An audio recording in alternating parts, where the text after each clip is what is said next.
Hello and good evening, everyone. Welcome back to the Casbar. I am back, baby. Welcome.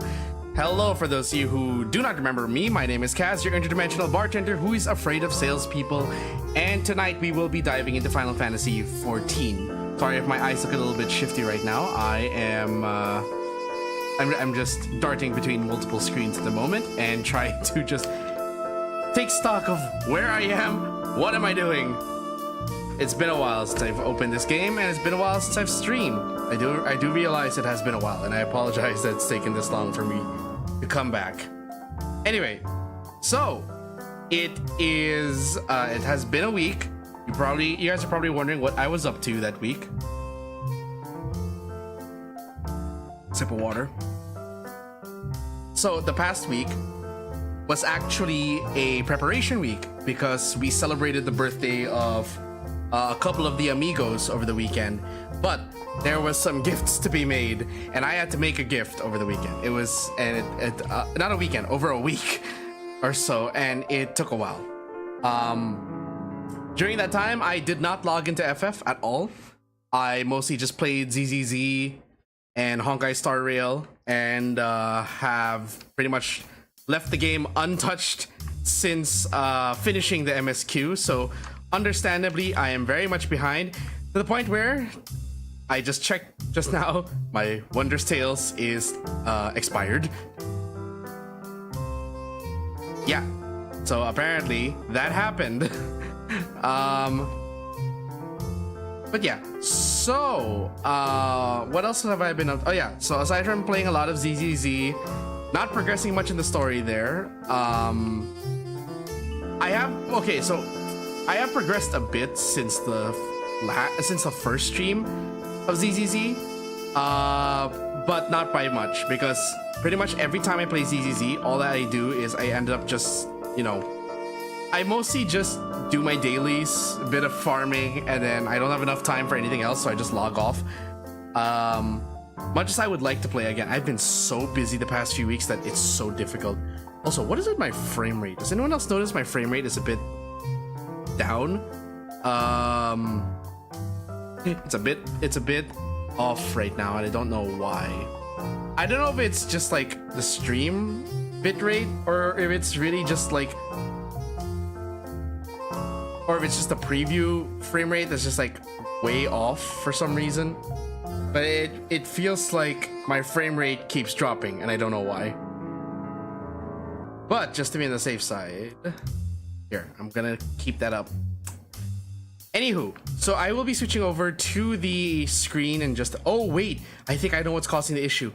I forgot that ever since I played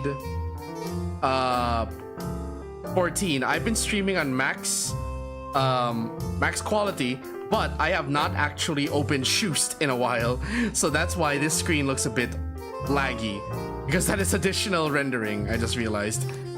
So that's gonna be a bit of a problem.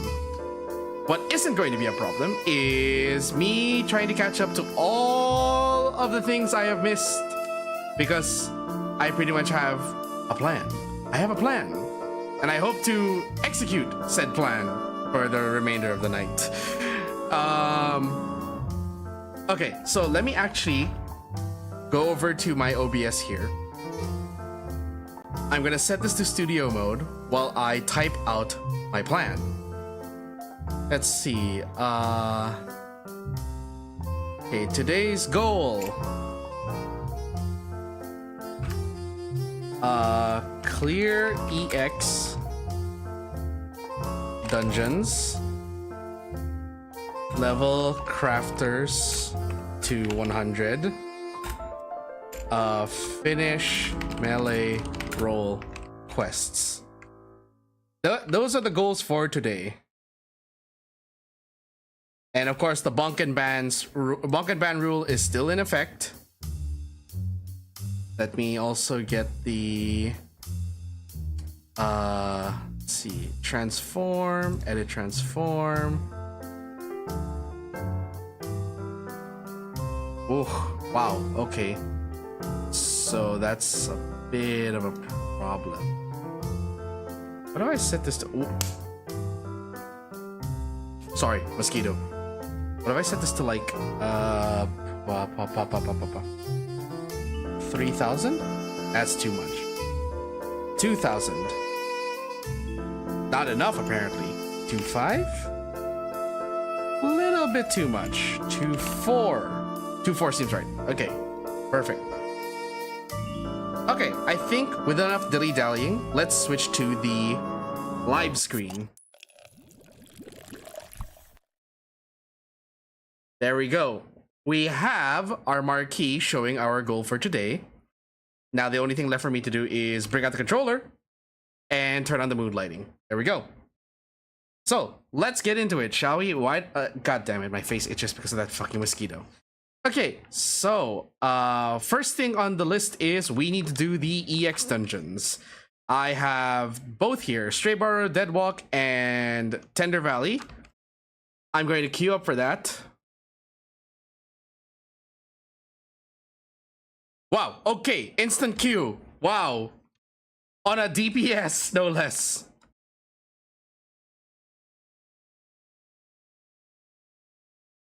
It says my portrait is clear. Oh yeah, there is a bit of things I want to share now about like DAWNTRAIL, because I've had an entire week of like not playing the game to kind of just stew and process the expansion's story. And my opinions have changed a little. Not entirely for the better. We'll talk about that after the dungeon.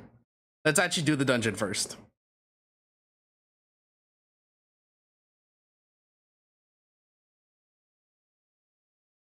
Ew, flashbang! No, not this again! I swear to God, if you're gonna show me Hershey again.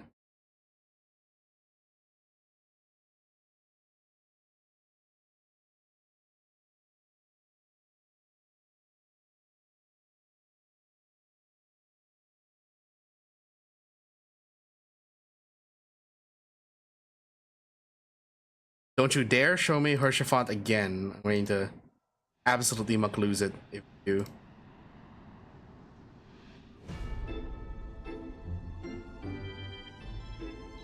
Stray Burrow, Endwalk, I'm guessing? Deadwalk. The Stray Burrow, Deadwalk. Got it.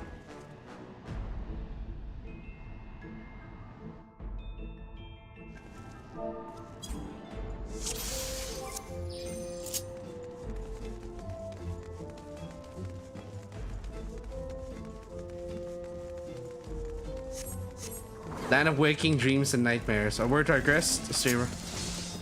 Answer your every heart's desire and dream your days or your life away. Concerning? Mildly concerning, that.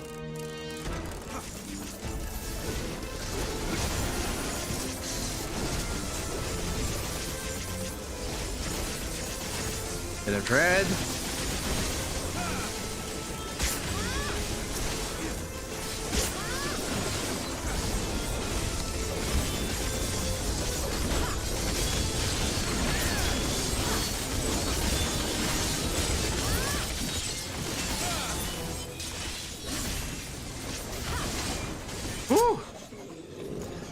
Okay, I don't know why the Serpent's Ire didn't register the first time, but okay.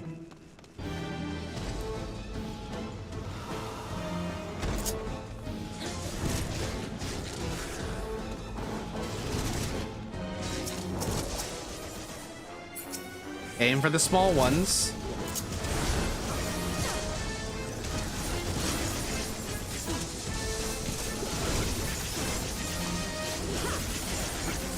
Okay.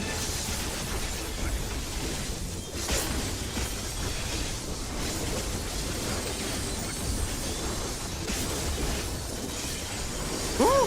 That's a big AoE.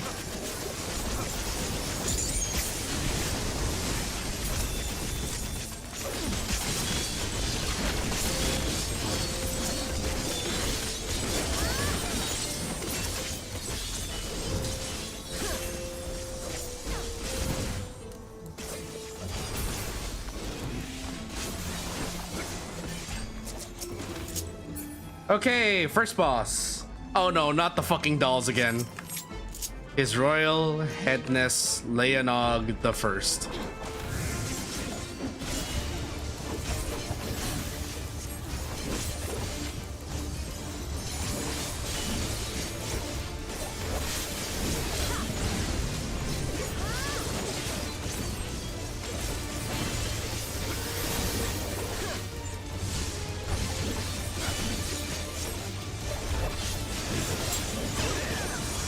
Ow.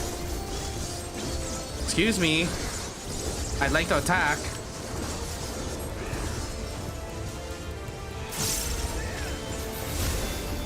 How dare?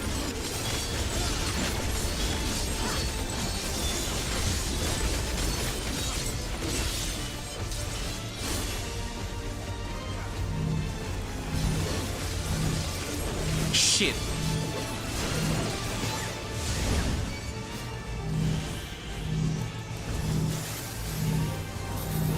No.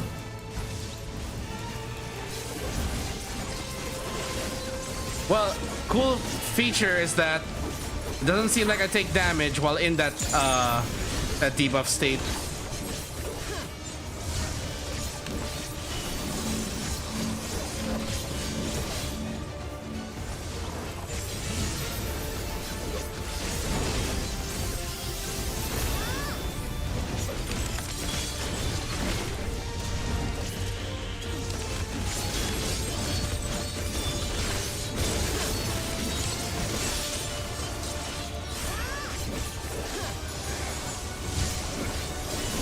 I am definitely fumbling more than this Viper.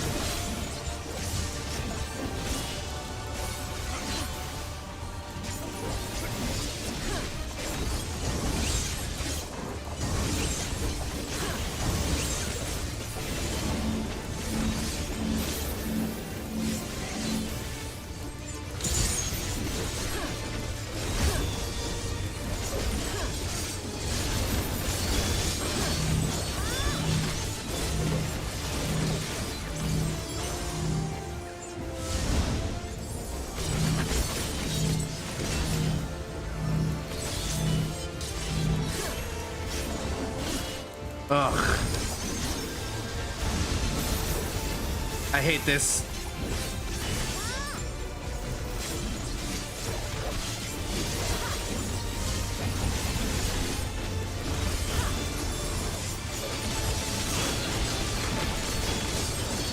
Please die already. Oh, thank you. Fuck.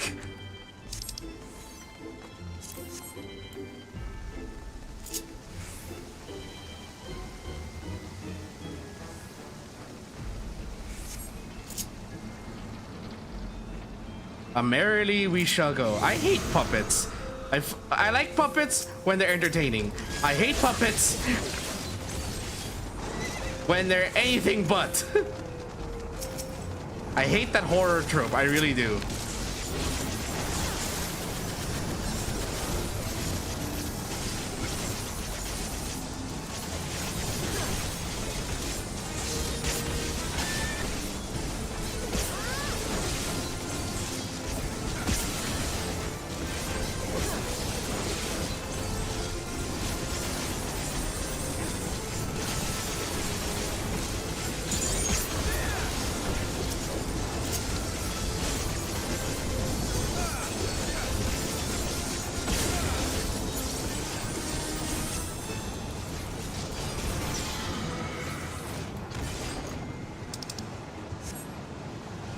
Okay. Whew. Oh, hey, Jared, welcome. You missed joining, you also missed the first boss.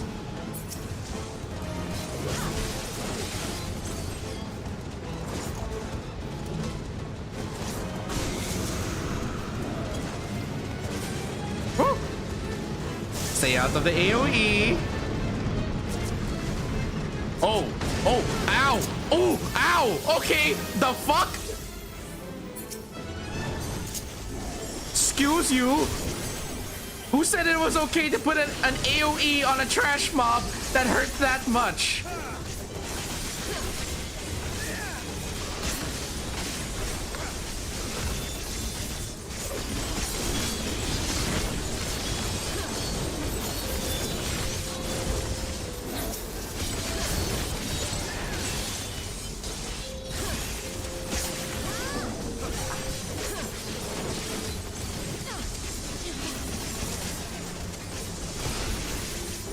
refresh the damage buff.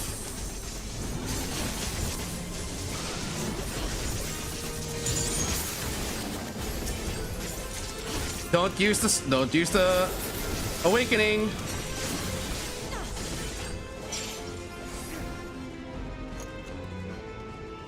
Oh, okay. That's where we're going. Okay.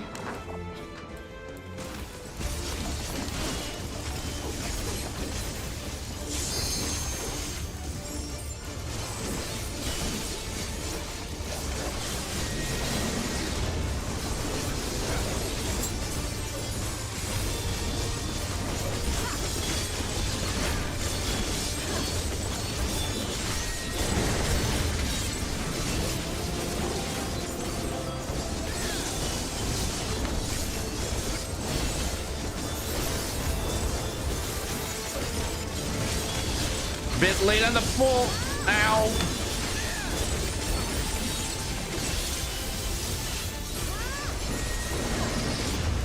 Again with the T.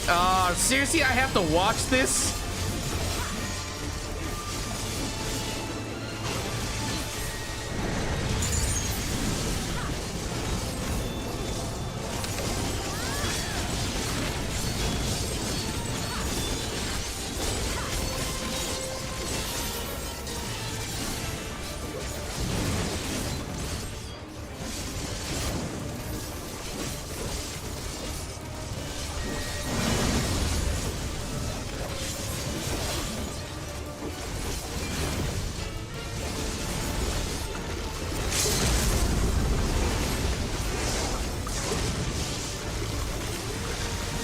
Oh, okay. I don't like that.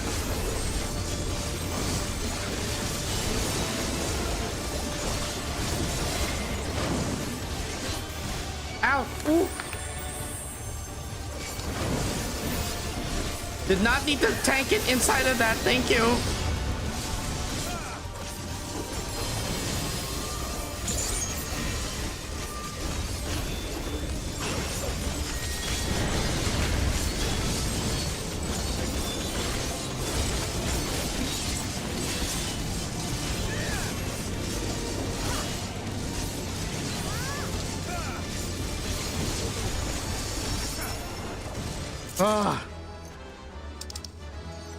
Okay.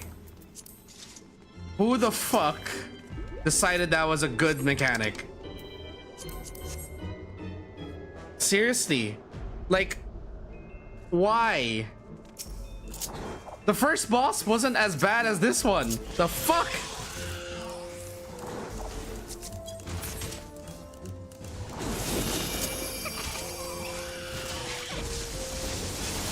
Oh shit.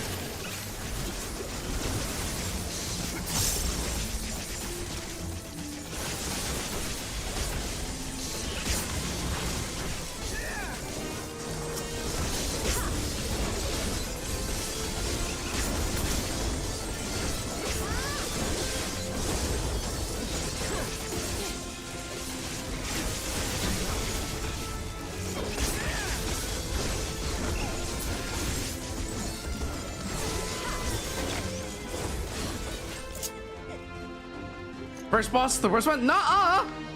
This was worse! The first one I was able to keep track of shit. Second one is you want me to watch my rotation and my cast times and pay attention to a spinning cup?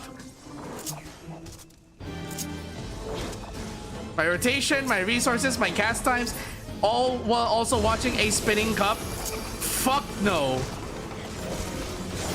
There's not even like a visual tell on which cup was possessed properly.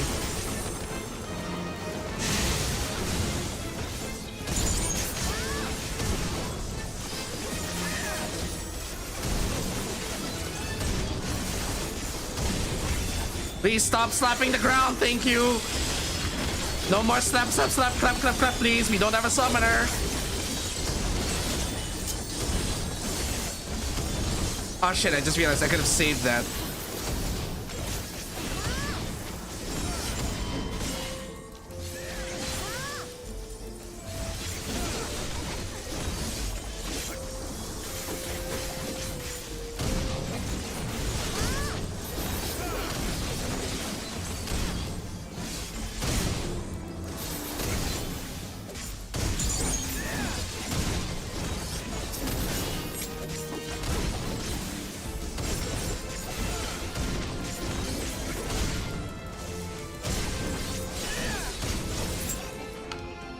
Shit. Just before the final boss. That's when it dies. And that's when my thing is on cooldown.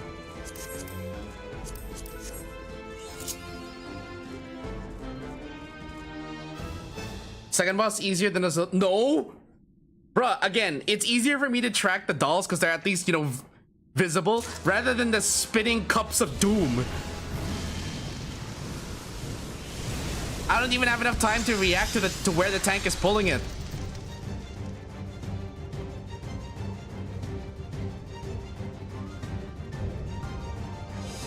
Trauma ray.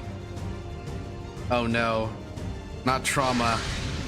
I've had enough of this in like 4 expansions, thank you.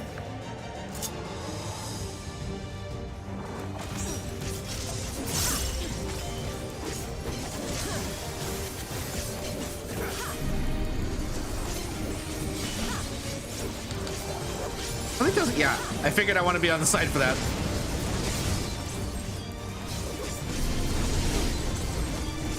Okay, so he has 2 beams.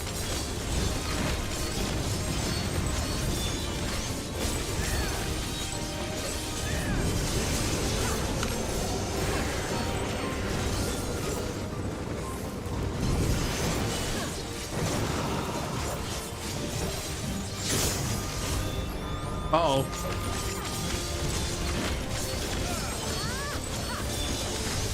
What do I do? The fuck was I supposed to do there?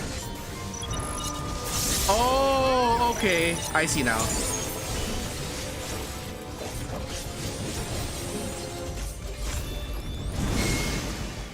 Huh? Uh-oh. Well, Peter's dead.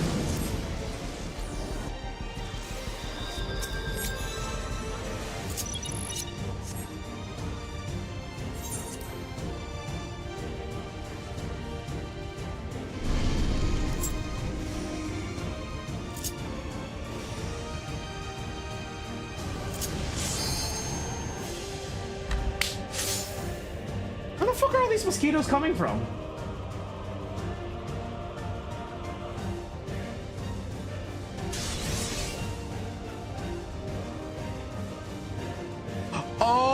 So I have to read that text. Prepares a ward against spirits. Prepares a ward against the living. Got it.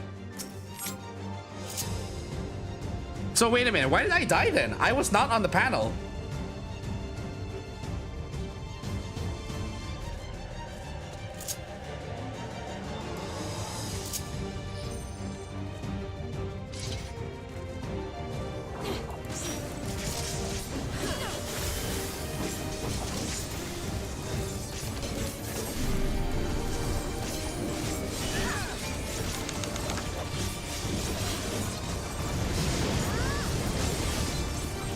Okay, then he does the sides.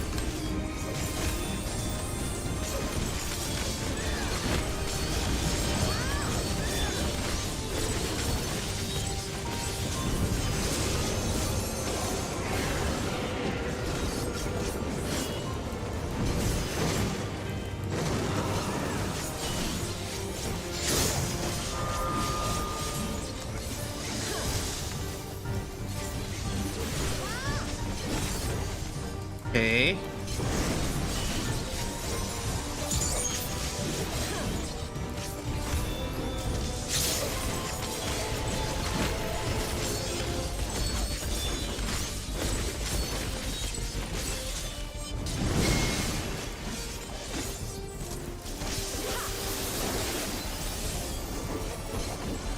Okay.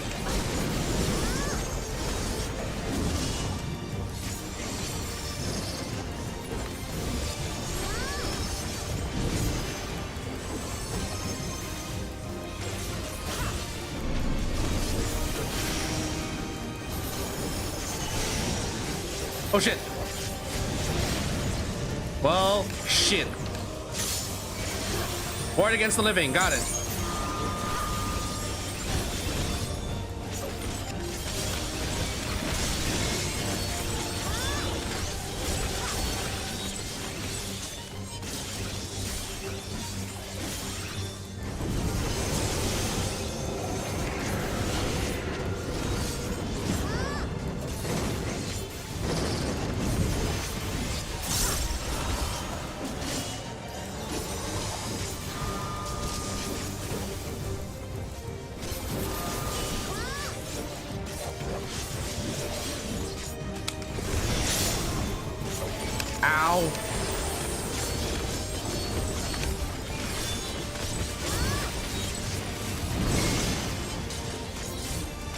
How I survived that, I do not know.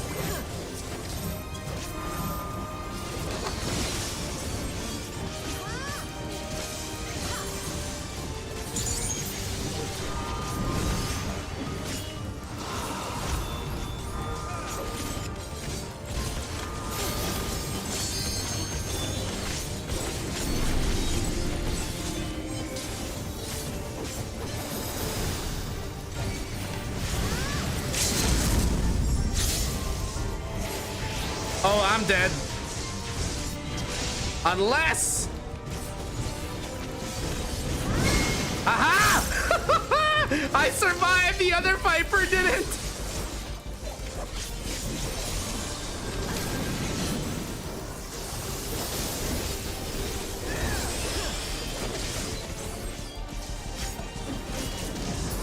Woo! Ah. TYFP. Haha.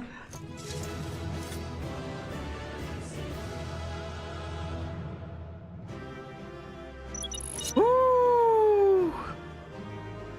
Yes. Ah. Well, fine. I'll give it to the other Viper only because he's the only one here. TY, it's the 67. 97. Damn. I meant 97 outfit. You have to step on the... Yeah, I figured that out. So it's not a timer thing. It's a phase shift kind of thing. Yay!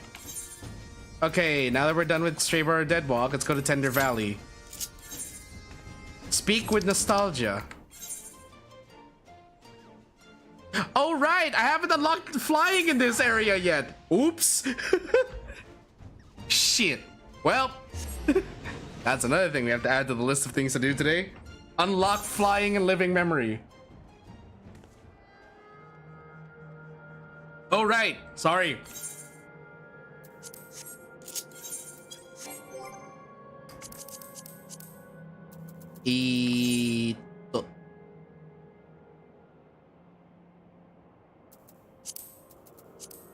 There, invite sent.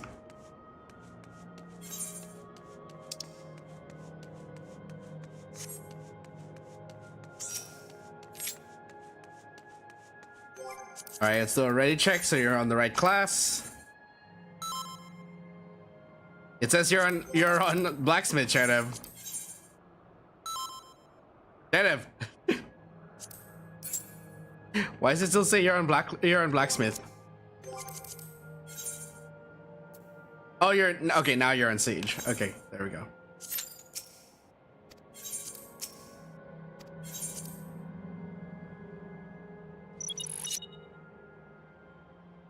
Anywho,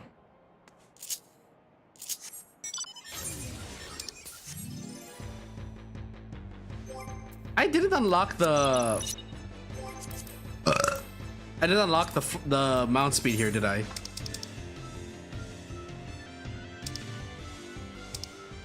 No, I haven't. I have not unlocked the mount speed here yet. Wait a minute. Am I in the wrong area again? Something straight in the neighborhood? Yeah, no, this is the right one. Da, da, da, da, da, da, da, da, da, da, da. No! Go away, Sikorbat!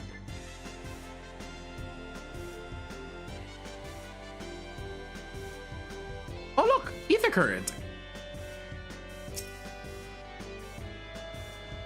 Da, da, da.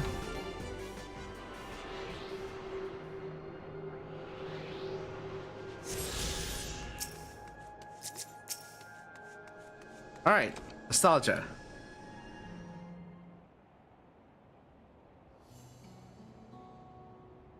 You're back. Was the Deadwalk as haunting as we expected? It was bullshit! Let me get this straight. You met a disturbed mascot, attended a twisted tea party, were assaulted by a sky wheel and a merry-go-round, then fought for your life in a haunted house? Well, I mean, when you say it like that... The Endless House, to be precise. And with that, my suspicions are confirmed. In the days when Dreamborough yet flourished, the Endless House often held plays with volunteers from the audience. These volunteers would be cast as the story's heroes and tasked with rescuing a captive princess from Tromare, Lord of Nightmares. That sounds awfully similar to Sapphire's experience. Precisely. Thus, I believe that Deadwalk's monstrous residents were given life by the lingering memories of the Endless who once called it home. As its name once implied, the district was built for those Endless who loved to dream. The theme park itself likely gained a mind of its own. Over the years, perhaps it too harbored the hope that a hero would grant its former citizens final desperate wish for freedom and for home. So as I understand it, when Queen Sphene and Zeralja first attempted interdimensional fusion, a few areas within living memories suddenly vanished into the rift, including Dreamborough. And as the endless souls within began to fade, and there's the cutscene. Considering the timing, we have to assume the district's reconnection is due to Her Majesty's last attempt at interdimensional fusion. But with Tromare gone, those lost souls should finally be able to rest in peace. I'm not entirely certain, but the rift did close upon Sapphire's return. I only hope your hypothesis is truth, and their role in that hollow performance has concluded.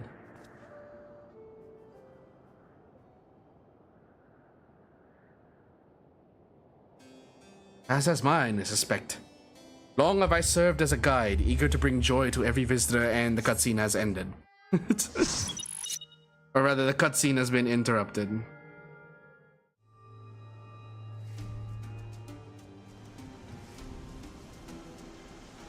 Fuck, I didn't bring my cowboy glam for this one. I should have, honestly.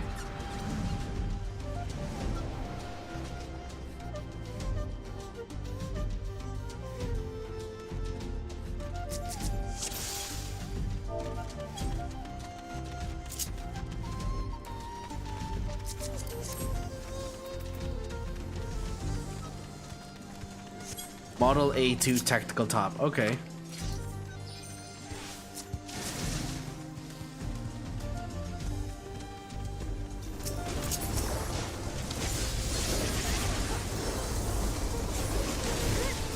Ooh!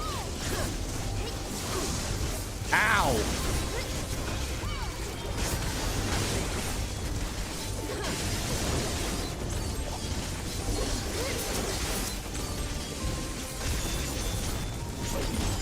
First, second, third, fourth, Ouroboros!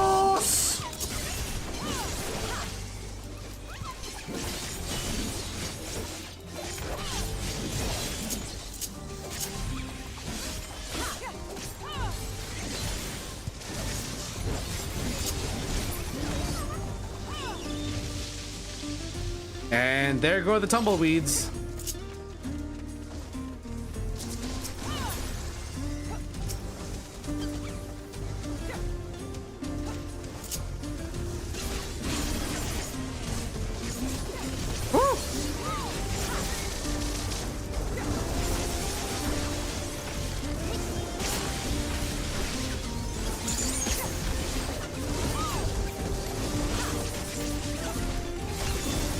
Okay. 1, 2, 3, 4, 5.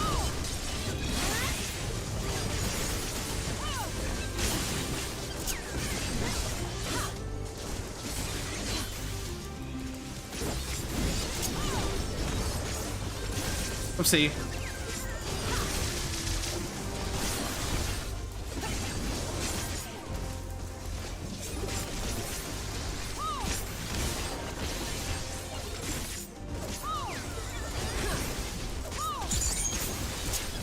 And then we're to save that awakening for the boss.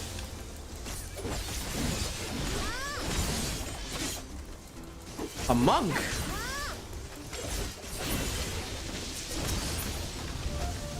Oh, you're a buff boy. Okay.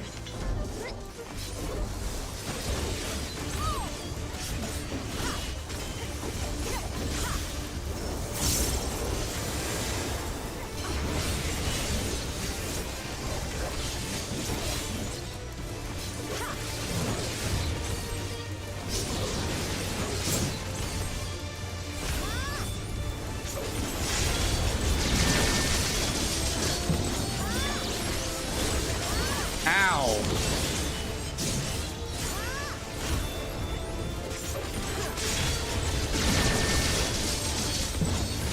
Okay, so now I understand how that works.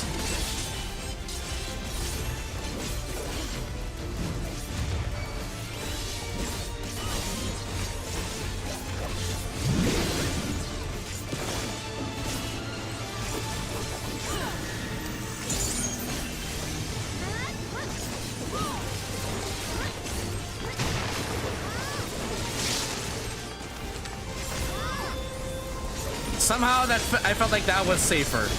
Okay, no, maybe not. Not with a dot. Chat if I apologize.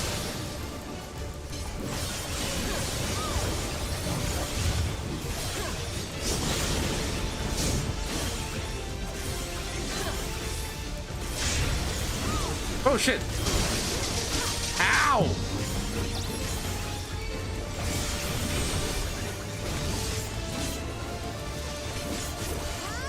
Okay, that's a tank buster.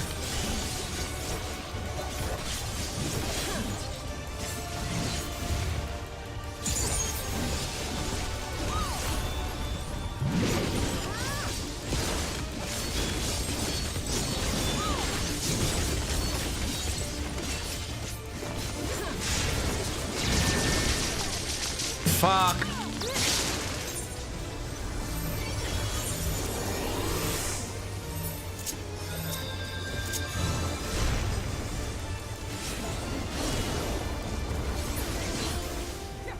Okay, that one wasn't so bad. That was more of like me just being a little blind in actually following mechanics.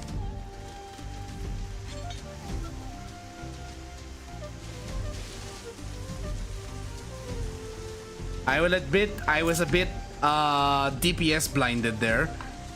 But that wasn't as bad as the second boss of the burrow.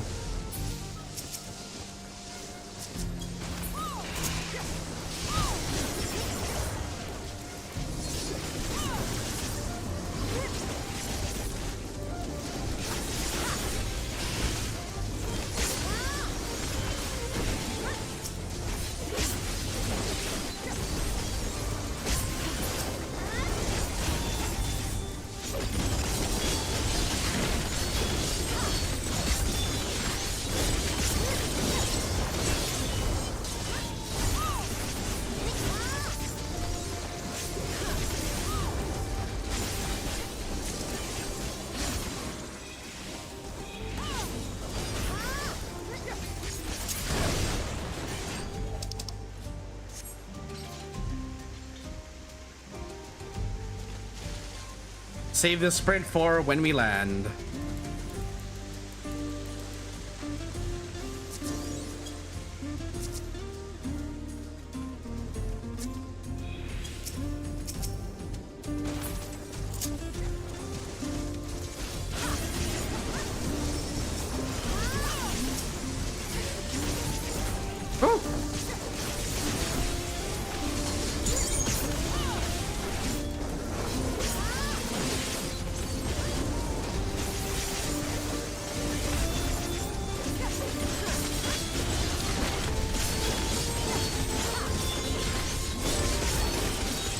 And a bop.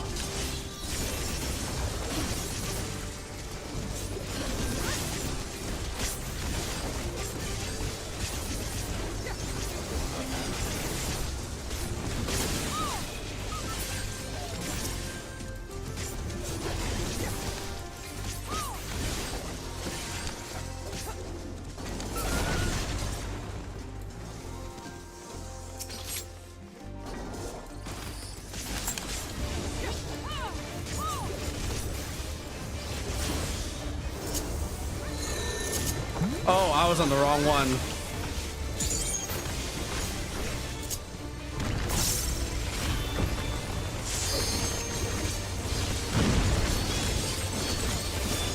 I was on the wrong page.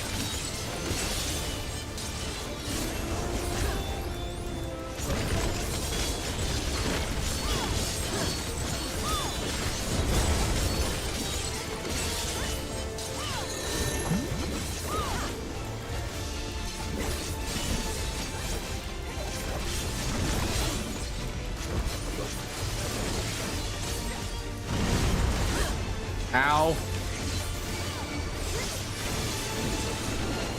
Oh, I see now.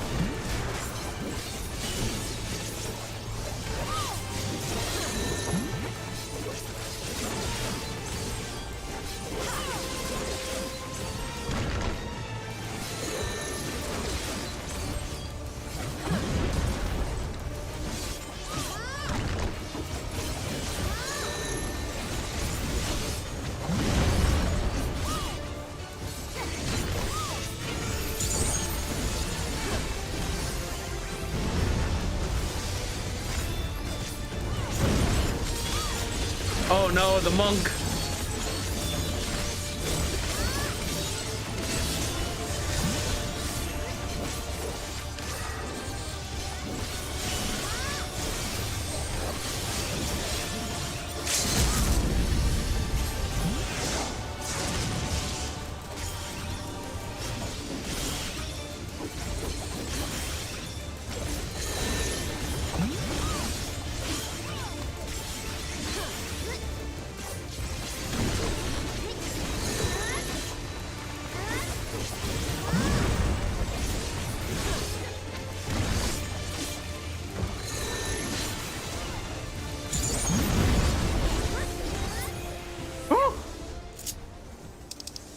Okay, I can kind of understand that one.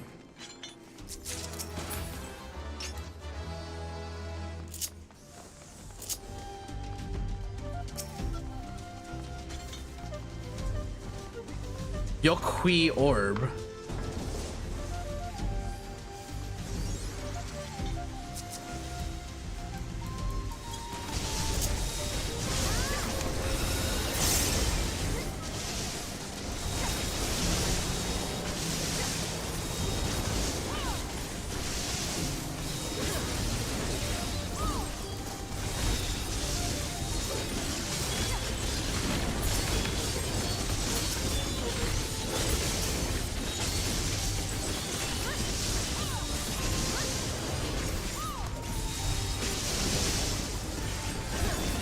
Okay, 1, 2, 3, 4.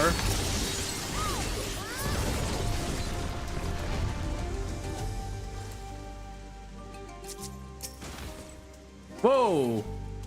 Okay.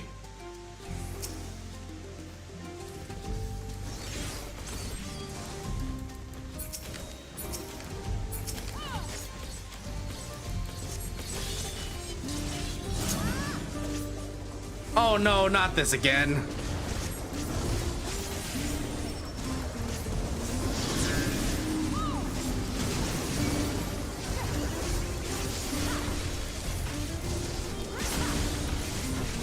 Okay, this is just further supporting my theory. This is just further supporting my theory that Norvrant was not Eorzea, but is actually Toral.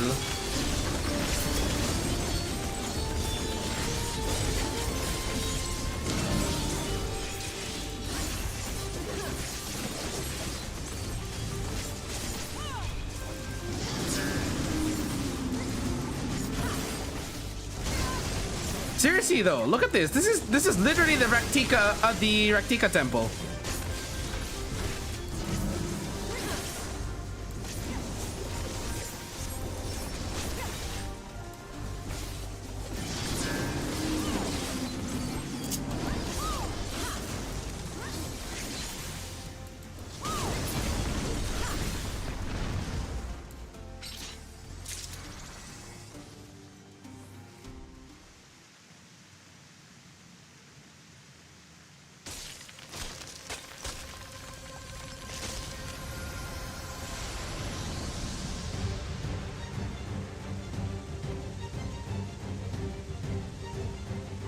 No! Why are you the last boss? Why?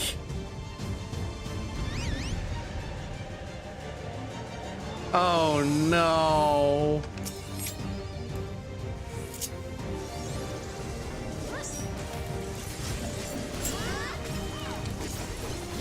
Why are you the last boss?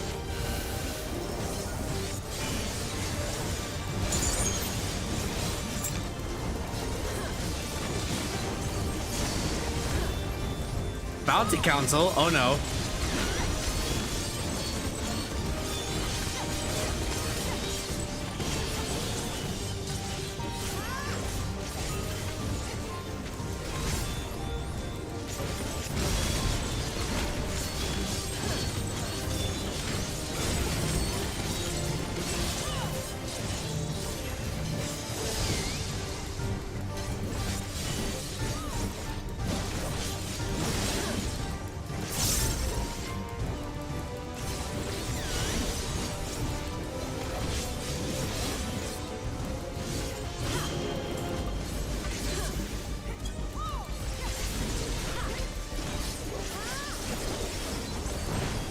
Okay. Stop spinning the boss, please.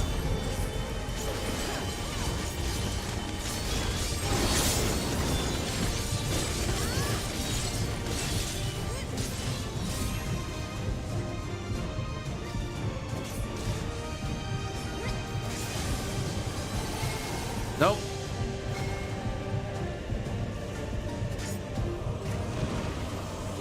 I'm dead.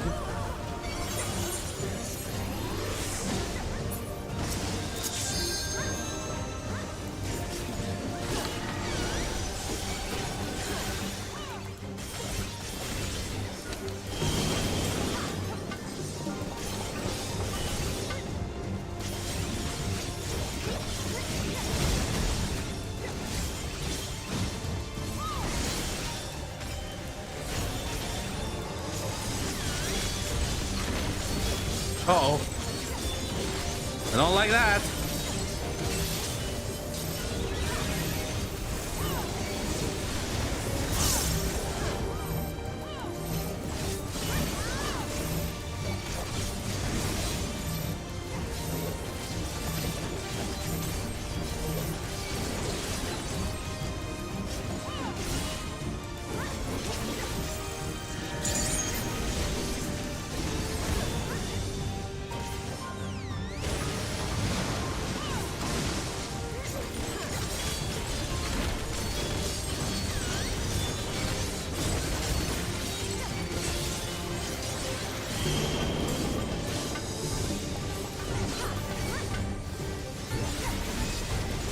Oh god.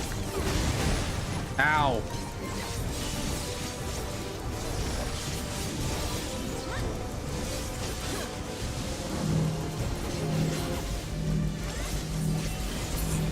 Woo!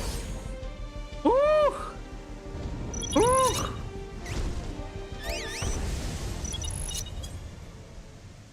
Oh, why is the Great Serpent of Ronka here?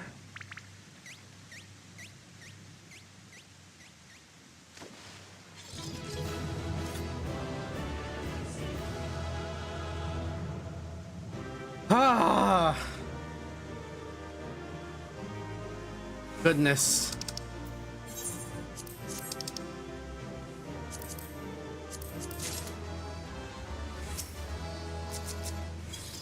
Thank you, Chedev, for taking me through that.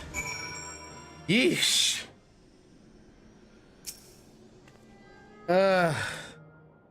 Why was the Great Serpent of Ronka? Again, this is just further fueling my theory that Tural is actually Norvrant, not the other way around. Not Eorz, that Norvrant is Tural, or the region of Tural, not Eorzea. Because I am definitely seeing a lot more in common with Tural than I am with Eorzea. The very fact that we have the Raktika temple there with the Great Serpent of Ronka. And then you also have what region was that again? That was the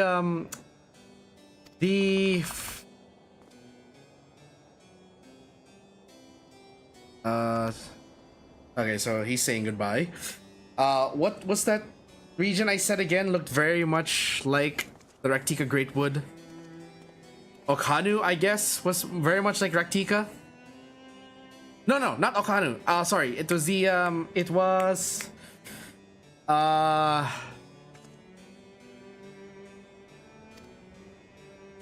was that again?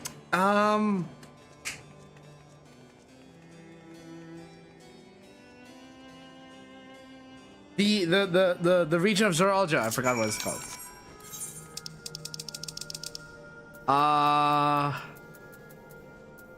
Mamuk, Yaktil. Mamuk, that Yaktil very much looked like the Raktika Greatwood. Also the fact that their name is Yaktil, which is very similar sounding to Raktika. And then you have what is it? Kazamauka is an Okhanu is actually no, it doesn't look anything like it. Shalawani very much look like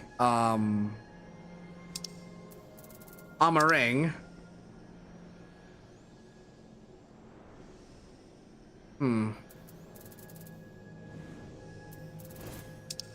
Other regions. Ilmeg. I guess you can compare Ilmeg to probably Urkopacha, because just before we have to fight Barigadamanda, it looks like that area looked like the island for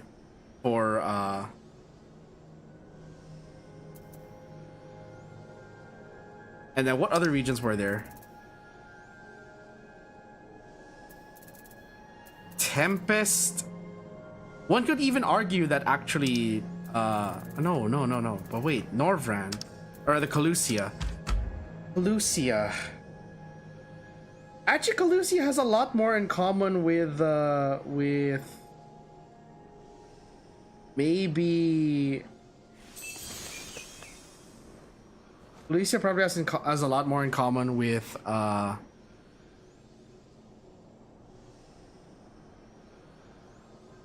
Yaktil. Raktika could actually wait, no, because of the fact of the waterfalls. Because of the waterfalls, I would say Yaktil is Raktika and Kozamauka is Calusia. Urkopacha would probably be Ilmeg, but that's a bit of a stretch. It's either Shalawani. Wait, no, but I just said Shalawani was more of Raktika. Hi, Phantom Cake, welcome.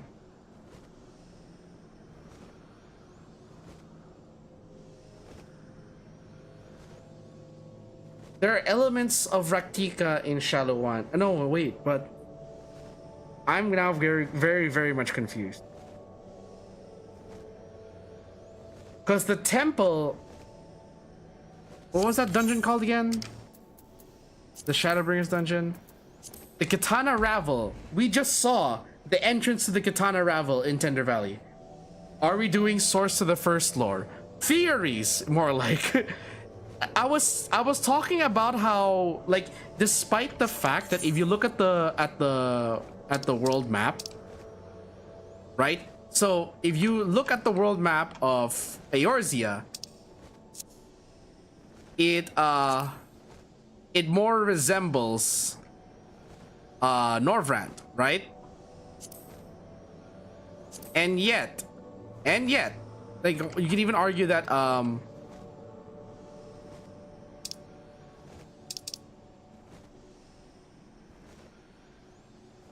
like Lanosia is actually like, again, we go by the usual that Calusia is actually Lanosia, and then Norvrand itself, this region, Lakeland, is Mordona. Some bits you can probably compare, but a lot of the first being mostly just Norvrand for now. It'll be difficult. No, but that's the thing. Like, I know it's just Norvrand, and I doubt we're gonna get an expansion, another expansion that focuses on further expanding the first. I doubt that we're ever gonna get that again. But what I'm talking about is, yes, geographically speaking, Norvrand has a lot in common with Eorzea, but yes, that's what I was saying. Amareng is basically Shalowani with the exception of Tender Valley, because Tender Valley just ended with the fact that you have to fight the fucking Great Serpent of Ronka as the final boss of Tender Valley. Is just further leading into my suspicions that Norvrand is actually based on Tural instead of Eorzea. Like, there are so many comparisons that can be made. It's not a complete one-for-one because, again, it's very much spread out.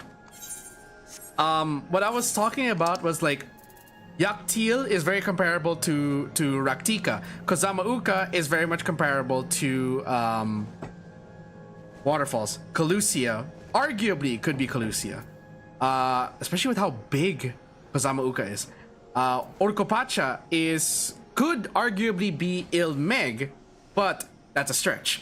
Shalowani is Amareng, and of course Heritage Found doesn't have an exact replica unless you're going to talk about its earlier days, wherein you could probably, I don't know, maybe as a stretch compared to the Tempest, for all I know. Kov is kind of like Calusia geographically. I don't know about Lakeland and Ilmeg, but yeah. Okay, so Lakeland.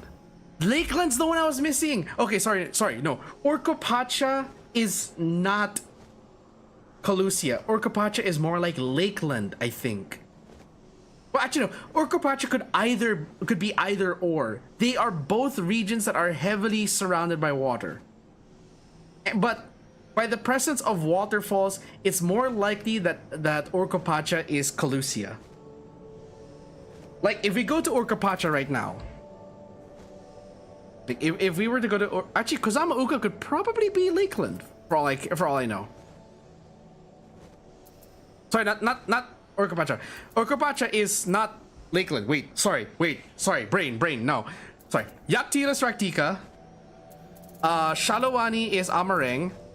Kozamauka, sorry, I was getting my regions confused. Kozamauka is more like Calusia because of the fact that the waterfalls exist. Orcopacha could either be Ilmeg or Lakeland. Just look at this. I know it's a lot of rainforest, but look, very tall waterfall structures, and the fact that it's all across the land, it pretty much bisects the region into an upper and lower. That's very much Calusia. Would Heritage Found be Lakeland and the Crystarium to Ocean 9? Oh, I didn't think of that. Let's go to Heritage Found. Did I unlock all the flying regions here yet? I'm pretty sure I unlocked flying here, I think. Yeah, I did. Okay. Let's take a look. You know, you could be right. Just by the fact this exists. By the very fact this exists, that is the Crystal Tower, without a doubt. That is the... Desert areas used to be oceans. Yeah, I figured. But that is the fucking Crystal Tower, if I could, like... You know, you could be right. The Crystarium could be Solution 9. That is the fucking Crystal Tower. This is Lakeland, I'm pretty fucking sure at this point. And then, going back to the other regions, Orcopacha... Oh god, Orcopacha would probably be... That means that Orcopacha could probably be Ilmeg. Tempest, Okay, now that's where I get lost. It's not that I'm trying to connect the Tempest to anything, but it's more like, geographically speaking, I'm talking about mostly just the geographic layout. I know that deserts used to be oceans, but unless... Oh, you got me cooking, fandom, you got me cooking. This is not the Crystarium. This is Yulmore.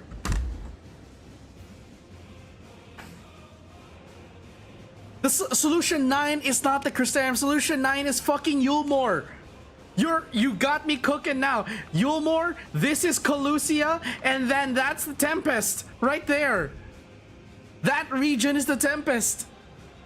Which means Lakeland, I still don't know what the fuck Lakeland could be. I'm going to probably guess Kozama Uka. Let's just let's look at the geography of Warlord's Echo. Okay? As a level 100 Culinarian, glad to be of help. Well, thank you for putting this brainworm, for helping cultivate this brainworm. Okay. Gee, thanks game. I would like to make a comparison of this region to something in Norvrand. Unfortunately, you have robbed me of the vision to do so.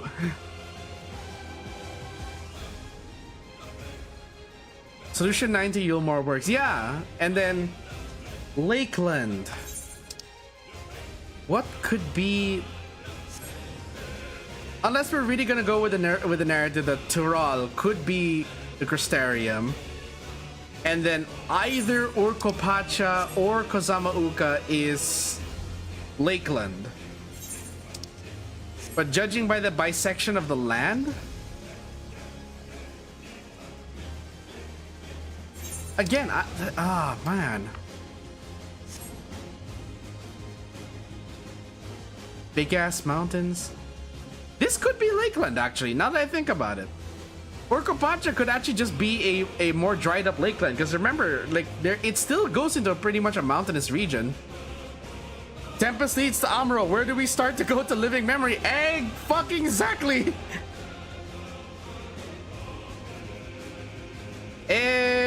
Exactly.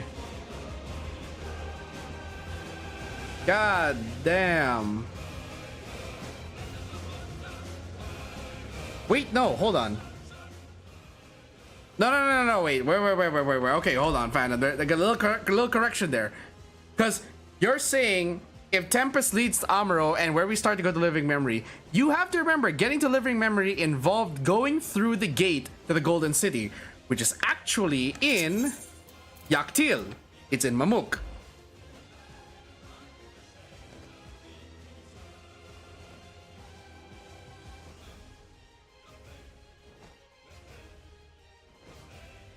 I fucking need like a world map of I need a world map of okay, so again.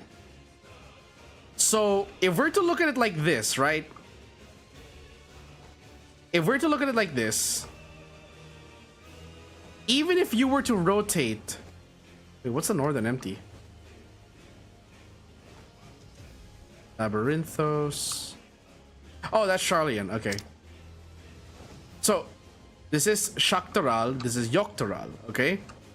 So even if, and there's a big stretch, even if we were to rotate the map, it's not a perfect match, but one could argue that Tuliolal is the Crystarium.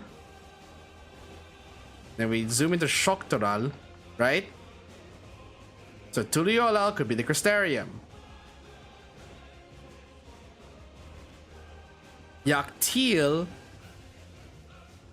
this could arguably, actually no, Yaktil with the way it's laid out, look at it, with the way it's laid out, this is actually more of Calusia. And in going by your logic, if we're going to Amuro, which is in the Tempest, this is, so Yaktil, it could probably be Calusia. Kozama Uka, oh man. 3 teleportation. This could be Lakeland, geographically speaking. Urkopacha, maybe Raktika? But then, no, but hold on. Solution 9. Okay, this is Shalawani. Shalawani is what I assumed was going to be Amarang. And actually, it does kind of match Amarang's layout. But one could also argue that this could be Amarang because of this divider in the middle. Hold on. let's see. Let's go to the first, to Norvrand. Okay.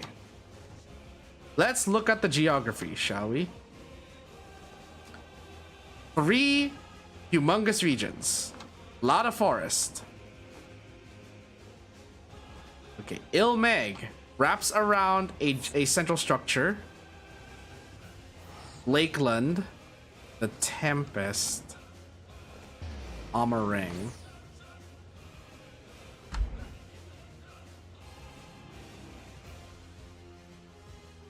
All right, take care, Cherub. My brain hurts. I will say this now, my brain kind of hurts because, like, I've had this theory ever since I was doing the MSQ, okay? I really thought that there was a lot in common between... There was more in common, rather, with Tural... Between Tural and the First compared to Eorzea and the First, and Norvrand, rather.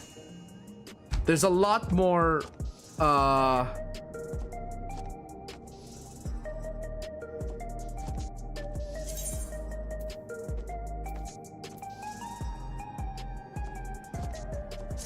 there's definitely a lot more in common. I want to see if anyone else on the internet has cooked as much as I have. Let me see. Let me check. Norvrand, Tural.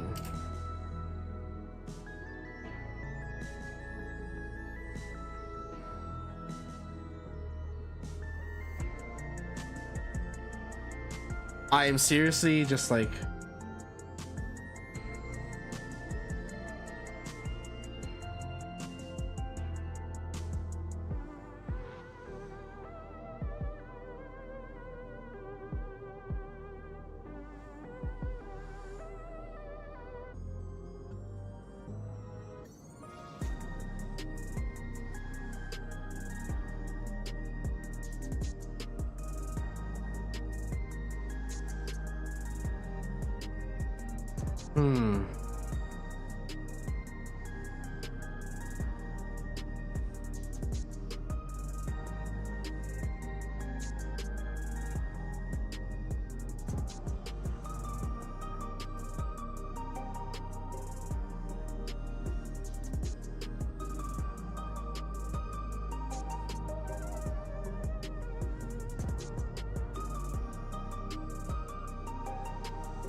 Okay, so...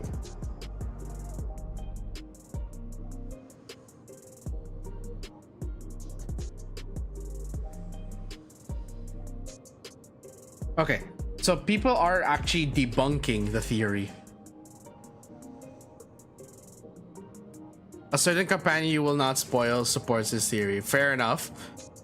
I will say that, like, there are already people that are debunking it, saying that mainly by the fact that Norvrand is very much European based.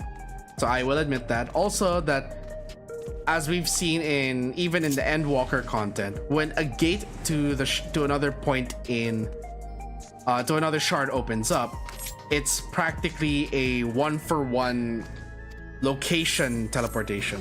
So you are more likely to encounter you're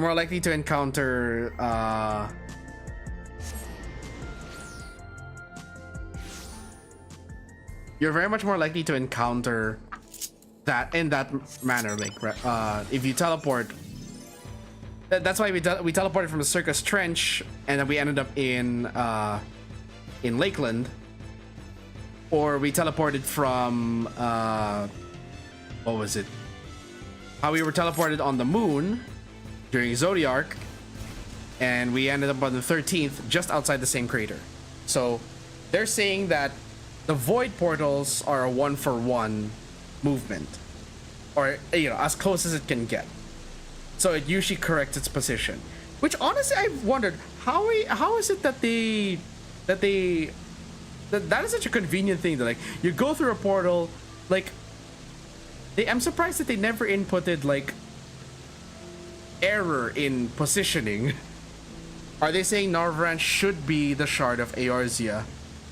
Well, they're saying that there's a lot of evidence supporting that Norvrand is Eorzea, because the fact that there's a lot more in common in terms of aesthetic as well as the aesthetically speaking.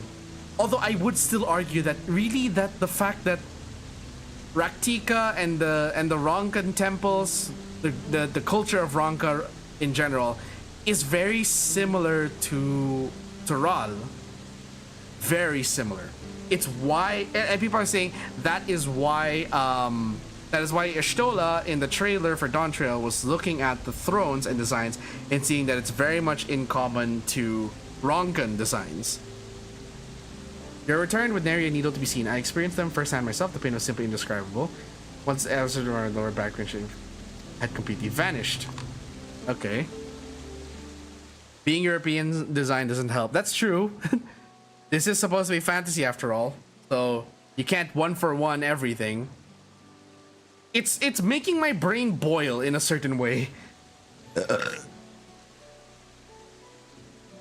Structures of a separate civilization lie in the depths of the Yokui ruins, and at their deepest point, a great serpentine creature awaited.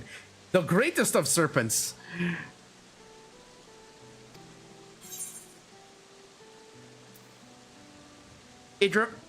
It reminded me of the ancient Ronkan ruins I saw in another world. Truly, such a claim is invaluable testimony. Before the Americans got littered with European colonization, it was Mesoamerican empires and architecture. And F14 likes using designs based off aesthetics like Lahi! Based on your descriptions, it's like the ancient Yokui simultaneously feared and revered the serpent of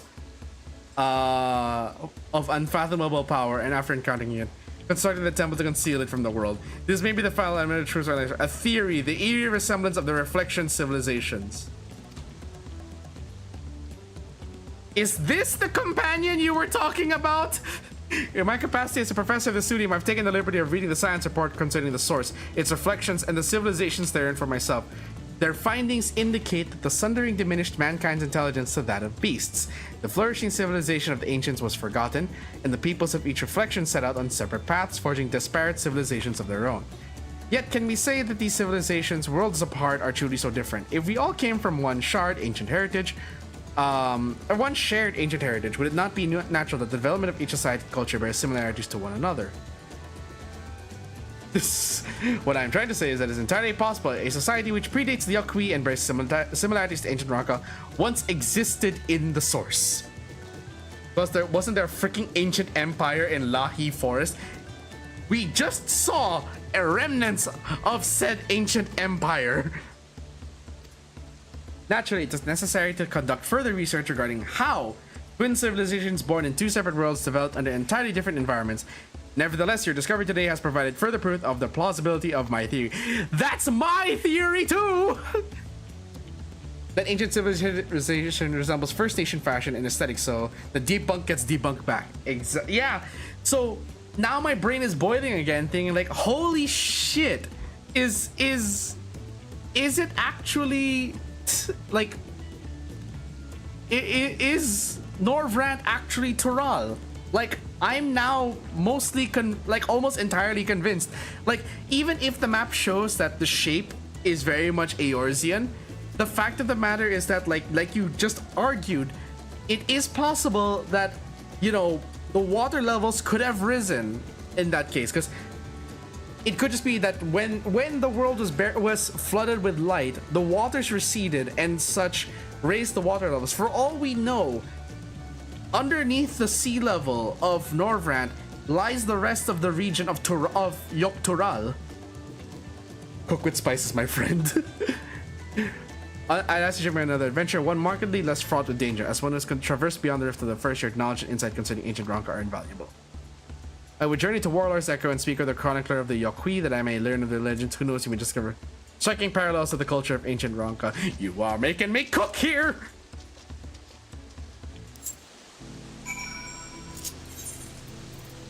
Warlord's Echo. Ugh. Please, ladies and gentlemen, do not mind the smoke that is coming out of my ears. That is my brain going to overtime over all of this theory crafting. Because it's European design, yeah, and the Garlian Empire isn't actually based off Russia, but ancient Rome, but with some. Really now? Is it? Is it more in common with Rome than Russia? I honestly thought that it was meant to be a stand-in for Russia. The fact that it's a region in the north of sorts. Well, okay. Technically speaking, it is if we look at the map. Oh no, yeah, so technically Ilsabard is in the Russian region. Authard would be Asia. I forget what region this is. Thavner? Thavner. Thavner is India, if I remember correctly. Which is mostly correct. We don't have an African region, do we? Not to my memory, anyway. I would you know what? The frustration of using a right click. Okay, like seriously, have we explored this region yet? I don't think we have we?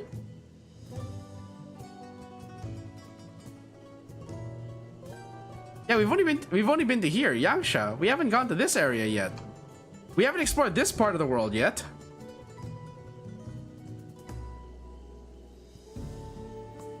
And there's so much more we haven't explored.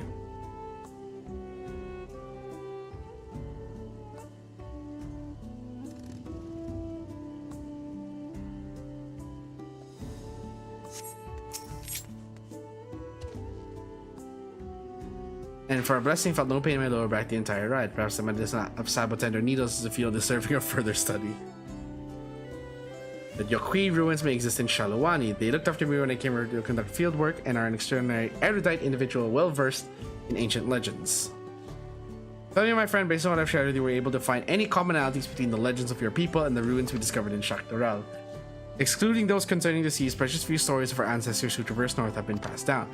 But for the valiant warrior who brought the sky ruin low, I would share with you a story regarding the Great Serpent, one we normally would not disclose to outsiders. Please follow me to the indelible passage. The mural shall explain all.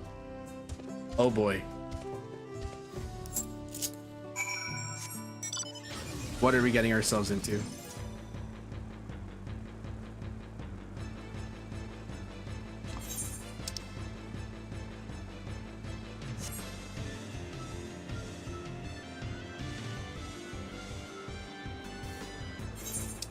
Indelible passages. Yeah, it's a little cave thing. Welcome back, Chair. That was a quick dinner. As you can see, Chair, in the chat, we are very much heavily theory crafting still. The fact that Eorzea has, or rather, Norvrand has more in common with Toral than it does with Eorzea. At least in my opinion, in my humble opinion. There's so much. I don't know. I don't think that I will say that I heavily doubt Orkopacha has anything in common except maybe Calusia. I actually no wait. Because of the desert features, I think I'm gonna argue that actually this is Calusia. A mountainous desert region seems more like Calusia than anything. But then again, we didn't have anything of that high of an elevation in Norvrand. You ever got the Cyberpunk bicycle? Your deserts used to be oceans. Well, that is true. It is possible. However, the elevation doesn't quite match.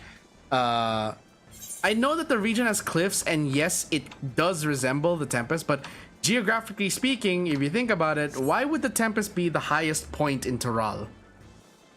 The Tempest is supposed to be the lowest point in Norvrand. It's supposed to be straight up the seabed. This is a mountain.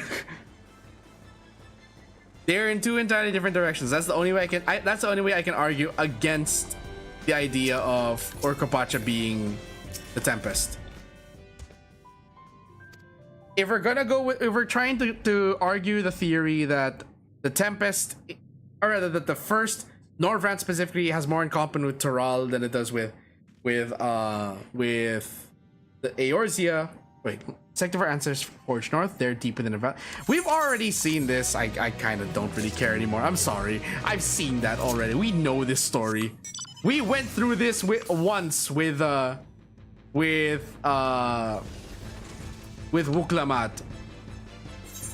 We're done with that. Anyway, like I was saying, I think though it actually,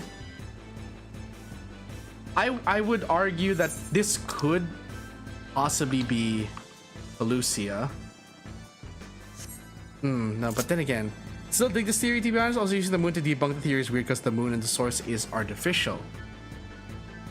That is true, but again, like they're saying it's because the fact that even though it is artificial, it's still location-wise the moon, and when you teleport it to the moon in the 13th, it's still a moon. You are still on the moon in the 13th. So I think that's where the argument comes from. It's a 1-for-1 location transfer. It's not that it resembles, it's a 1-for-1 location transfer. An ASEAN tech that can just switch places. That is. But the thing is, like the movement between the shards, between the, especially moving between the first, or rather the source and the 13th, wasn't an ASEAN tech. It was void sent. It was void power that had to be stabilized using Eorzean etherology. The moon is a heavy bank of ether. Could be. Okay, wait, we've so again, but like still, I'm glad that we both agree that the theory has some, I say some grounding, because while I am very much likely, I am one who's going to push that the source is actually, that Norvrant is actually Toral and not Eorzea. While I am going to push that, we still have a lot more digging to do for that theory to work. Again, it's not a 1-for-1 geographic placement. People are heavily convinced that Eorzea is actually Norvrant. But again, like, even if geographically speaking, like, I still want to think that if I'm going to argue that, if I am going to argue that the fuck, my brain cannot form sentences right now. If I'm going to argue that Toral is in fact Norvrant, it still needs to make sense in terms of elevation. That's why I am arguing against the idea that Orkopacha could be the Tempest, only because canonically it is in a mountainous region. If we were to look at it that way, it makes more sense that Orkopacha is probably Pelusia. Probably. I say probably heavily. Pelusia has better prospects. Yes. I would say that, but again, like, the only other mountainous regions I can think of would probably be Ilmeg. Also, hello Gaia. Sorry. I'm in a my brain is cooking. It's really cooking the regions right now. I am back on this crazy train of like, what region are you? Like in reference to Tuliyollal, it says here that Orkopacha is to the west of Tuliyollal. If we go to the first, to Norvrant specifically. Okay, so where is that's Slitherbow? Okay, so this is the Crystarium, Quine, Mortsuk. This is Amarang. To the east, or to the west rather, Port Job, but this is Lakeland. Ondo Cups, Yulmore. So to the far to the point I am away from my monitor. Left to the west, that is Pelusia. You're still tied, right, and Tomra. But in terms of the actual face, again, so Slitherbao is arguably very much, or rather, Raktika is very arguably like Yaktil. The Tempest, with all these descents, could arguably be. One could also argue that the Tempest could actually be, you know, a Mook. Then again, it's also pretty mountainous, isn't it? It's hard to really. This is where where there's shaky ground for my theory. It's mostly just the fact that Toral seems to be very much mountainous. Wasn't there an old castle surrounded by villages before it got flooded in Ilmeg? That's where I thought that, like, you know, we could make. That's one of the regions I'm having the biggest problem connecting to Toral. Because Calusia could arguably be either Urkopacha or even Kozamauka. Oh no, but we also said that heritage found was Calusia, and Yulmore, you know, fucking Yulmore is solution. No, but then again, look at this. Look, okay, so here, Yulmore. I'm gonna take back the idea that heritage found was Calusia. Why? Look at the reference location between Calusia and the Tempest. That was the main idea we had at first, that the Tempest could probably be Calusia. And even if we were and that's discarding the theory that that it's the gateway to the living memory. Living memory was all the way in Mamuk. In terms of elevation, we could say that Calusia is actually Mamuk. In terms of elevation, not in terms of vegetation.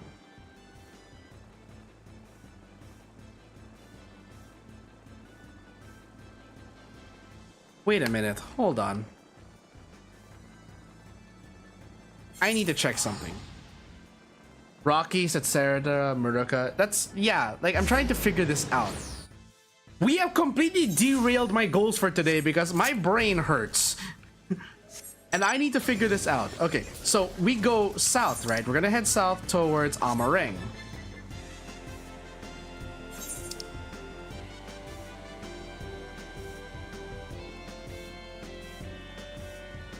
Right? Like, we go towards Amareng.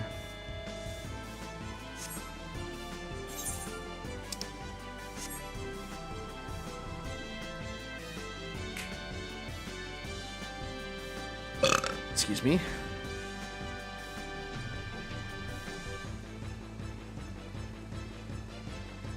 Sorry, this is taking a while. We are flying.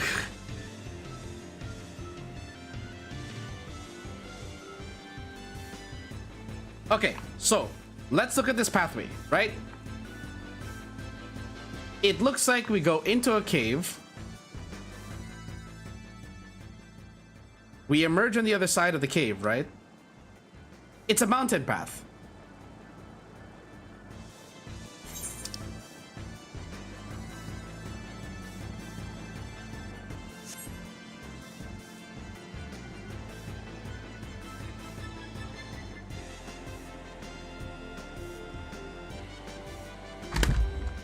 I just remembered something. I know what Shalawani is. Shalawani is Amareng. Yeah, Shalawani is Amareng, not heritage found. Only because, like, I remember now, there's the parallels between those two dudes working on the train and the two dudes who worked on the golem. Fuck.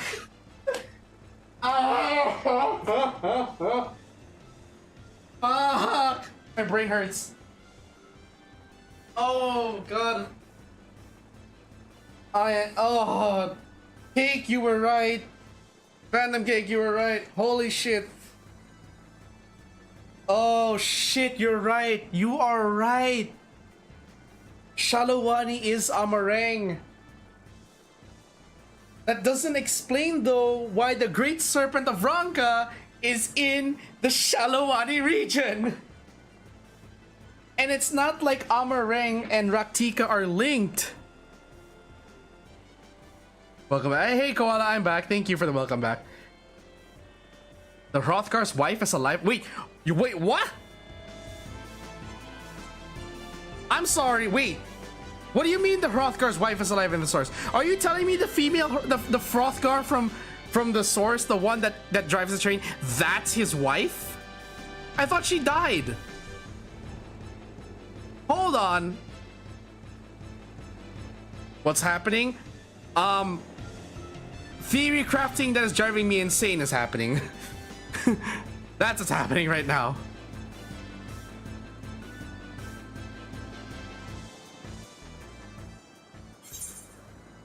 With how vast this is, though. Wait a fucking minute. Okay, hold up.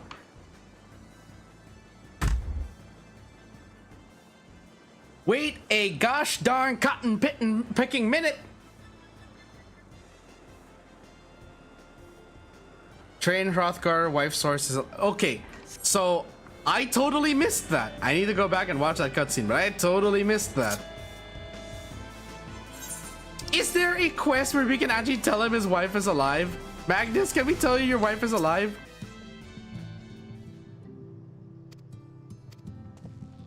Magnus, your wife, she lives. Magnus, I want to tell you so bad. Your wife is alive! And the Hrothgar lady is safe. I totally missed that. I thought that was just another Hrothgar lady. Or I thought that she was the reflection of his wife. Like, I literally thought that these three were, if we go back to Shalawani, to, where was it, Cheshinawezi Springs?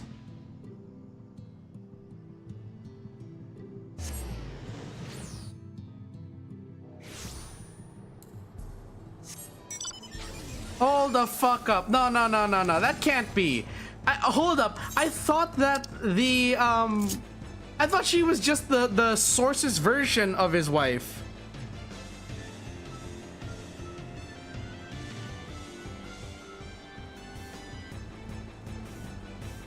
Wait a fucking minute.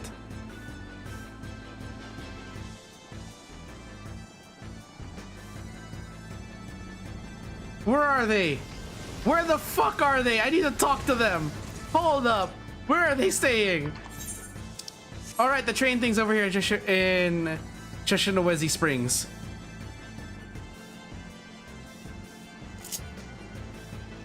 She's the source version of wife. Yeah. Oh, okay. So, okay. Look, I'm getting.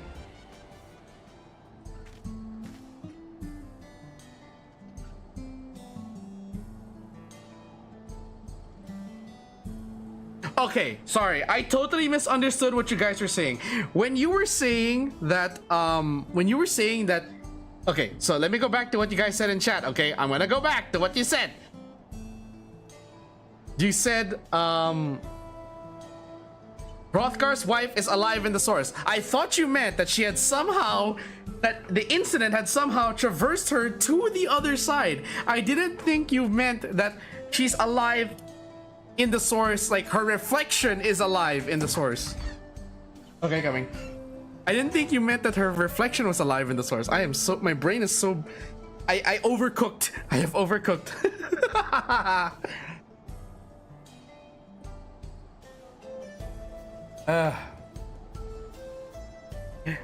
Those two Hrothgars you meant at the source. Yeah, I figured they were the source version. That's what I was running on the whole time. I misunderstood what you said. I thought you were saying that the wife of the Hrothgar on the first somehow got teleported, got isekai'd to the source.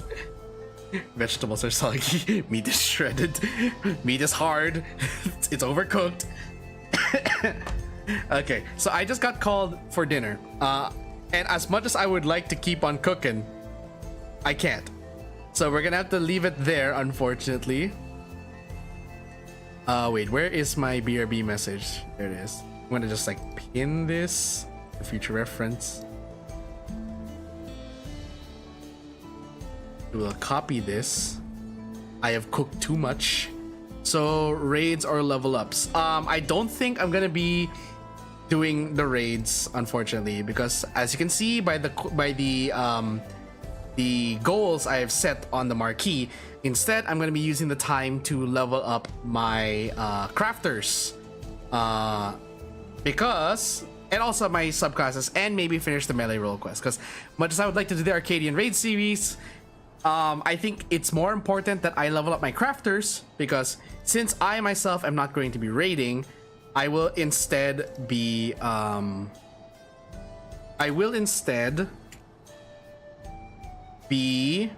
hold on, sorry. I will instead be leveling up my crafter so I can earn money that way, and that way I can also if I earn money, I can then unlock my bike and also all of the glams. So I might be doing that for the rest of the stream instead. But like I was saying, it's time to take a break. I got called for dinner, so I'll see you guys in a bit. Okay, hang tight. Please don't go, or at least you can go. Just be back in like 30 minutes.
I have returned. Hello, everyone.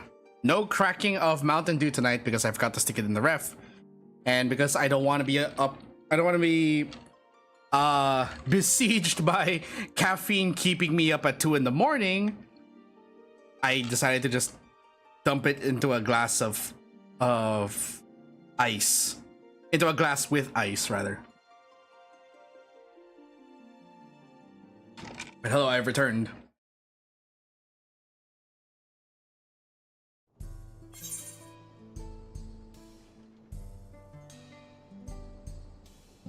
Mountain Dew, man, your caffeine intake is intact is insane. I'm jealous.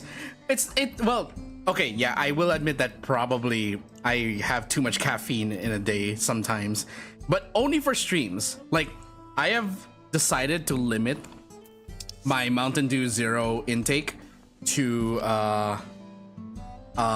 just for streams. Since streams are at night and I don't want to have to drink a cup of coffee, which is going to keep me up for way longer. Evidently, there are days where I have had a cup of coffee at 6 p.m. Can't sleep until like 1 a.m., which isn't good. So to lessen that, I've decided to just go for Mountain Dew Zero, so that way it's less sugar, or practically no sugar. Less caffeine, because it is less than a cup of coffee. And yeah, it means I have a chance to fall asleep on time. When grade schools used to mix Mountain Dew and Blue Pepsi, we never had that, oddly enough. Not in my school anyway. Because there was a point where they actually banned soft drinks from my school. I don't know if that's still the case now, but back then, good luck getting any form of soft drinks in school. The entire time I was in my grade school to high school, which was the same school, they had banned soft drinks from the cafeteria. So the only way you ever got soft drinks on campus is if you actually had actually brought some from home. No one is that desperate, so they just figured, hey, I'll just save the soft drinks for outdoor or for outside. At school, your only choices of drink were water, iced tea, lemonade, and various fruit drinks. That's all you were allowed back then.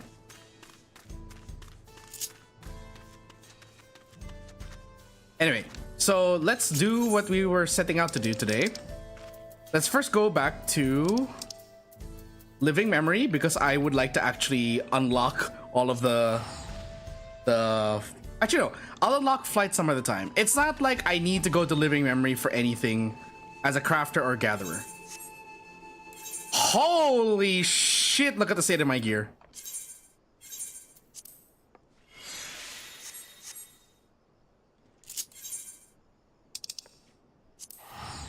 Let's go to Tuliolal.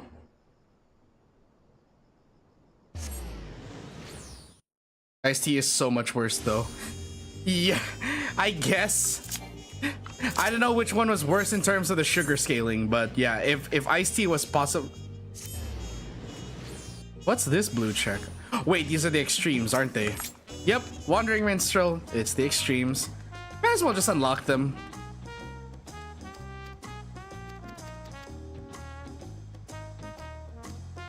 Ah, yes, Yoshi P. So good to see you.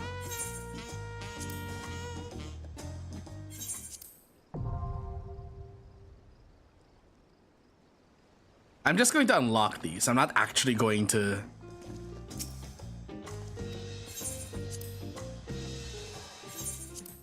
Not gonna do them yet. Not until like I ever like decide to do raiding, which is very unlikely at this point. I have so much on my plate already, I really don't think I can fit raiding into it. Okay, so let's see. Since raids are coming up, the first thing I want to level up would be... People are already going to be like hella focused on crafting gear. So I will just go with I will instead go with this, with Alchemist, because at least with Alchemist I can make pots. Pots are forever relevant.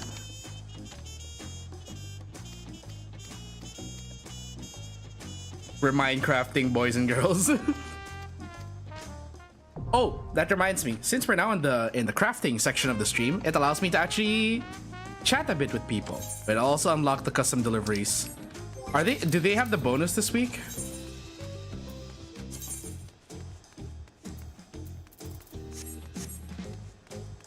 I wouldn't know. I haven't unlocked it yet. Anyway, so now that for the just chatting segment, one thing I want to talk about, because I just had dinner, right? We brought out some leftover soup that I had made for the celebration of the weekend. I am proud to say that did you do all AAH? You maxed out on one custom. What do you mean by AAH?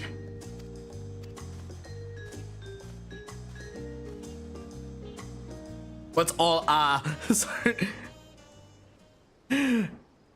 Oh, where are you leading me? Please do not mug me. Am I being led to join a crafter's cult? Who you are before you show up on their doorstep offering your services. Let's go in order, shall we? Starting with Shroud Soj Metalwares. Shroud Soj deals in all things metal, particularly when it comes to dating necessities. Unfortunately, she's been recently confronted with an issue that's put her very reputation at stake. Oh, I thought these were custom deliveries. She seeks a metal worker.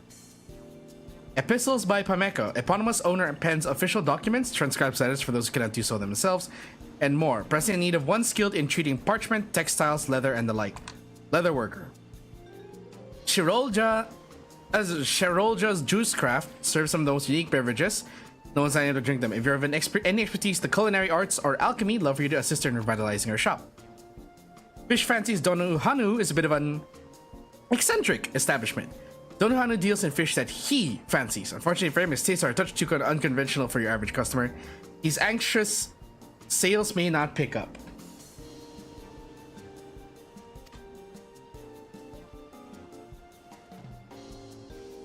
Hold on.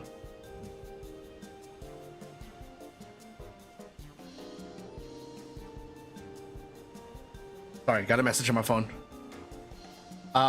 Stuff like Yulmore or Old Charlian.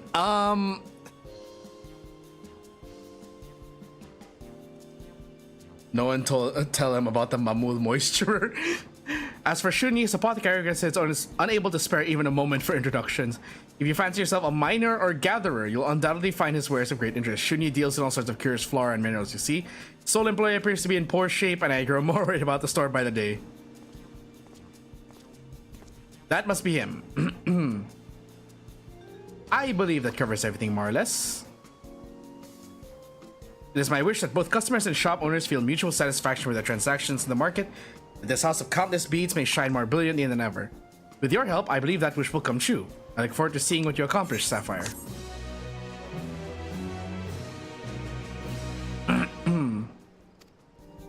Wachu Makey. If you're referring to like the what do they call it? The high level trade-ins or the high level deliveries? Yeah, I did those.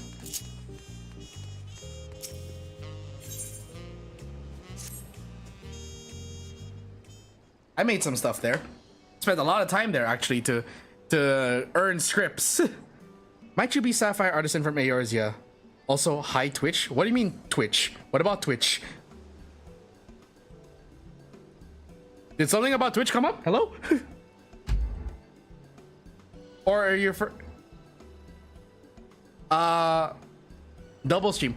I could if I could actually afford the subscription to Restream, like those services that let you stream on multiple platforms. Those things do require you to pay a fee in order to do that. As far as I'm aware, I've yet to. I don't know about any service that lets you stream on 2 different platforms. Even then, as I've shared before, I chose to migrate to YouTube from Twitch because of the fact that I did not support the practices of Twitch. I think it's like what, 1 or 2 years ago, there was a lot of kerfuffle surrounding Twitch with things like bad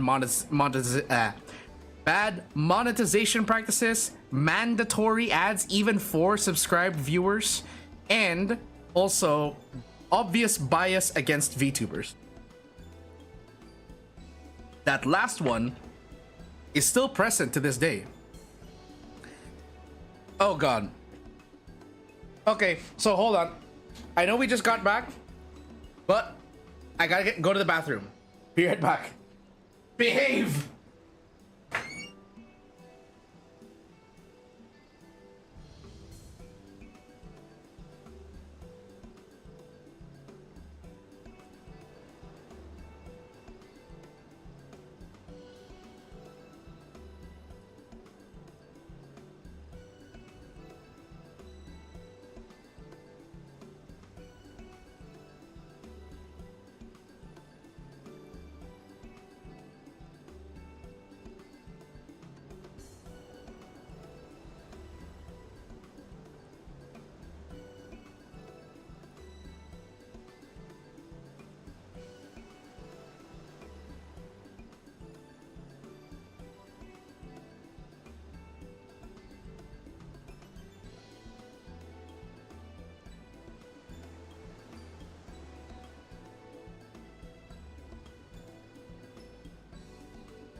That potato leek soup went right through me.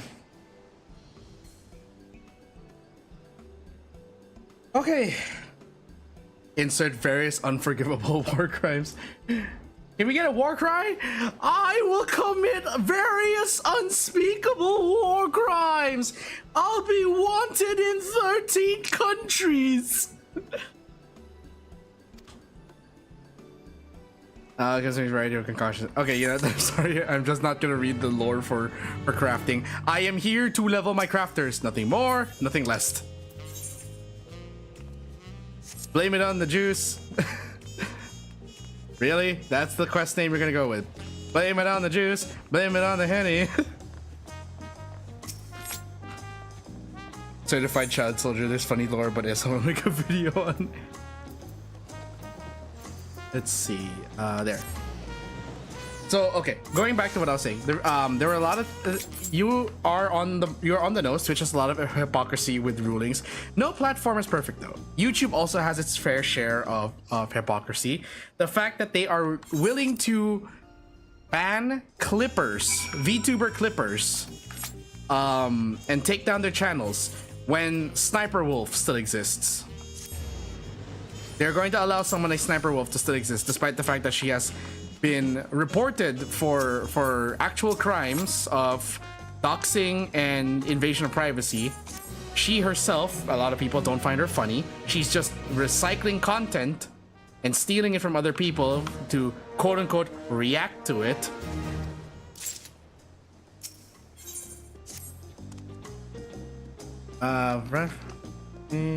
The cherry moya food harvest or carpaccio may have for solution according to Pelipili merchants. Regular consumption just wonders for dry skin. Very much resembles Mamulja's scales.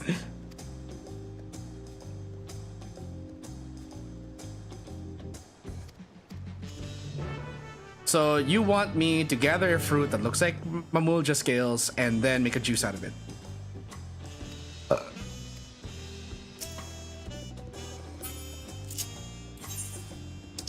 Did I get the ingredients for it though? Society quests? No. Side quests? No. Class, there we go. Cherry moya juice.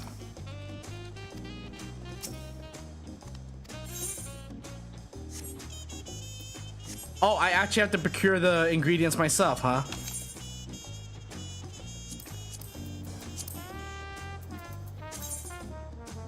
Eh? Where do I get the ingredients from then?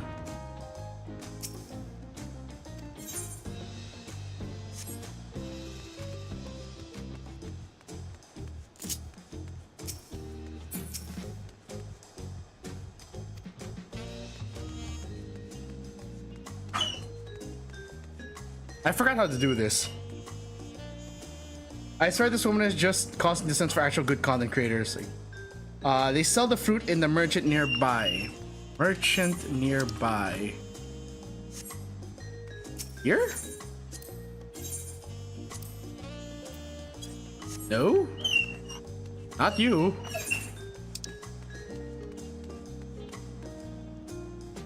Do they mean in the market?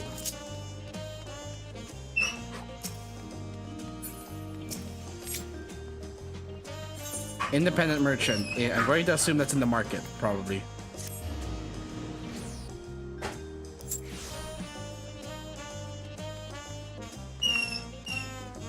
And it sounds like my dad's home. Armorer, retainer, vocator, gemstone trader, trade crafts. There, independent merchant. What did I need again? 4 coconut milk, 2 cherimoya, and 1 Burkanan sap. Wait, how? And then I need to deliver 6 of these things. So for 6, I need cherimoya. 2 times 6, 12 cherimoya.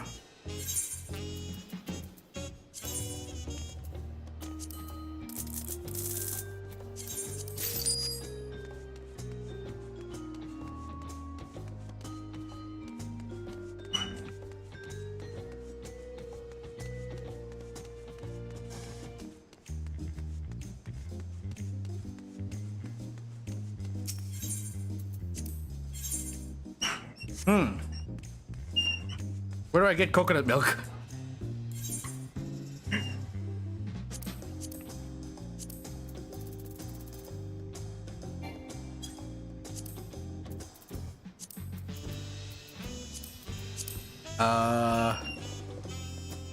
Crafting method.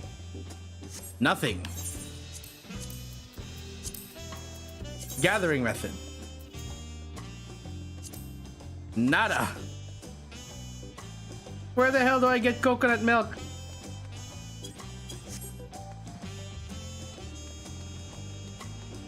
Google. The sap is a level 90 botanist item. Coconut fur is 80-ish. Wait. Hold up. Are you telling me I need to actually be a culinarian for this?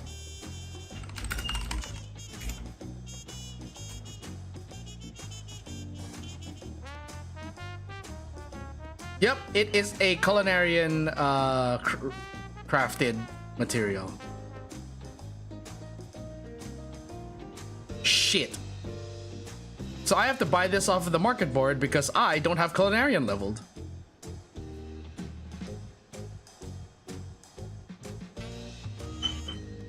Or wait, no, it says level 88 alchemist? Hold up.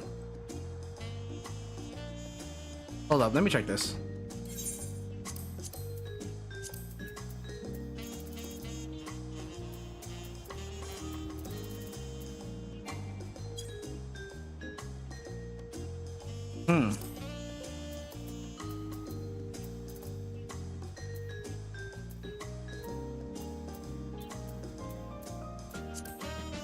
Is it a master recipe? No.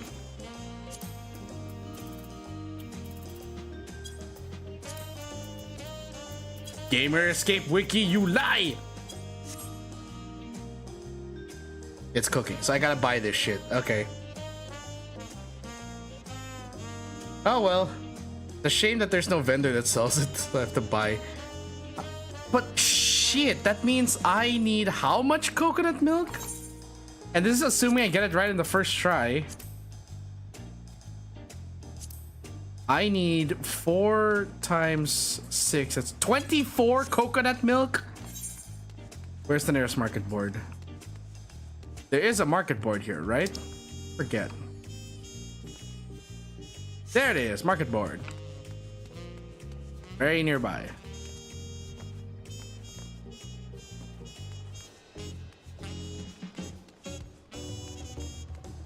Yeah, maybe I should level culinarian someday.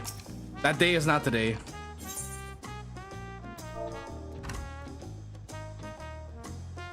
You put the lime in the coconut and cook it all up.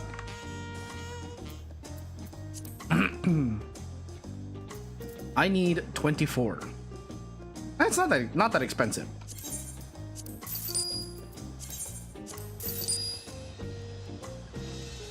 $21. I need 3 more.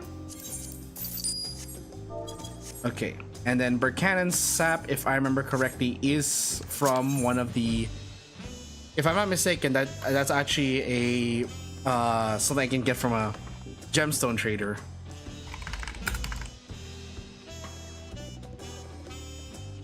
Yeah, gemstone trader in Endwalker zones.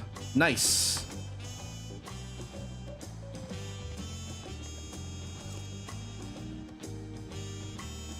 No, that's fine. I managed to buy the coconut milk. Sorry, I read your chat late. Endwalker zone. So that would be.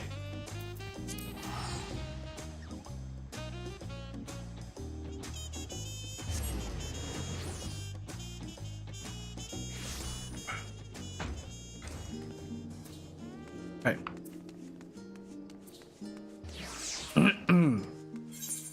There's the gemstone trader.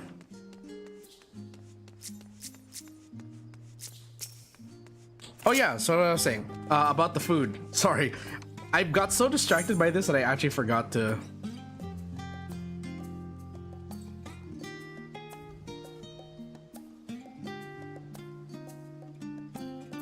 Sorry, message from family. I got so concerned as to what could have been. So how many sap did I need again? I need 12. 12 bear cannon sap. If you ever do try to prio culinary, I can give the stove furnishing gives you a bonus for crafting. Ooh! Well, I'll think about it. It really depends. Okay, hold up. I know that there are some things missing from my hotbar. I need to check what actions those are that are now missing.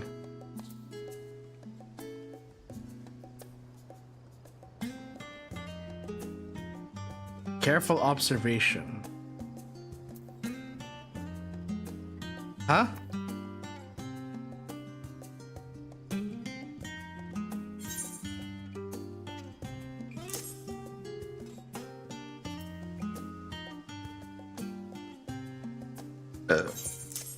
Okay, I guess.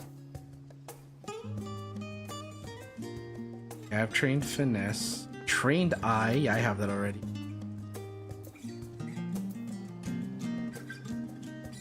Advanced touch, I have that. Prudent touch. I don't have prudent. Oh no, I have prudent touch. Okay. So it really was just those two things that I was missing.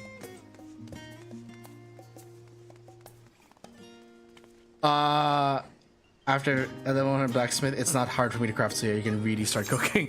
We'll see. Right now, I want to focus on getting this to level 100 so I can actually. Oh wow. Okay.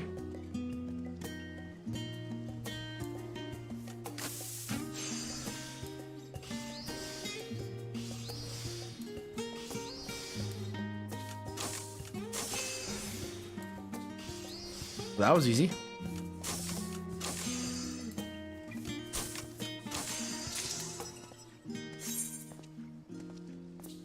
Can I no, I can't quick synth this yet.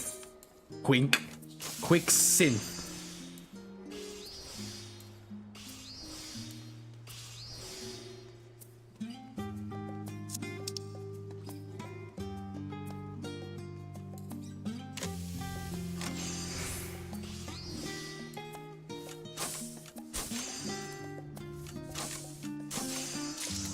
That was easy.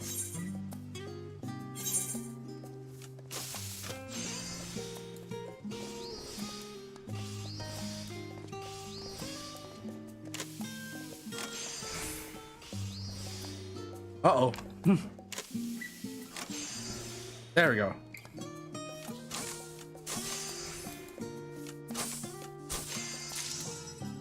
Whew.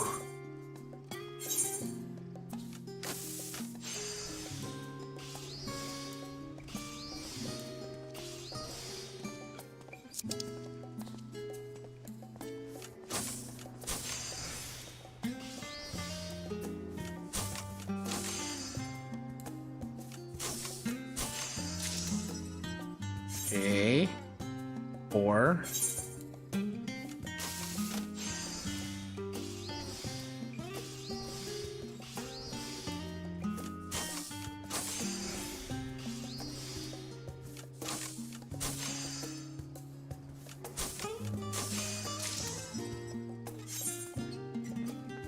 Okay, last one.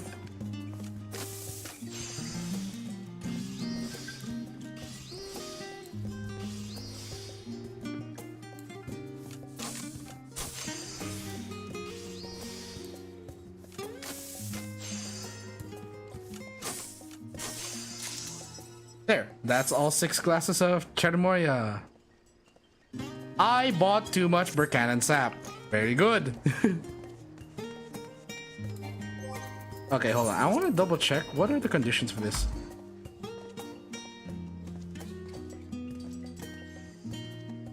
Can only... Wait, no. Do nothing for inside. Right. A crafter's delineation is used upon execution.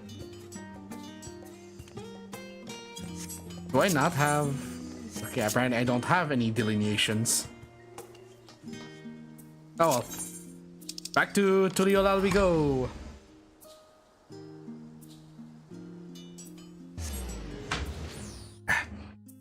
Damn it, I'm not finishing my story. Anyway, like I was saying, over the weekend, we celebrated the birthday of a couple of amigos.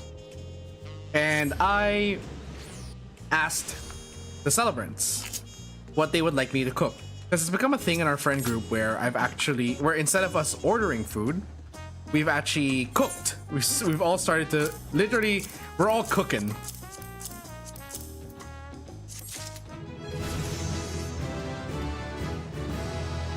Level 91, wow.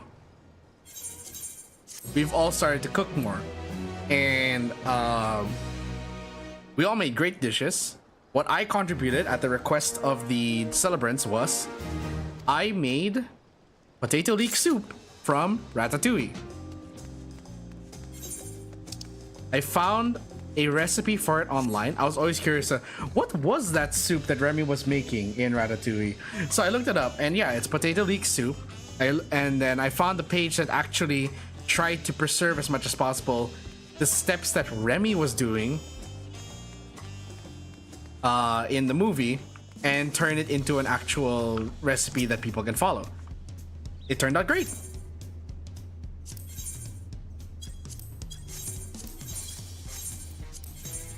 Here we go. Bottles of growth formula lambda. What do I need for these again?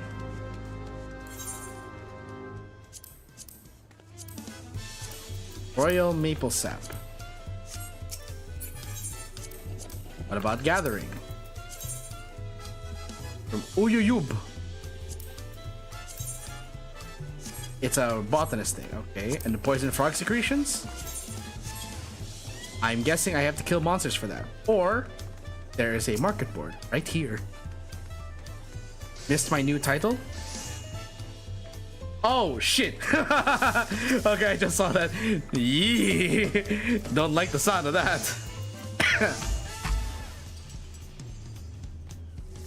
Poison frog.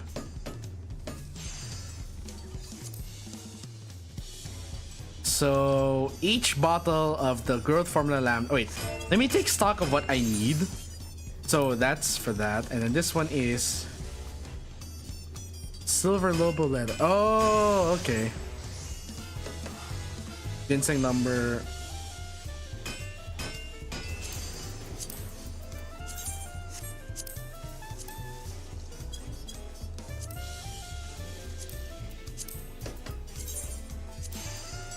Spun bank. Right outside Tuliolal. Wait a minute. Where is this? Oh, okay. So what we'll do is enchanted manganese ink. Oh boy. You know, I'ma just buy these. Royal maple sap, poison frog secretions. 3 times 2. 6. I need 6 of these. And then the other one was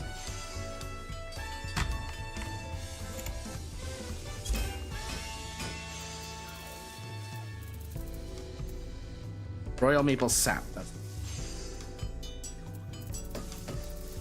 How many of these did I get? Shit. 4 times 3.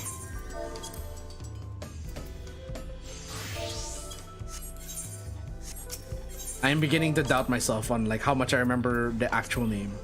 I need 12. Ooh. Okay, that's 12. Ah, shit. Poison frog secretions from gemstones. Damn, I wish I looked at. I should look at chat more. I'm sorry. I keep missing that. Ah, well. My apologies.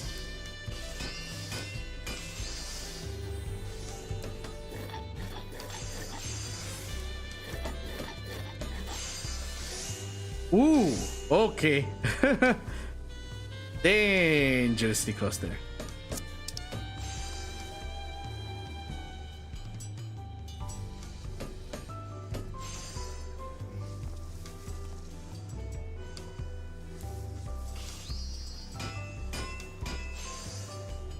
Okay.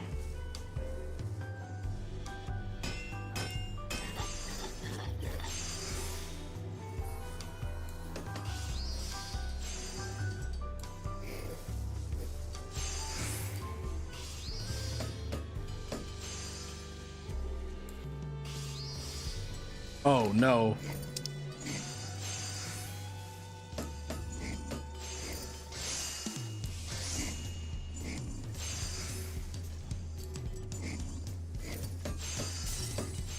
What? But I had manipulation up. What the heck?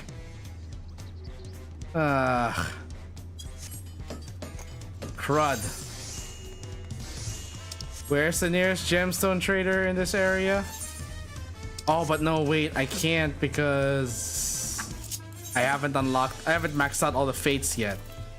Great. Now I have to just guess. Go to Okanu. Never again Adamantoise market board. Well, okay, to be fair, I'm not on Adamantoise, I'm on Leviathan, but that could arguably be worse.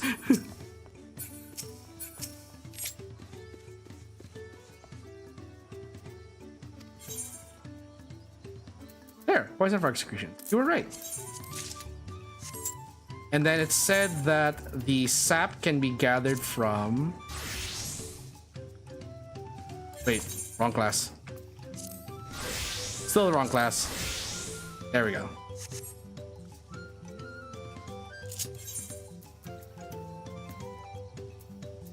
I am looking for royal maple sap.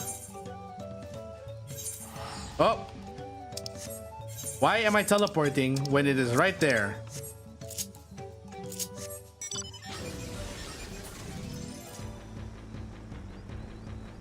It is in one of these trees.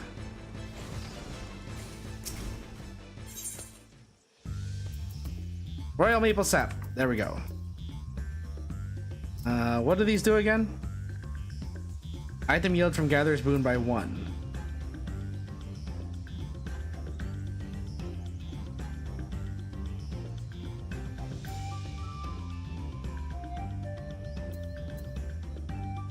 %, gatherer's boon, okay. Can be stacked with Pioneer's Gift 1.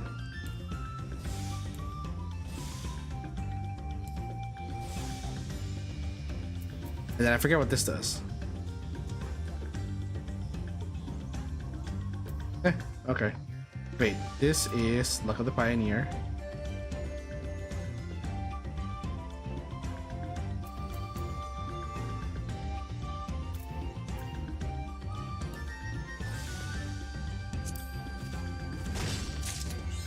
Ta-da! Ta-da! Oh. Excuse me? Press 2, not 3. You only need plus 10%.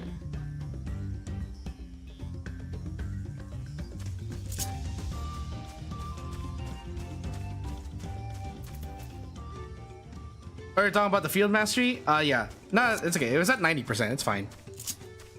But hey, I think I got enough royal sap to make up for what I lost in that last gathering, that last crafting attempt. So we can probably try again. But first I need to check something. 620, 620, 620. It's all 620. Everything is eye level 620, so I should be good. I should be fine in making this. But I suppose some crafting food might help. Oh, whoops.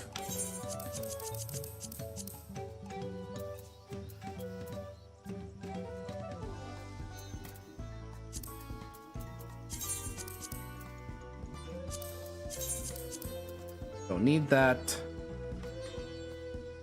I'm hanging on to that for whenever I decide to go fishing, which is gonna be very unlikely. Last necklace of healing. Where? Why do I still have this? Decent, this motherfucker.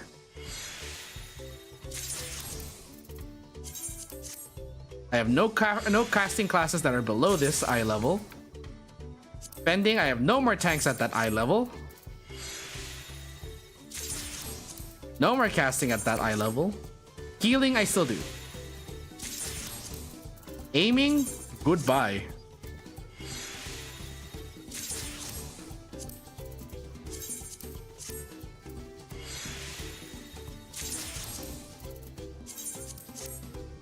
You know, I was laughing when I saw the name of that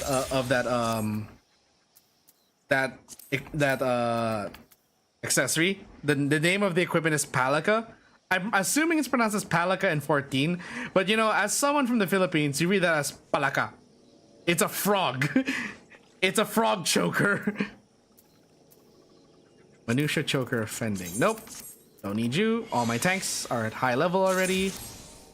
Edenmorn necklace of... Oh god, I still have Edenmorn gear? With materia? Oh boy.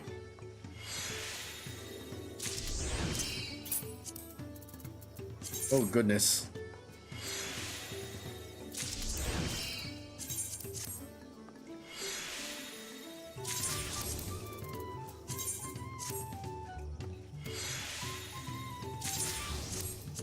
Okay, and with that, place an armory chest, sort. Doesn't look much better. It looks pretty full. Okay, now where's my crafter food? Let's use a...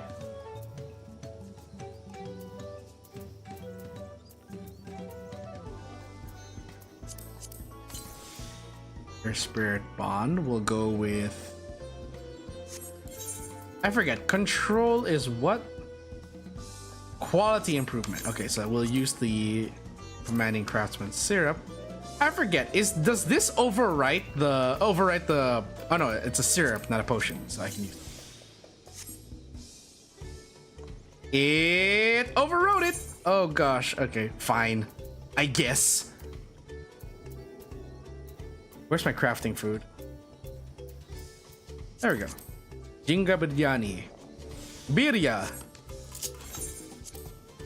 Let's try it now. This game really wants to pay for those extra retainers, damn. Yeah, it does.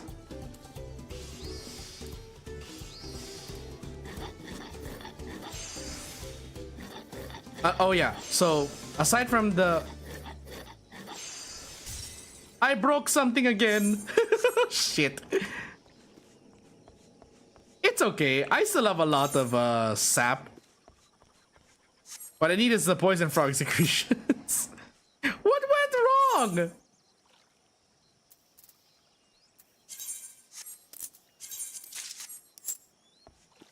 Hold up, what went wrong?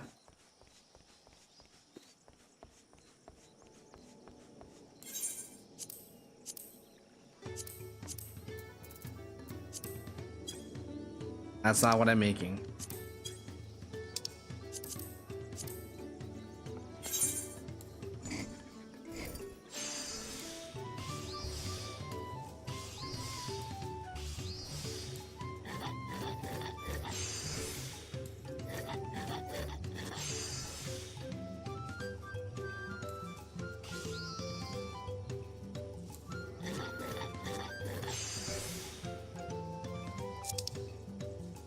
$2,281.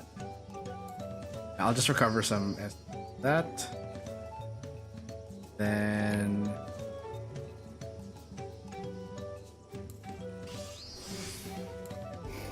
this.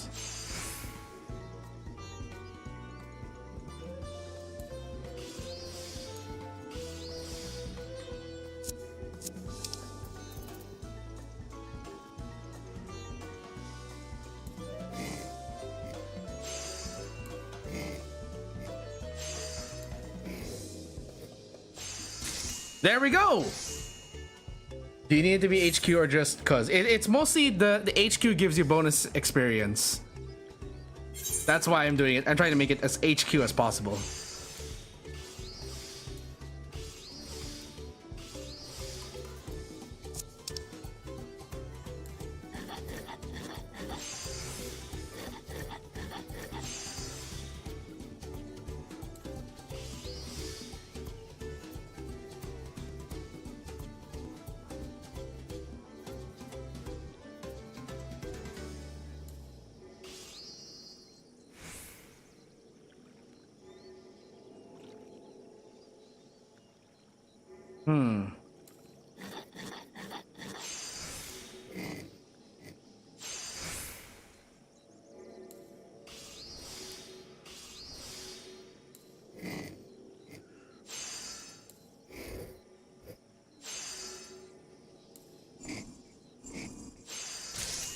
Two.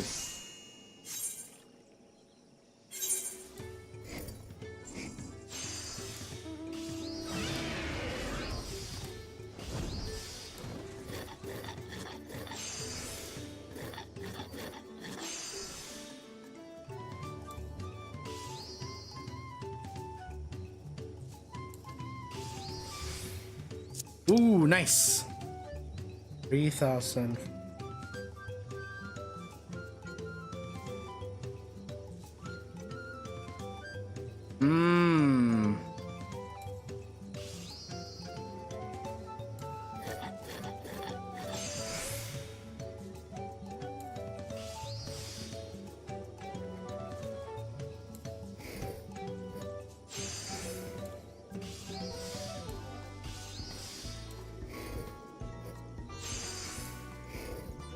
I am tiptoeing very much with this. Oh, okay, that's 3. Now I need a ginseng angle brush. Silver lobo leather, I can probably get that from a merchant. Manganese ink, I think that's... I have to craft that. Moon gel, I know I can get moon gel from a gemstone trader. Ginseng lumber. What did it say I could get the ginseng logs again?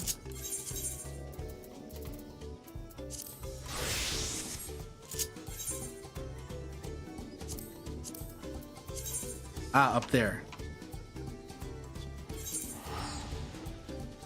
So one of the other things I had to make for the celebrants was we had to work on gifts. And I will say, I can't show it, but I drew something for one of the amigos.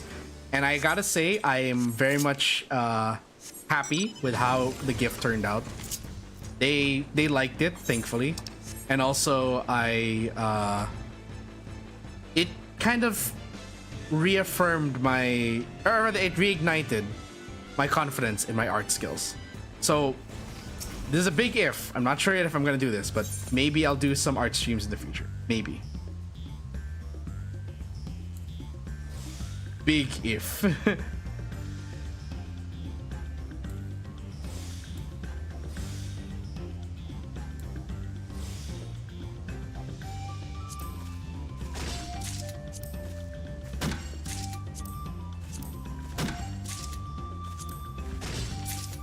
There we go. You do go to the guy without switching class. I know it's I don't have to switch class, but I'm gonna be using the class to farm the logs anyway. It's under. I'd watch him making a big difference. Yeah, I'm happy. Like it gives me a bit more of a confidence boost, and so I'm like, maybe I should start working on my art again. It's been a while.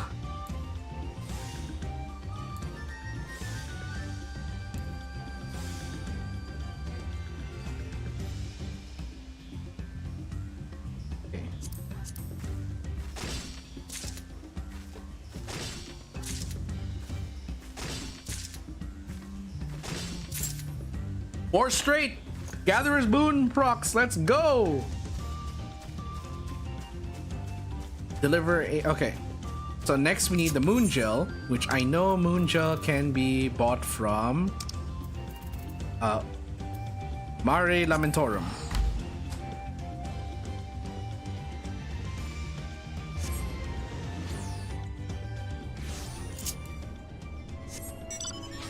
Up next is the. No, I have no time for legendary. Huh?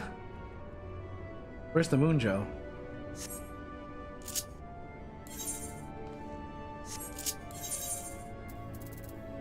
Where's the moon gel? Fuck. So how much moon gel did I need for that? Need one. And to make that, I need moose flesh and Luna Tender Blossom. 3 moose flesh, 1 blossom.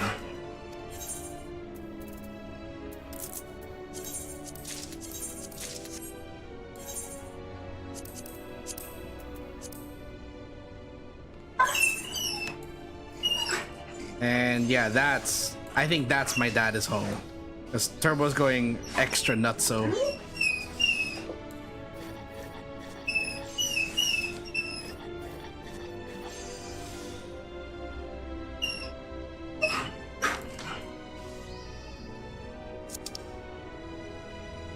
$1,900, yeah. 11.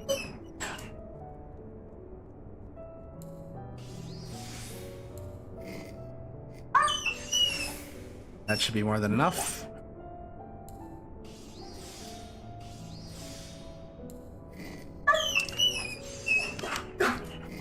Yep. Those are the ingredients. You're thinking grip gel from the Society Quest merchant? Maybe. Okay, so I have the moon gel. All I'm missing now is I need to make the lumber, and I need enchanted manganese ink, which requires manganese ore, petaluda scales, and ambrosial water. I know all of these are like.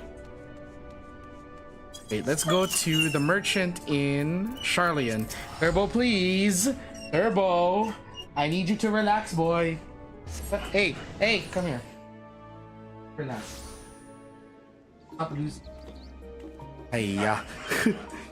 He just doesn't listen. As soon as my dad's about to come home.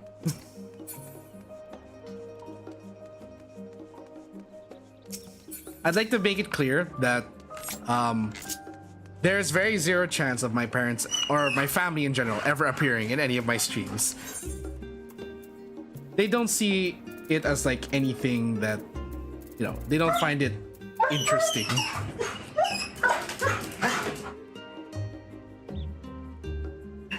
Okay. Turbo just skidded across the floor. Petaluda scales, ambrosial water, manganese ore.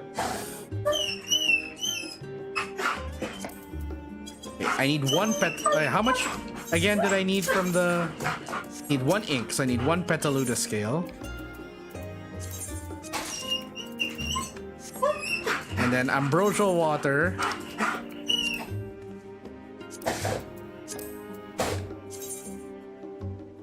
This is an Elpis. Yeah, I remember that. Also an Elpis. There.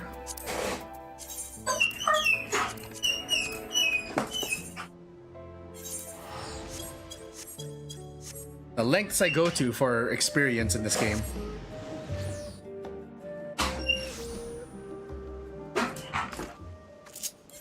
Okay, switch to...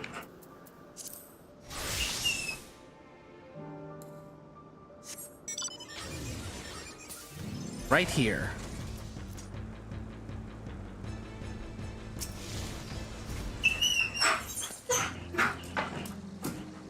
Affects my gathering yield, eh? I really only need one, but you know, just quick gather it so that the outcrop has time to respond. Besides, we don't know how many times I'll actually be doing this.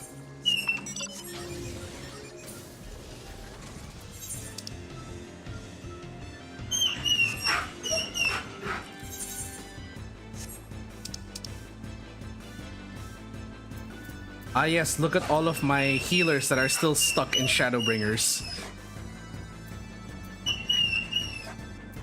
Scholar is the only healer I maxed out in Endwalker.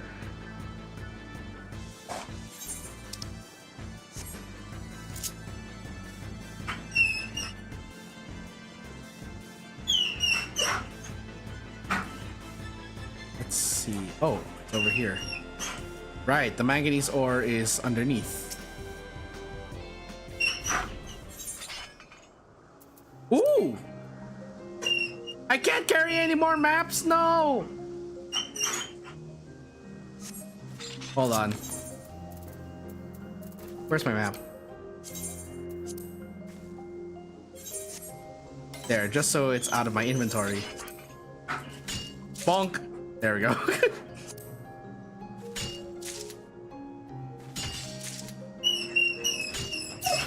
That should be enough, I think. Well, just to be on the safe side, let's get one more.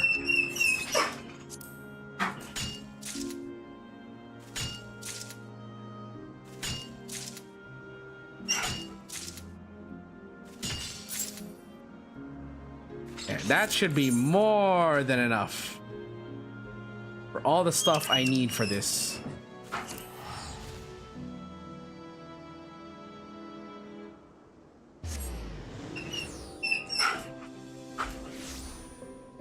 Okay, so we switch to first carpenter. Wow, okay. Ginseng lumber.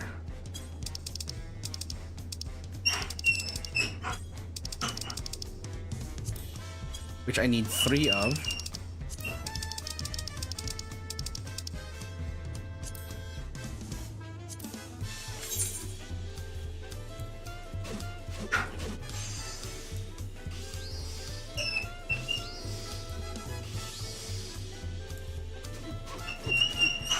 They did so much to change the job abilities. I can see that.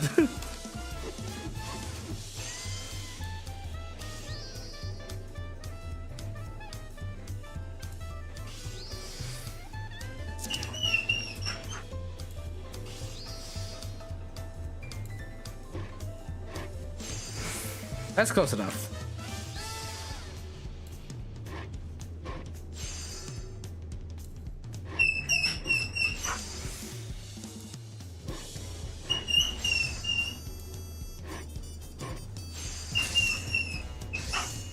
That's only 1 lumber? Shit. Okay, I gotta do 2 more.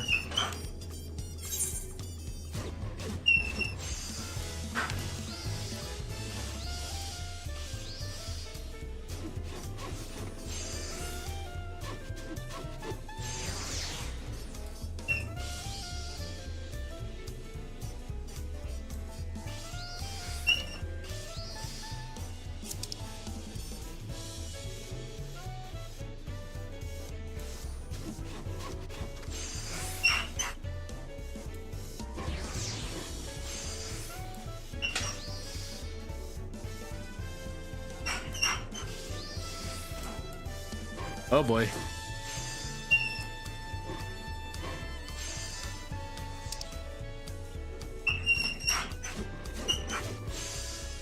Whew, I have enough. That's 2.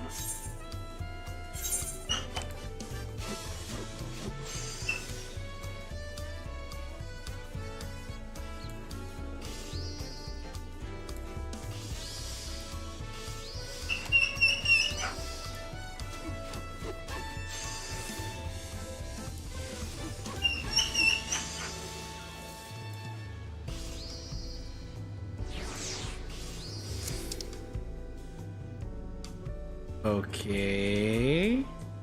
Yeah. Let's take the chance.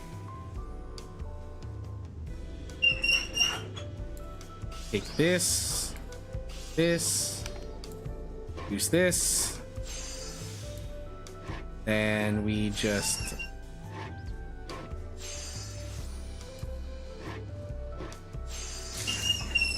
there we go. Okay, so we have the lumber. Next, we go back to this.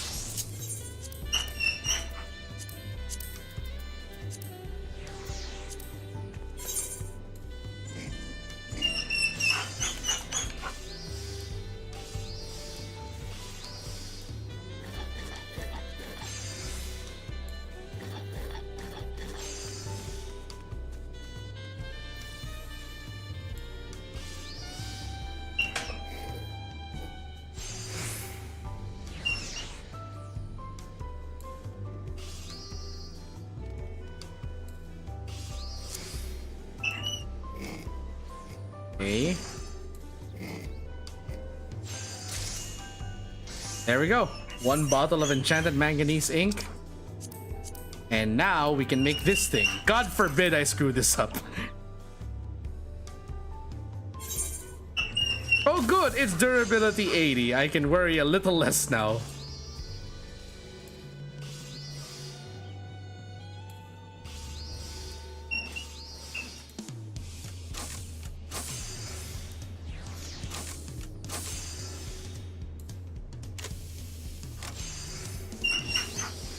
I swear, if that did not get me to like 100% crafting, I wouldn't know what to do at that point.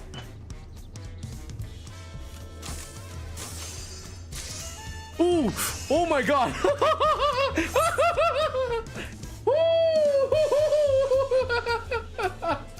Woo! Exactly as it hits 0 durability.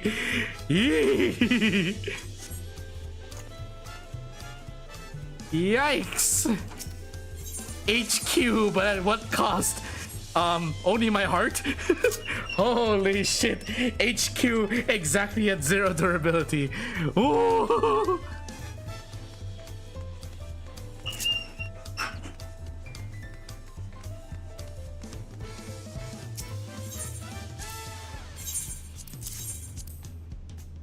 Your sanity? I mean, yeah, I would say I discarded my sanity long ago. That's the price you pay for your monthly subscription.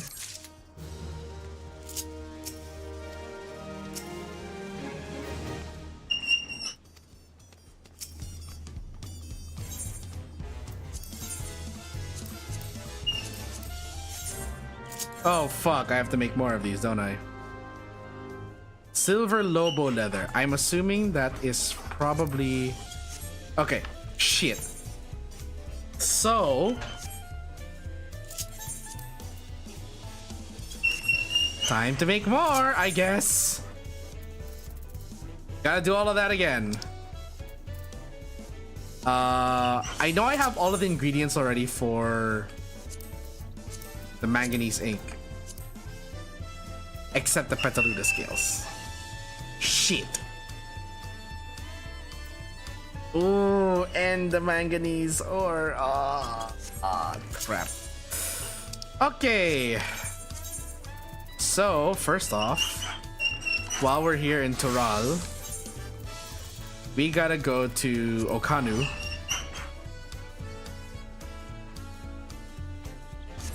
Yeah.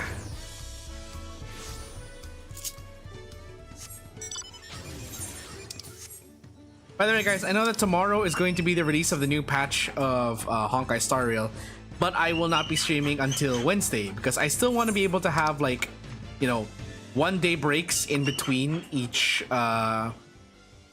stream if possible. I know they said the royal sap is in this direction. Yeah, the sap's over here. But yeah, hope you guys are looking forward to that stream. And as always, I'll be doing this new time slot so that, you know, I have a longer stream, but I can end earlier at my own choosing. Make this 100%. This. And there we go, the dog is gone.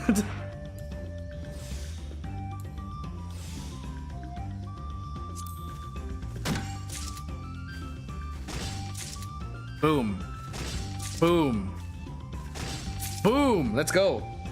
Since H starts getting spicy, I'm not sure about spicy, because like Penacony was peak. We'll go with that. Like Penacony, the story of Penacony was peak. I'm a bit on the 2.3 story because of like it felt like such a convenient ending that it didn't quite sit right with me.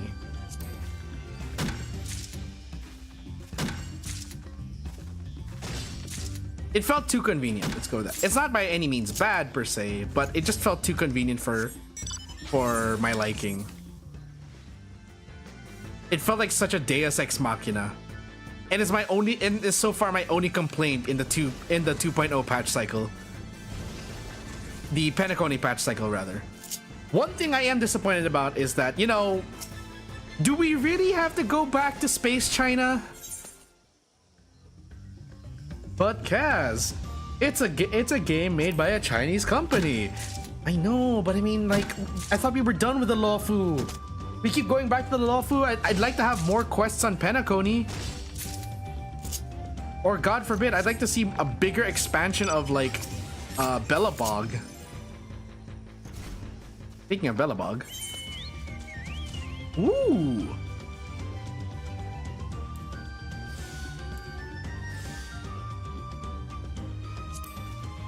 Okay, speaking of Bellabog, another thing I've been doing, like I said, during my break was I've been playing a lot of ZZZ.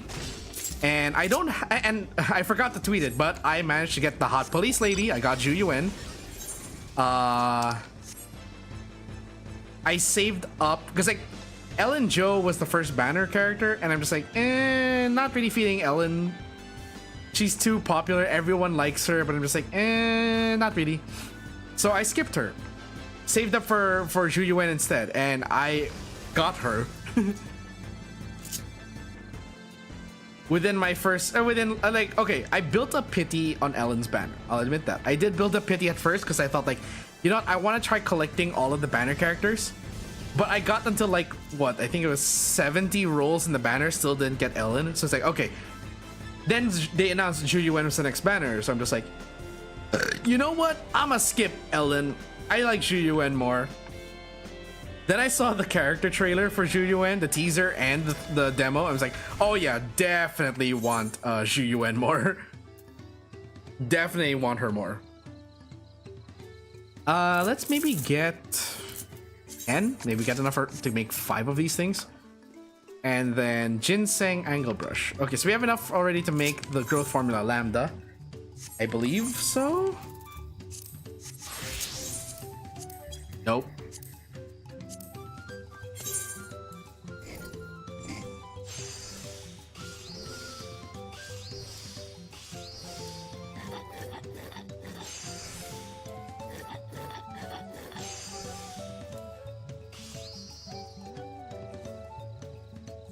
Let's see.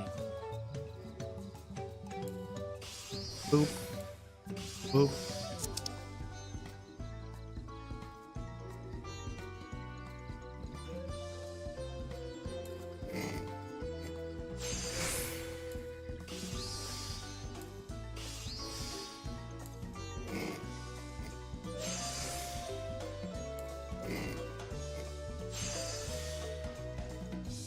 I made a mistake.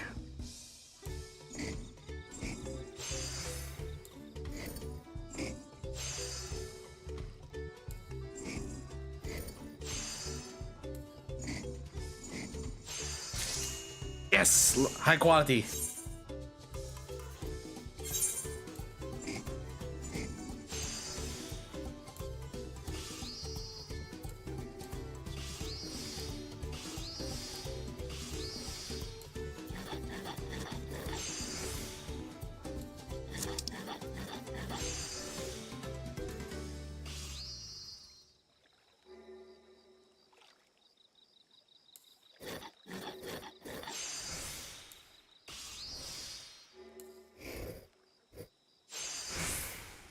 Okay, this.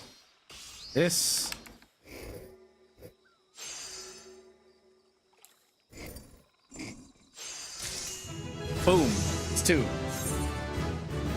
Ooh, what does Refine Touch do? Increases quality from the basic touch action.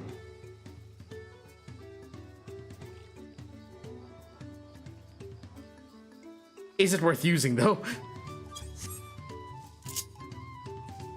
Is it worth using? Basic touch, just basic touch again. Nice touch, prep touch, prudent touch, basic touch.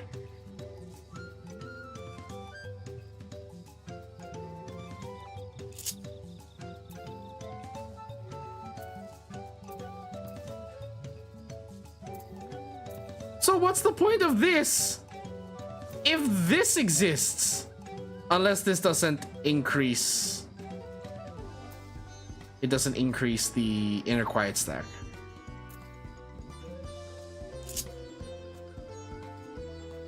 I have a specific glamour for crafters I'm considering. I mean, I already like this one. I've liked this suit for a while. I just wish this was also available for combat classes, because I've always loved the aesthetic of class. So, which is why, like, I know I think I've said this once before, but I really liked the aesthetic of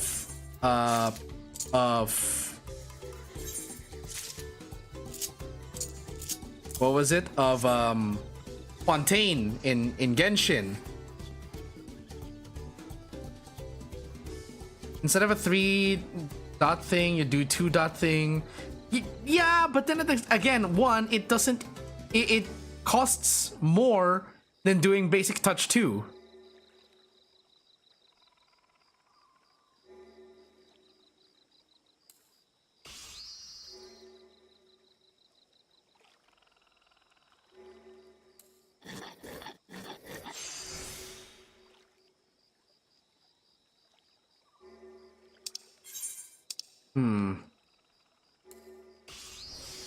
I'm just gonna treat this like how I do my my old macros.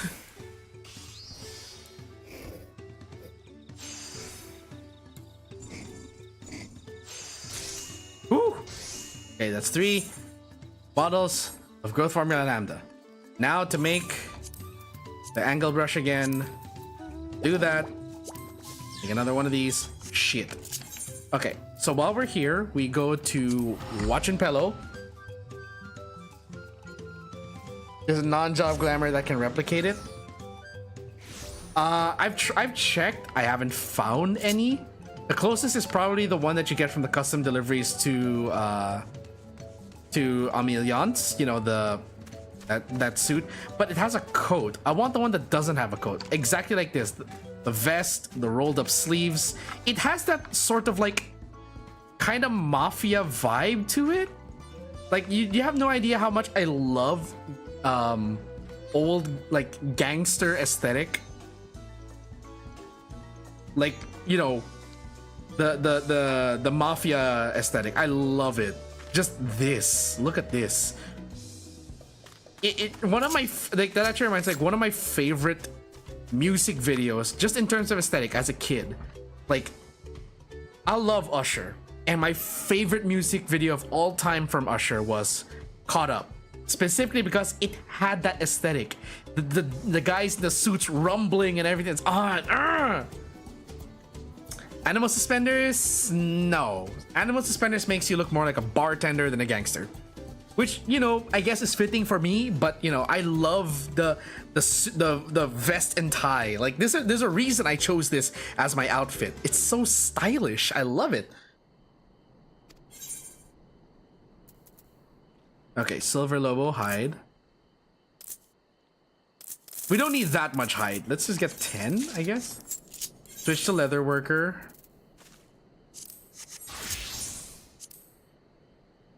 Eblin Al. Oh shit, Eblin Alumen. Where do I get this again?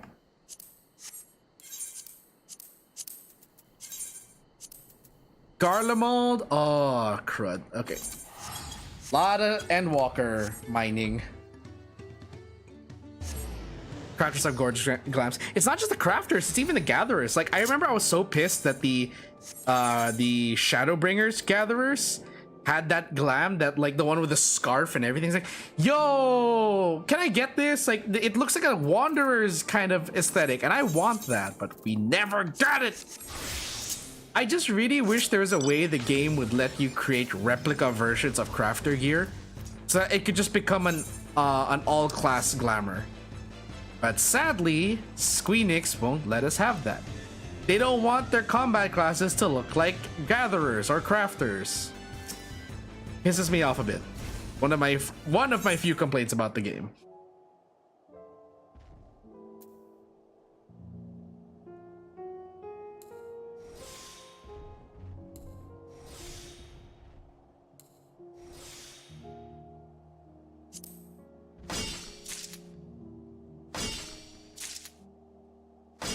The minor level 100 orange scripts, it's hot. Oh, I haven't seen it yet. I have not seen what that looks like.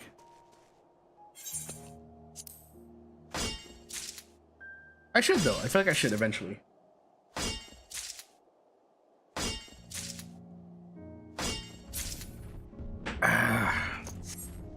Okay. We got the Eblin Alumen. Let's fly back into the city.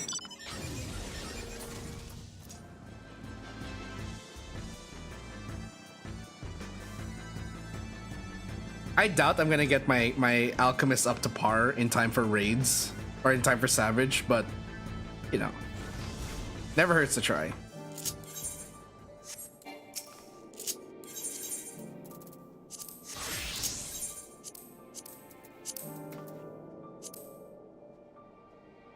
All right, I have to switch to leather worker. Why am I an alchemist?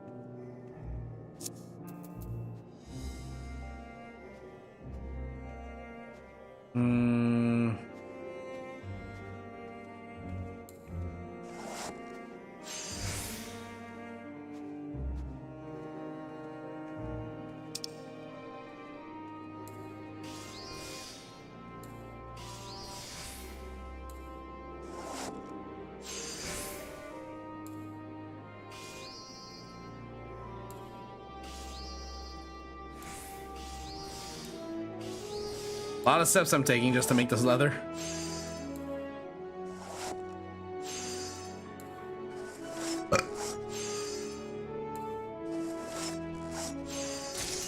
There we go. I need only one for now.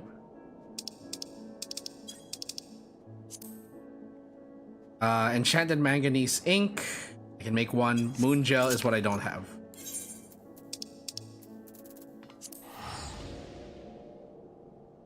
Oh, so sad only one class can use it. Oh yeah, I remember that one. Yeah, the one that has like the chest strap and everything. Oh damn, yeah. I hate that that's a blacksmith only glamour. I remember that. Yeah, I remember people were posting about that. They, you know, Squeenix, there's so much glamour that looks so good that you could easily just like, you know, it pisses me off a bit that, you know, they lock a lot of the glamours to specific classes when it could look good on almost anyone.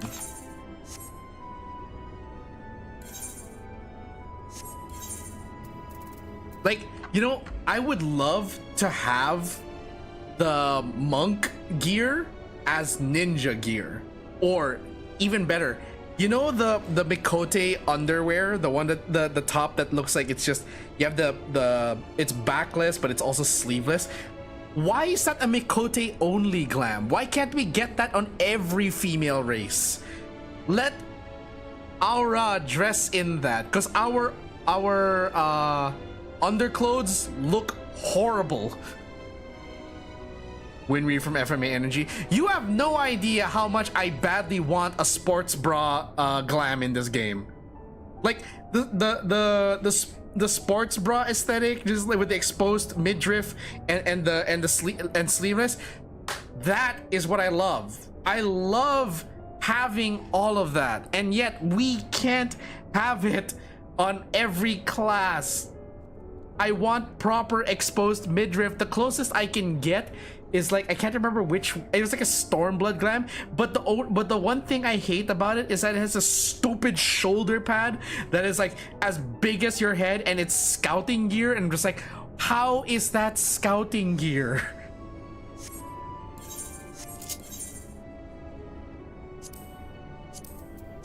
What do I need for Moongel again? 3 to 1. 3 moose flesh to 1 Luna Tender Boss. Let's go with 30 moose flesh, because I'm gonna be doing this for, I'm pretty sure, no. Make it 3. Let's make it 3. We don't know how many of these we're actually gonna...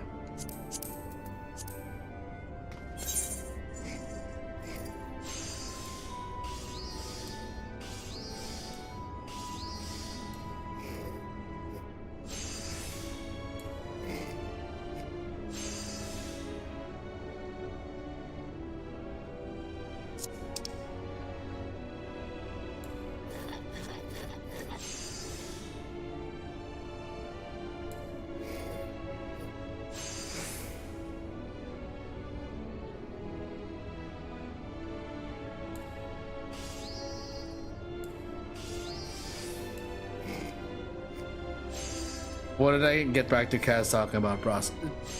You don't understand, Sheriff, how badly I want the Winry aesthetic in this game for something beyond blacksmith.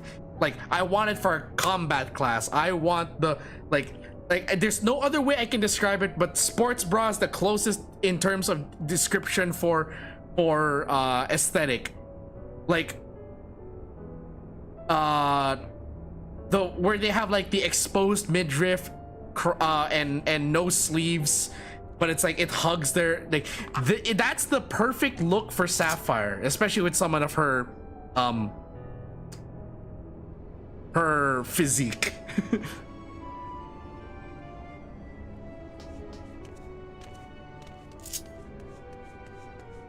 And if you're gonna tell me it exists for blacksmiths, I know, but it's a blacksmith only glamour. It annoys me. And then I was talking about how like there are armors that are close to it, but they always have something that gets in the way that just annoys me. Like, I think it was the Saurian chest strap or something like that. That just, it ruins it for me on the sole fact that, hold on. Alright, I need Petaluda scales, which I can only get from Elpis, which I need anyway to get more manganese ore. Okay, hold on. I'm gonna look this up, okay? So,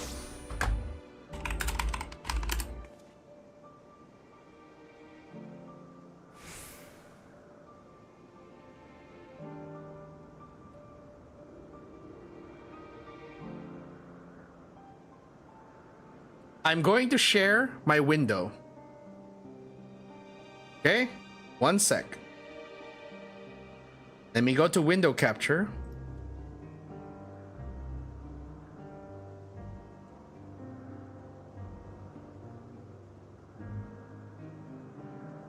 I have to hide the game, hold on. See, this is what I want for more than just blacksmith. Like, come on, alchemists deal with heat too. Why can't alchemists get this as well? Or another one. Let's go with as a more recent example in ZZZ. This Grace Howard. Come on. Can we get this look? Like, the only way I can really describe it is like, I don't know what else to call that except it's a sports bra. That's really the only way I can describe that piece of clothing. I don't know how else to describe that in like any other term of clothing.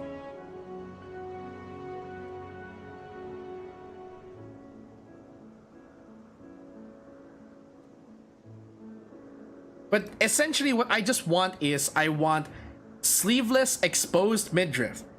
We don't get that on Ninja for some reason, even though typically you'd see ninja-ish characters or, you know, agile characters in anime with that aesthetic. Look at for goodness sake. No, wrong Fuka.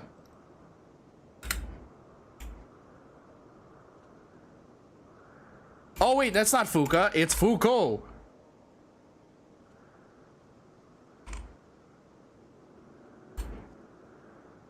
Nope, not that Fuko. Kirisawa, that's the one. For goodness sake, if you want an example, is this a thirst rant? No! It's a, why doesn't Square Enix ever put these kinds of glamours in this game knowing that it's stereotypical for that role? Rant. This isn't thirsting, this is me being mad that these glamours do not exist in this game. Like, I want my sexy tomboy aesthetic, come on.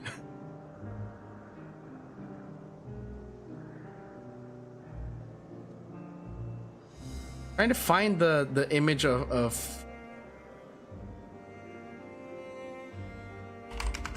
trying to find the right image for this. One that is actually safe for this stream. Okay, well, you know what? I can't find one that is proper.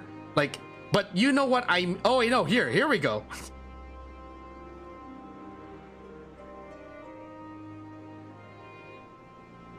Okay, hold on.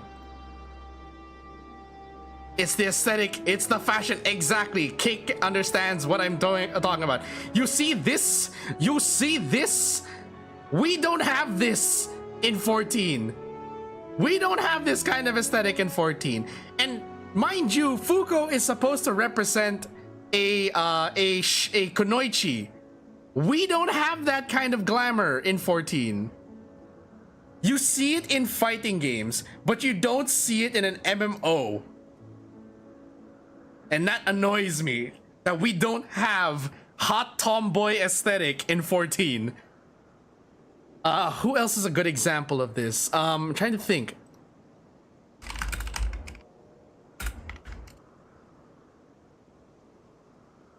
I need to actually look at Negima, because I know that there's at least one character in Negima that has that aesthetic.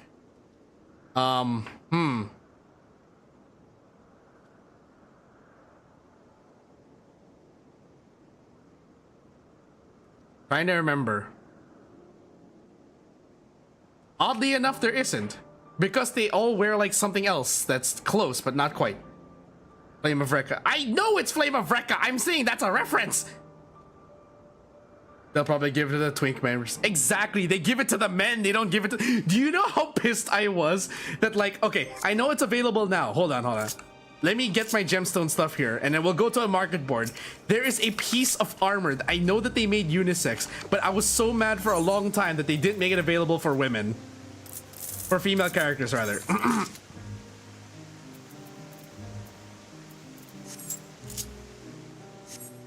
It sounds silly, I know, but...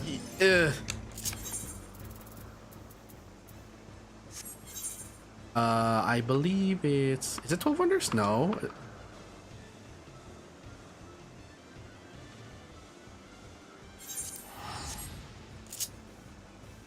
Yeah, they like to give like the that's one thing also I'm so mad about, that The men have the glamour that I want for female characters. And what do they do with the female version? They make it look entirely different, and it pisses me off to no end.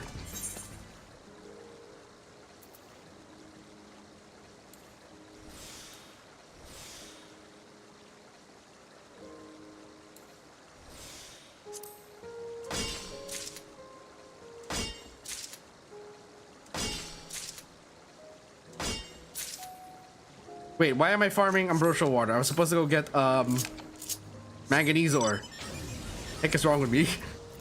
It should be for everyone. Yes, exactly. I agree.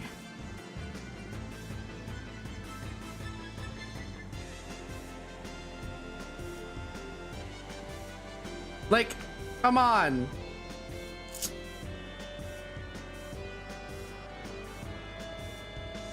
They give it to the like.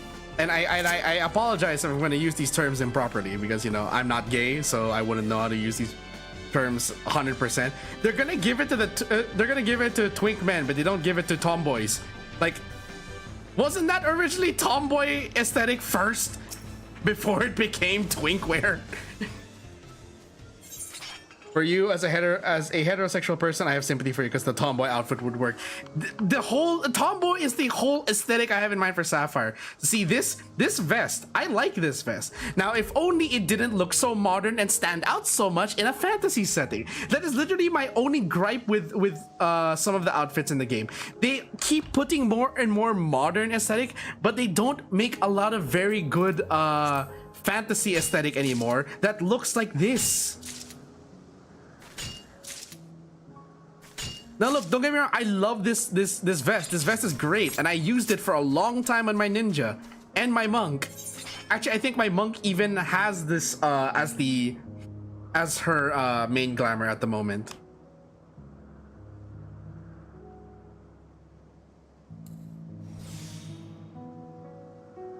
What does this do again?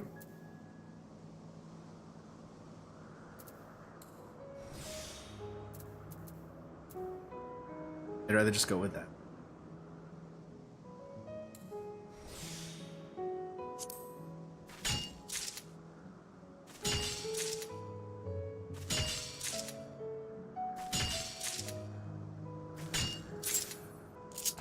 That is a lot of manganese ore, and yet somehow it's not ever going to be enough.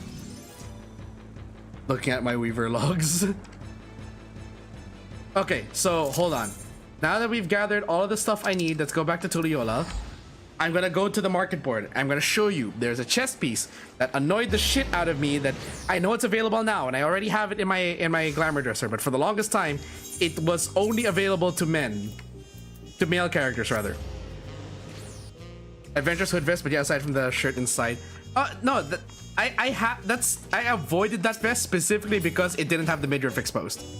I want my girl's tummy to be showing, okay? Sapphire's tummy deserves to be shown to the world.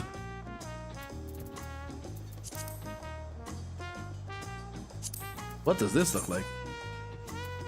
Okay, you see this? You see this? This would look good on a ninja. This would look good on a ninja. Why is this a gathering vest? Why is this a gathering vest? This? Oh no, we already have this for all classes. But you have to farm the dungeon for it. You see this? This looks good, but you have to farm a dungeon for the combat version of this. This also looks good. Why? This is okay. There's already a replica of this available. I know we already have a version of this available for combat, a replica version or a level 1 glam version. Meanwhile, in the male warrior of light side, why do items like Neo-ish Guardian Fan look different between genders? Exactly. That was another one I'm so mad about, that the Neo-ish Guardian set looked so bad on females. Like, you see that? You see what it looks like in the thumbnail? Why is it a dress? Why did it turn into a dress?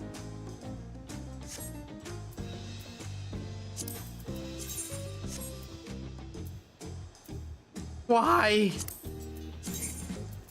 This looks fine. I already have this in my glamour dresser. Okay, so let's see.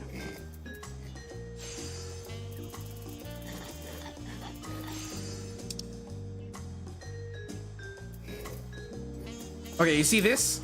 Statnarian bustier? Would have been great. I would have liked the top. I don't like the bottom. I don't like that this is all one piece. All of this is one piece of armor. This is all the chest piece. Why couldn't the skirt be part of the legs? This, okay. This, for a long time, I wanted this for females, and I'm glad that it's now available for females. I'm glad that they finally stopped gender locking this shit. Bro, can we switch? Let me have that dress. I'll give you this team. I'd love to, but the game won't let you unless you have mods. Even this, okay, so you see this? This looks ridiculous. Only because, like, what are these shoulder things? It looks so dainty. It doesn't look like a combat thing. It says it's a breast guard, and yeah, I can see that with the leather, but did we really need to have frills coming out? This looks like something a barmaid would wear.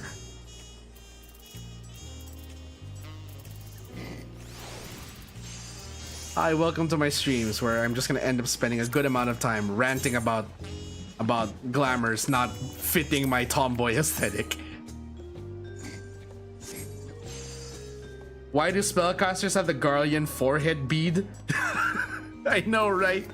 That was one of the weirdest things I remember from like the earlier ARR glam. See, this would have been okay. I would have liked this without this. Like the chest, sorry, the waistcoat tie thing. That's okay. It can look okay, but I wish we had a version without that. Oh, there is this, the Skywalker singlet, but the tattoo is what ruins it for me. The tattoo is what ruins it for me. Peace Lover shirt. This would look good for people who really want to go for the Shaluani aesthetic. Okay, so this looks good actually. I would go for this. Unfortunately, costs like a fuck ton. You know, the funny thing is, I could actually get these and turn Sapphire into a member of the Casbar. Why does it look the same on both genders?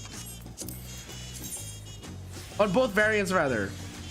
The only difference is that the dress vest has a bow at the back. But why does it look the same from the front? I don't understand. Why?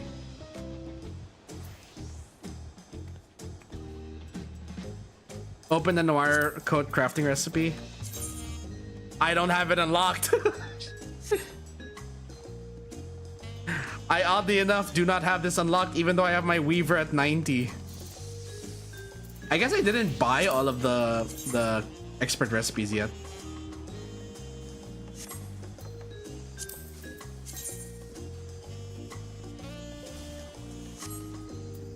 Free spirit jacket. Yeah, it looks okay. Martial artist's vest. Okay, this I'm okay with. Especially because it actually has a bit of exposed midriff. And now I look like Lara Croft. I now look like Lara Croft.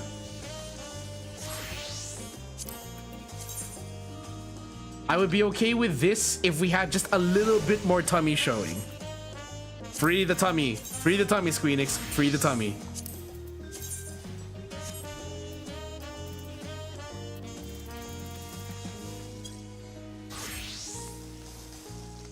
Anyway, I gotta turn in some stuff. Where is my... Need to make the brush, right? Okay, so what am I missing? The ink.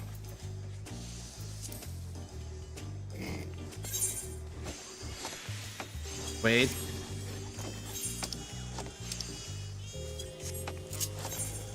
My food ran out.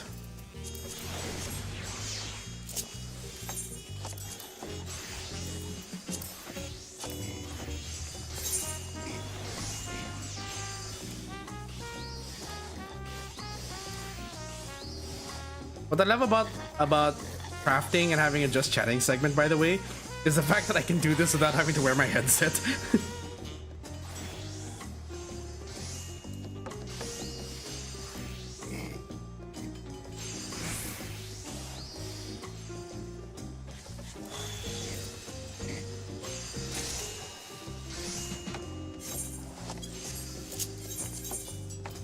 Switch to the woodworker.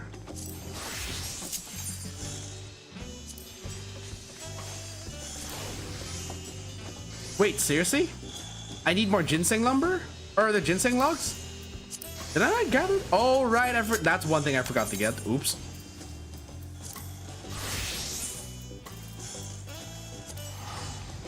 Thought this was an Asmongold stream for a second. I apologize. But believe me, it comes from a point of like, there is a specific aesthetic or an idea of an aesthetic that I've always had in mind when it came to Sapphire. I never ever want her to look bulky, because that's not who she is. She is forever meant to be a fragile speedster at worst, at best, or a lightning bruiser at worst. If she is gonna be bulky, it has to be in a way that her equipment is what enhances her speed. Hence, she has those Skaven boots. It's meant to be, oh, these are what makes her move faster, because it fits with the Magitech theme. But in any iteration of Sapphire, I never want her to look bulky. She should have slim fitting clothes or something that looks flowy but never look bulky.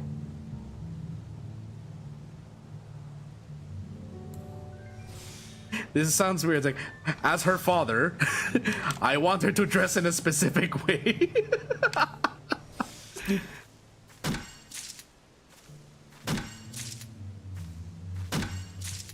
Really? Oh, right. Okay, wow, really? On the fourth one, that's the only time that it gives me the proc. Great. Oh, we're gonna wait for this one.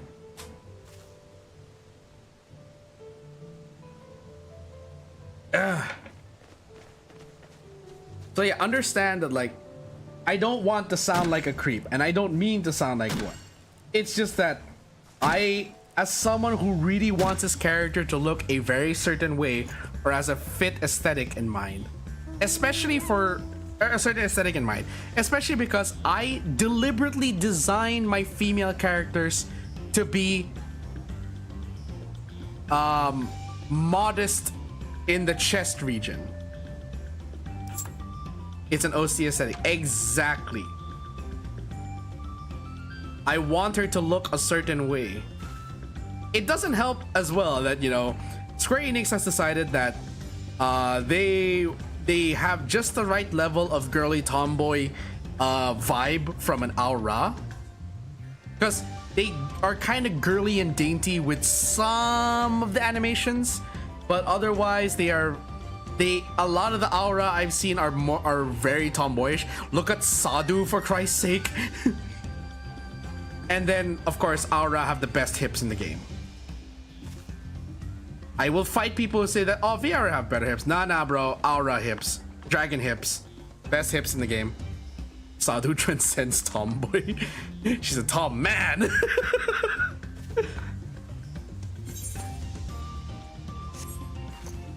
Wait, it's not quite at max yet, so wait.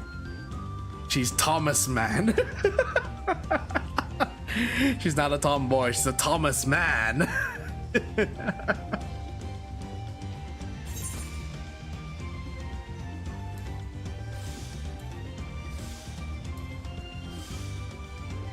And then this. That should be good enough, right? Really? Okay. There we go.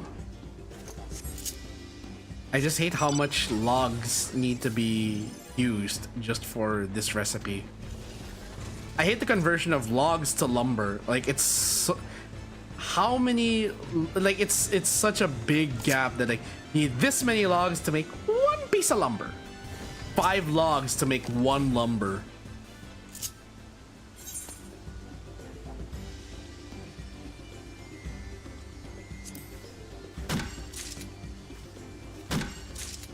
What about Yuffie? Exactly, Yuffie.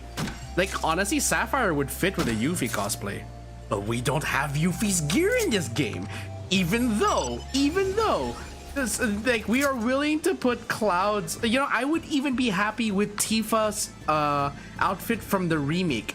That is what I would. Why are you crafting on the rooftop?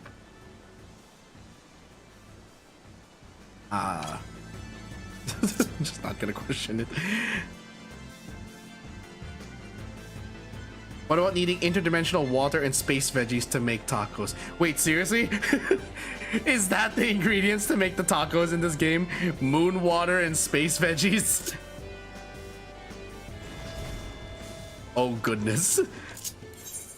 Well, you know, it's what separates the Warrior of Light's crafting from the rest of Taral.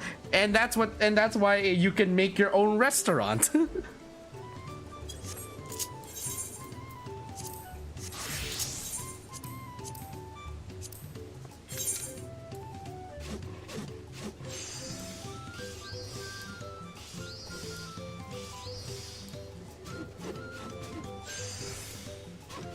Ooh. Right. 754.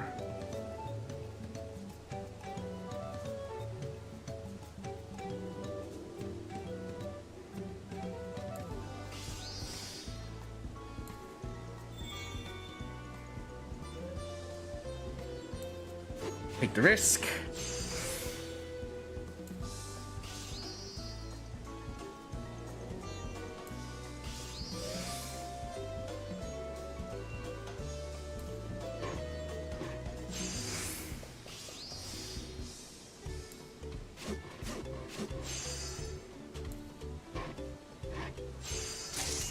There we go. 1.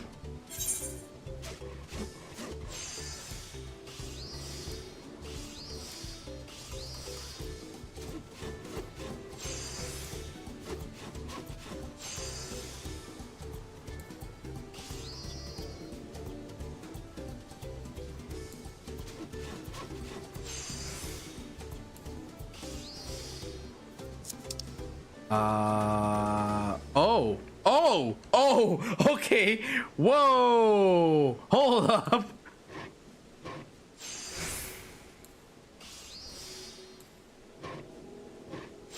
Suddenly hit me with an excellent out of nowhere. 2. Whose dragon is in front of me and why? Sir, may I know why you are parking your dragon on top of my crafting at the moment? Is that why you sing big fat tacos during raids? Yeah, I'll never forget the clip of like Jesse Cox realizing what his chat meant by big fat tacos in his stream of the first time he fought the ruby weapon. He did not know why his chat was chanting big fat tacos, and then he learned.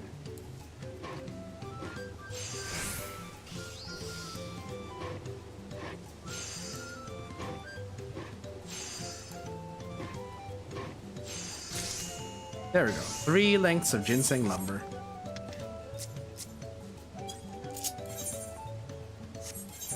And then switch back to...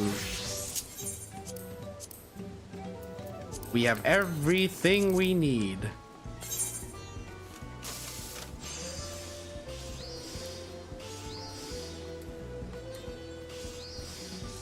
You know, I feel like just to save myself time, I should just focus on the growth formula lambda next time. It's so much easier to make than the ginseng angle brush.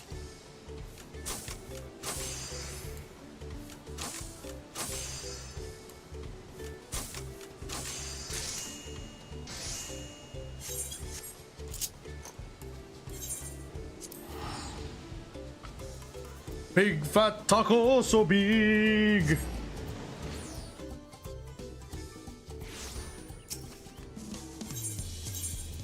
Let's go to Bayside Bevy.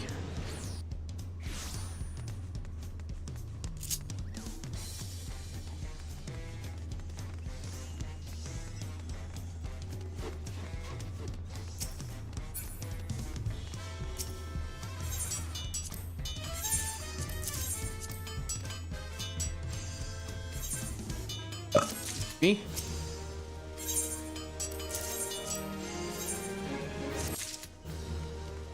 Go.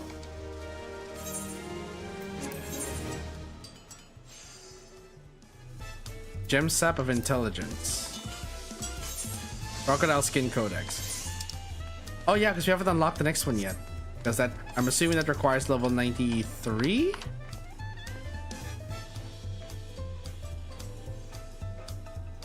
Yes, 93. Does DT have deliveries yet? No, it does not. Not that I know of any. Hold on. Let me check these ingredients. Oh, that's gonna take forever. I have the ambrosial water, lesser Apollyon shell. I'm guessing I can get that from Fernleaf Lavender. Hold on.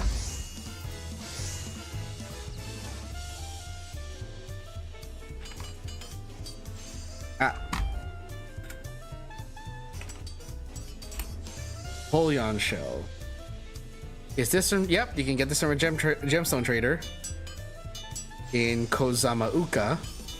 And then also there's the Fernleaf Lavender. If I remember, it's from Fort Job, isn't it? Nope, it's from... You have to farm this. From the Blind Forest of Ishmaya. Crap. Well, this is definitely going to be infinitely easier than the Crocodile Skin Codex. I would rather just do that. Also, I forgot, we have custom deliveries. Why have I not been doing this? Crafting bonus? No. No bonus? Bonus! Well, wait, let me check Marngrat. Nope. Ooh, Ameliance. Okay. We go to... I must never forget that custom deliveries are a thing.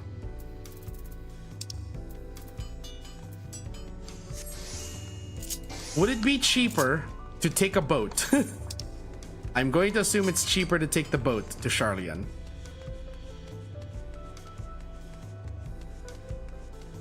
Oh, that reminds me. I actually saw a tweet where someone on Reaper actually managed to do a glamour of Maka Albarn from Soul Eater, and I love it. It's free. Well, I'll be damned. It's free to travel from Toral to Charlian by boat.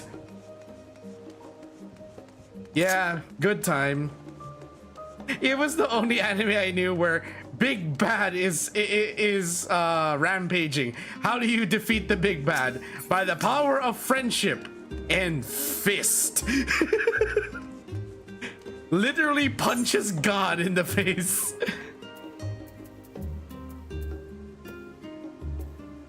Yes, I need school supplies to make this. Where am I going again? Right, this way.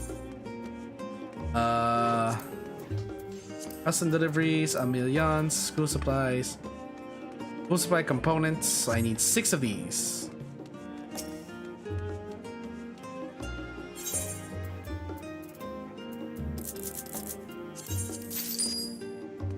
It'll be easy to make.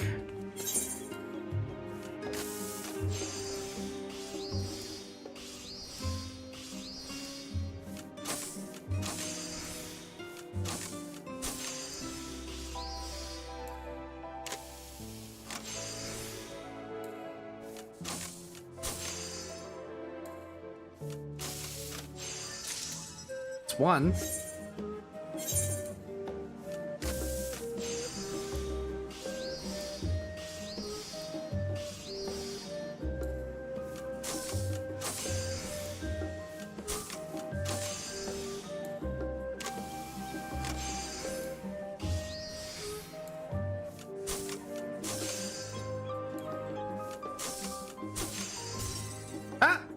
shit. Okay. Gotta buy another one. Oopsie. Diplomatic freebies for Charlian. I think so many people in my group wanted to cause me Soul Eater back then. Well, they can now. Well, in game, I mean. Actually, I think that was one of the other reasons I liked Soul Eater. Remember when I mentioned about like sharply dressed aesthetic? That show had a nice sharp dressed aesthetic for a lot of the characters.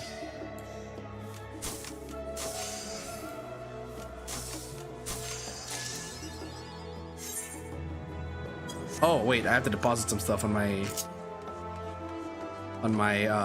retainer. It seems I have too many objects on me. Is this where I store all of my materia? The answer is yes. Also my Fantasia.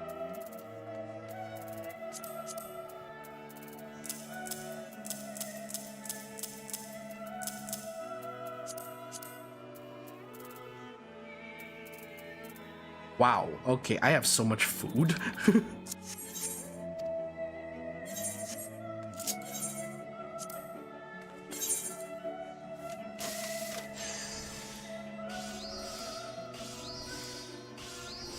I remember for a while I had like a few glamour pages on Eorzea collection that were pretty much cosplays of some of the games and anime that I love. For those of you who do not know me, I am a humongous Tales simp. To the point where, in most cases, I will forgive Bandai Namco for a lot of its transgressions, as long as it makes a very good Tales games. But also me, I am very petty, and in the fact that I will still not forgive them for Tales of Zestiria. I will never forgive them for that. We do not forgive, we do not forget. That being said, Tales was one of the series that I've come to love. It's my favorite JRPG franchise of all time. And I also and as a result, I made some Tales of Xillia inspired glamours. And I think one Tales of just one Tales of Symphonia cosplay glamour.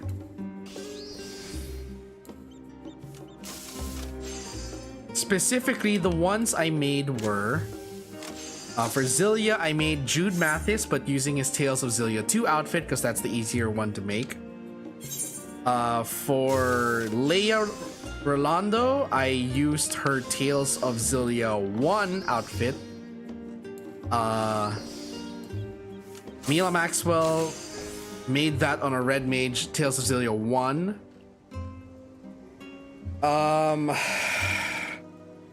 I've forgotten actually some of the others I made. I just know that they're all on the Eorzea collection website.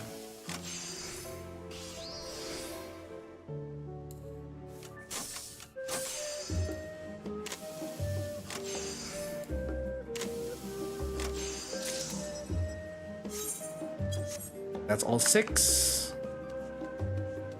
Now to take the Aetheryte over to Aemiliance. I had forgotten just how big of an experience boost you can get from custom deliveries.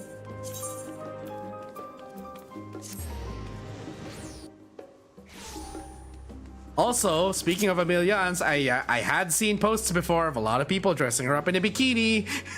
I'm like, no. Why would you want her to wear a bikini? Look at her. She's a classy woman. I made her dress up in Far Eastern outfit. Come on. How could you not love this? Look at that. She looks so proper.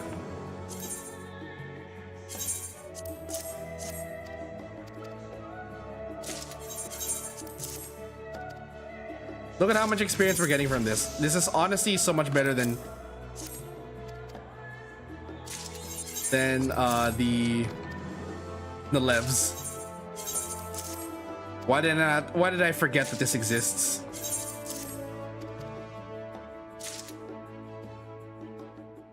Bikinis broke, mascot suit woke.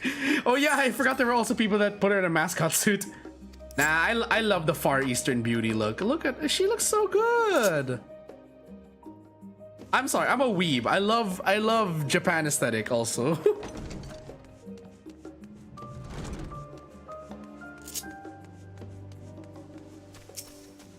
Okay, so what else has the bonus for crafters specifically? Charlemagne, okay. El Tu. Ooh. Ashir, Akira.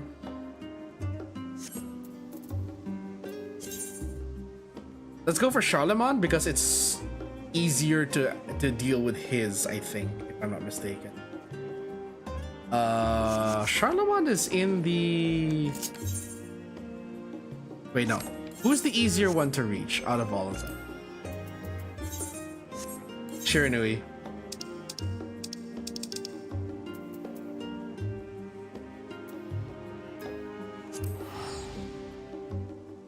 Or whatever her name is. The princess. She's easier to reach. Because she's literally right next to the Aetheryte.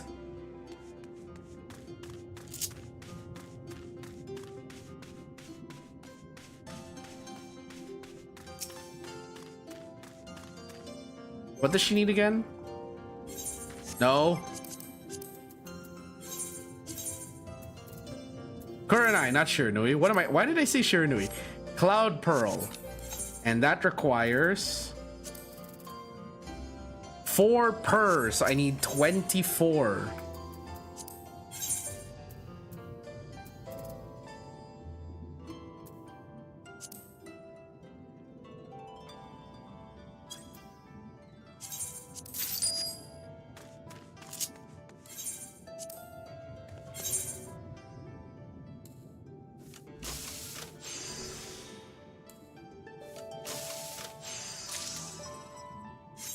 One.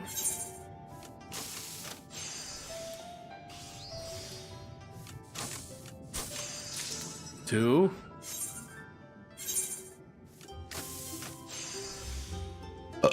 Excuse me.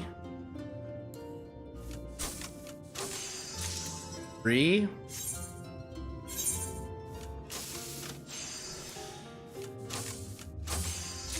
4. 5. At least it will be 5. That's 5.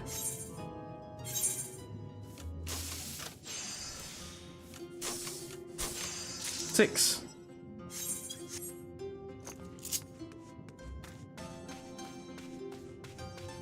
And she is right here. Did I cast a glamour on her? No, I did not, because it didn't occur to me to actually do that.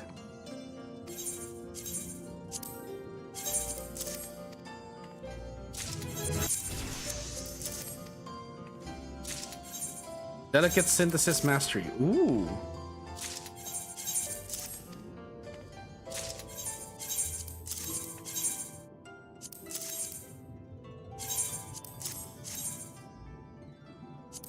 Oh, okay. It's telling me I have too many purple scripts.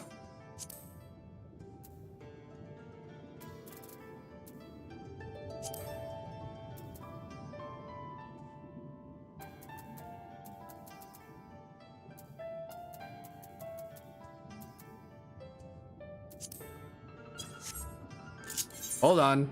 We have to go to, I believe, Charlian. It's the last place to buy crafting stuff with your scripts.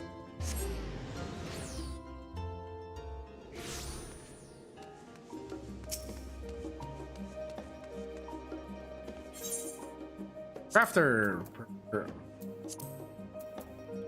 I could also buy the stuff for my other crafter classes.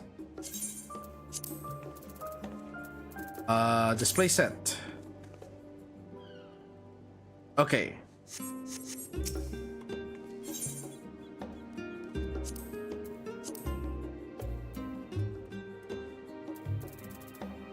What do I not have?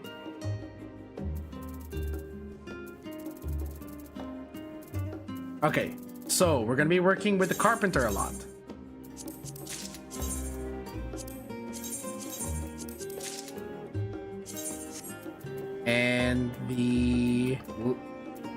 We already have leather worker.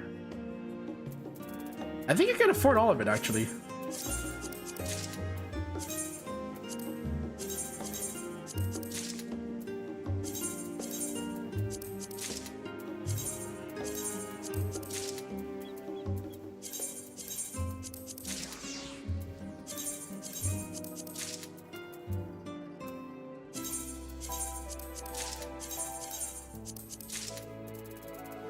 Yep.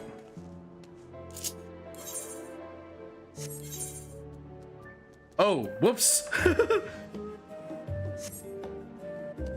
Whoopsie daisy.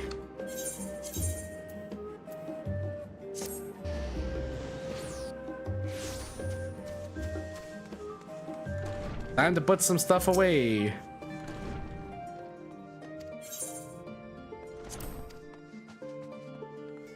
I hope that there is a glamour dresser here. There is, thank goodness.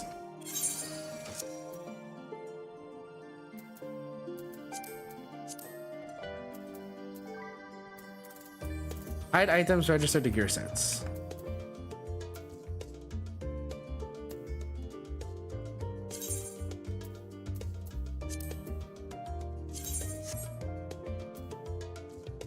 Put all the Vanguard stuff away.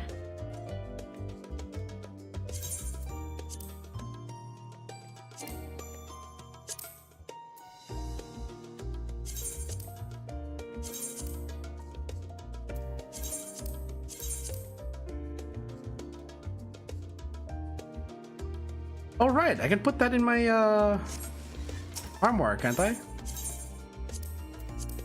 Yep.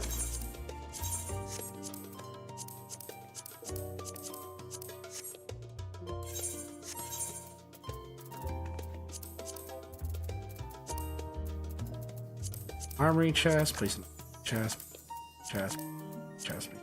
There we go. Problem solved.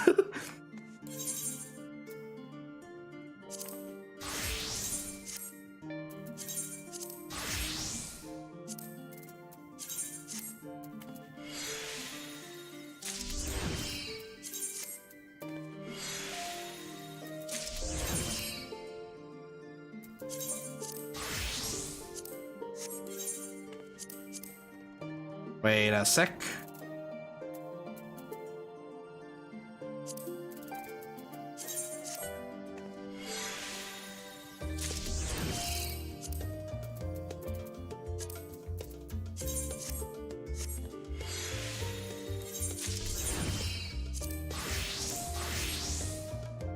All right, I already have leather worker maxed out on this.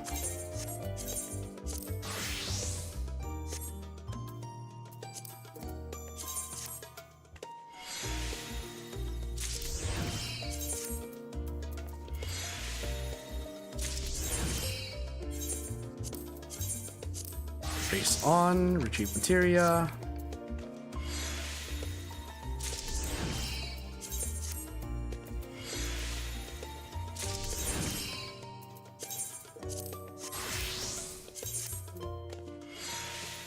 You know, I wish getting orange scripts also gave excess purple scripts.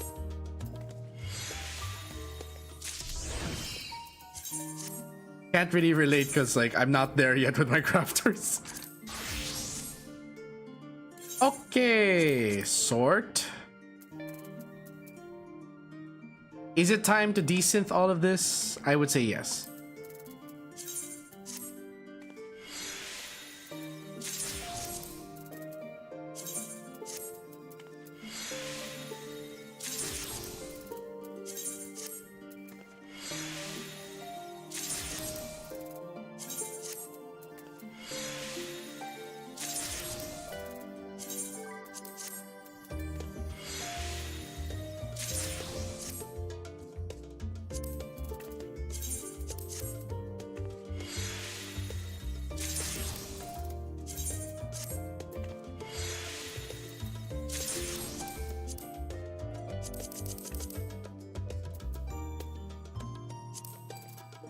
Synth.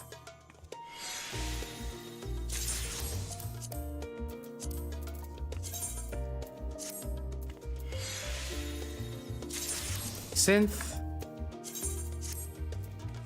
synth. Someone explain to me, by the way, what is the purpose of lowering the quality on an item? I've completely forgotten. I know it's an option we can do. I just forgot what's the purpose of it.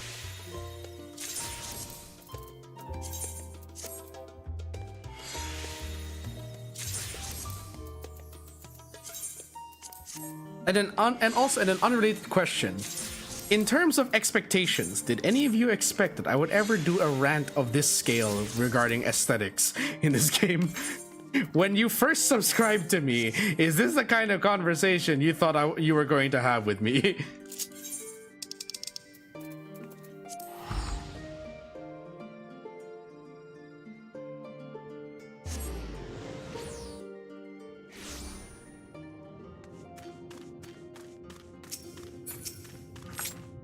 Quality content.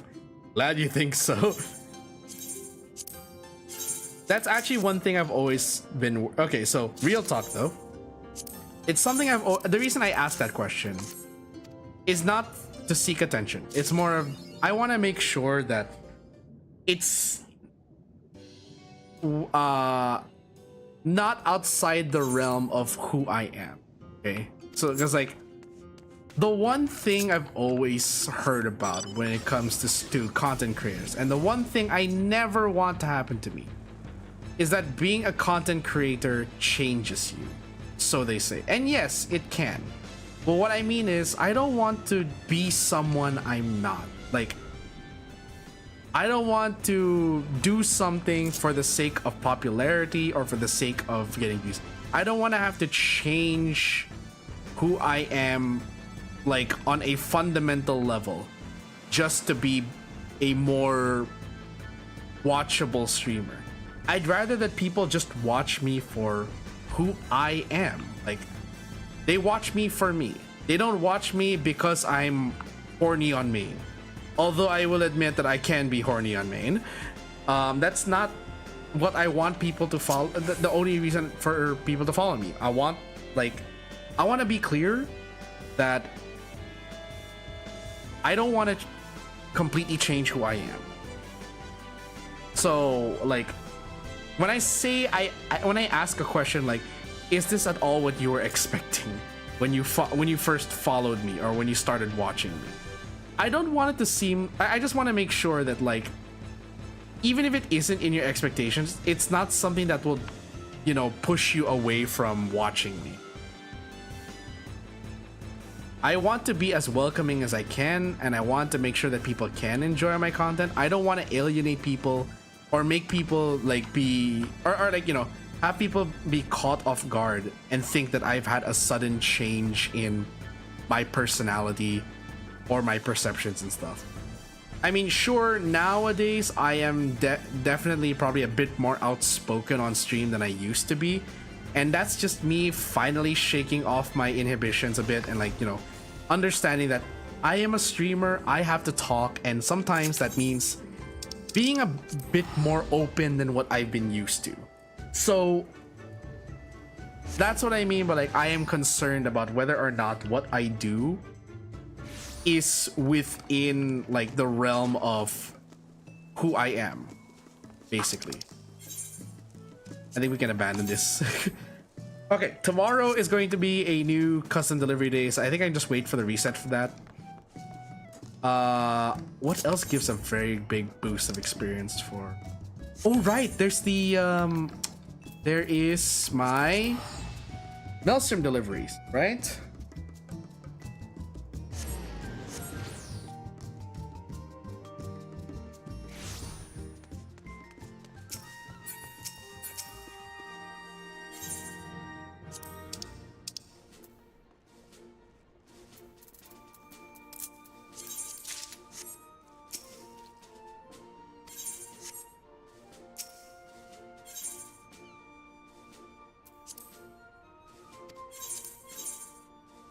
Okay, so oh,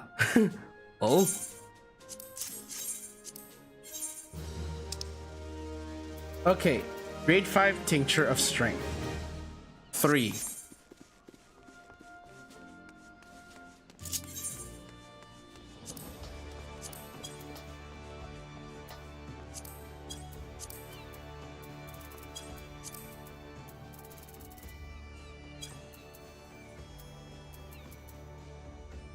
Okay. Grade 5 tincture of strength.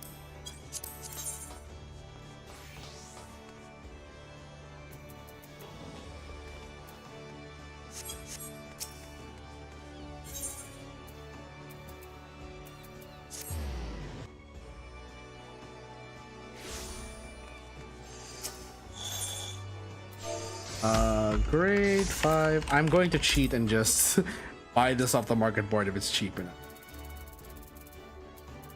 Hey, that's not too expensive.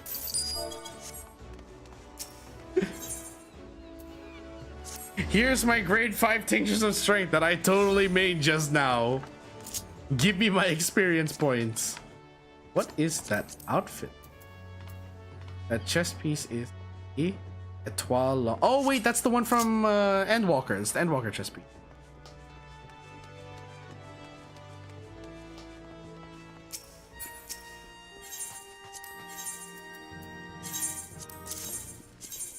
Hi, yes, I totally made these. Your talks are fine. It's good background noise. That's good. I'm just again. It's not just a matter of whether I talk too much. It's really just a matter of. I appreciate it. Like, don't get me wrong. I appreciate Koala.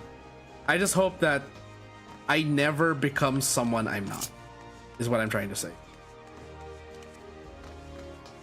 It's not a matter of whether or not this content, like, you know, chatting is something that's part of stream. I'm more concerned about how unhinged I may come off as, and whether or not that level of being unhinged is within what people would expect to be. I don't want to seem like I'm being a copycat. I don't want to seem like I'm being ingenuous. I want to be. You don't want to be an insufferable twat, is what you say. I guess, like, talking too much is fine, but talking, like, it's okay. How do I phrase this? I'm fine with talking a lot, and I'm, like I said, it's something I'm trying to get used to, and I'm trying to shake off a lot of my inhibitions to be more of a engaging streamer. I just don't want to act like someone I'm not, basically.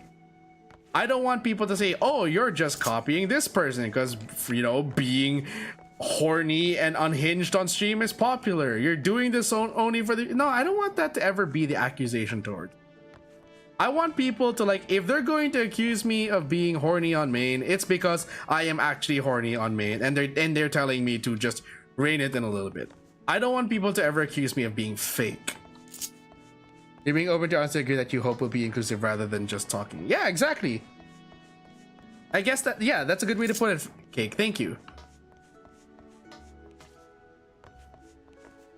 Again, it's mostly just, I just want to make sure that with all of my talking and stuff, and as I slowly drift away from variety and focusing on what I'm supposed to do, and slowly shifting towards becoming a just chatting streamer at this point.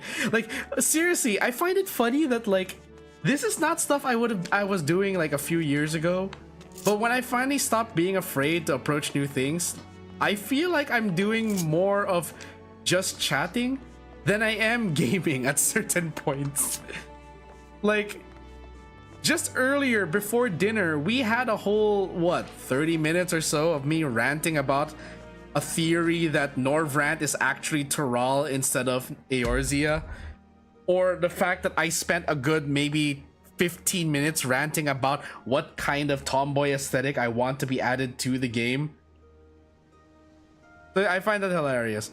And another thing I noticed is that I've slowly become more of a gacha streamer, because what have we played on stream so far? A lot of, arguably more than Final Fantasy 14 in the past year. 14 used to be my main piece of content back when I was on Twitch, and then now I've streamed more. I think I have streamed more Honkai, like, not in terms of length, but in terms of like how often I have streamed it. I think I've streamed more Honkai than I have FF, or all I think.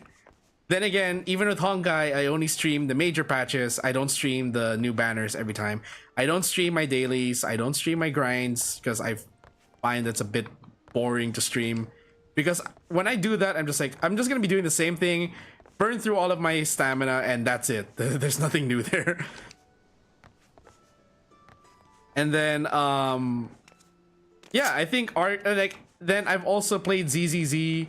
I've also played First Ascendant, which is kind of a gacha. Let's just look at my library of like, what gacha games have I played in the past year? And I'm talking about on stream, because off stream, I've also tried to play other gacha games. Let's see. Zenda Zone Zero, First Ascendant, Honkai Star Rail, a lot of Honkai Star Rail, might I add. Wuthering Waves, which I've since dropped because I really just could not stand the writing. I did play one episode of Genshin. Yeah, just a lot of Honkai Star Rails. That's pretty much it.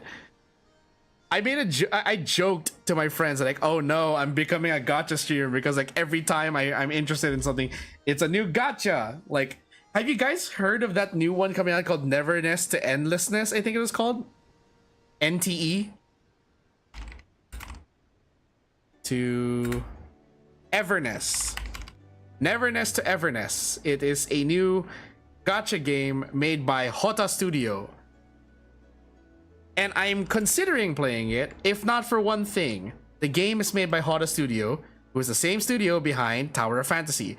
And while I never played it because I felt it was an uninspired Genshin ripoff,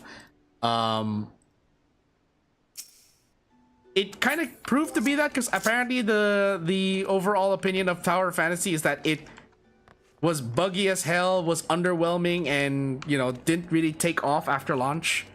They said they fixed a few things, but it's too late. They kind of already killed the game a bit. Or so I've heard.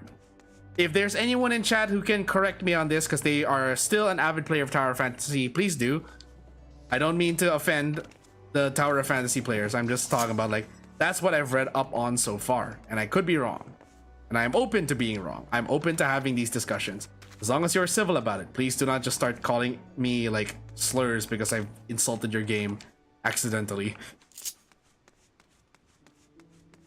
But yeah, I had considered also, like, the reason I got a capture card was because I wanted to start streaming mobile gacha games, only to find out my phone doesn't support video output anyway.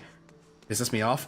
And I don't want to have to install an emulator because that robs your PC of cores that it could be using to play your games. So I would rather just not stream from an emulator, like, unless they can find an Android emulator, unless someone can develop an Android emulator that does not require you to sacrifice your cores on your CPU. Like, if it can just run like any other game program, yeah, just do that without me having to go into the BIOS and stuff or stuff like that. I don't want to have to do that. I don't want to have to sacrifice my cores just to, like, the cores of my CPU to run an emulator. I wish we could just, you know, have that. Or, you know, maybe these gacha games can do like what Hoyo's been doing and just making a PC version of their gacha games. Would be nice. Wuthering Waves did it. Hoyo did it. Hoyo has been doing it for a long time. The developers of Wuthering Waves did it with Project Grey Raven and with Wuthering Waves. Snowbreak does have has a PC version and a phone version, although I wonder how people on mobile can play Snowbreak on mobile. Snowbreak! I streamed Snowbreak before, and I dropped it after a while because it got repetitive and boring. Hello, Mal. Welcome. You have missed a lot of conversation here. I'm not saying, I mean that is like, the things I talked about are quite possibly concerning.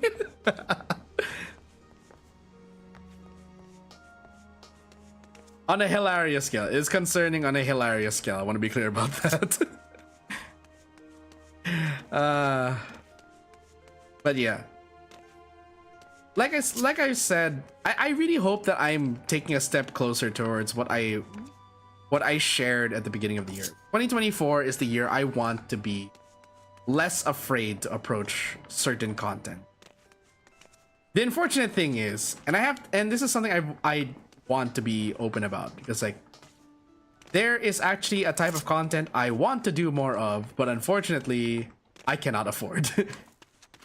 I've wanted to do covers for a long time, but I look at the prices on VGen and like how much people charge for instrumentals. Just the instrumental alone is going to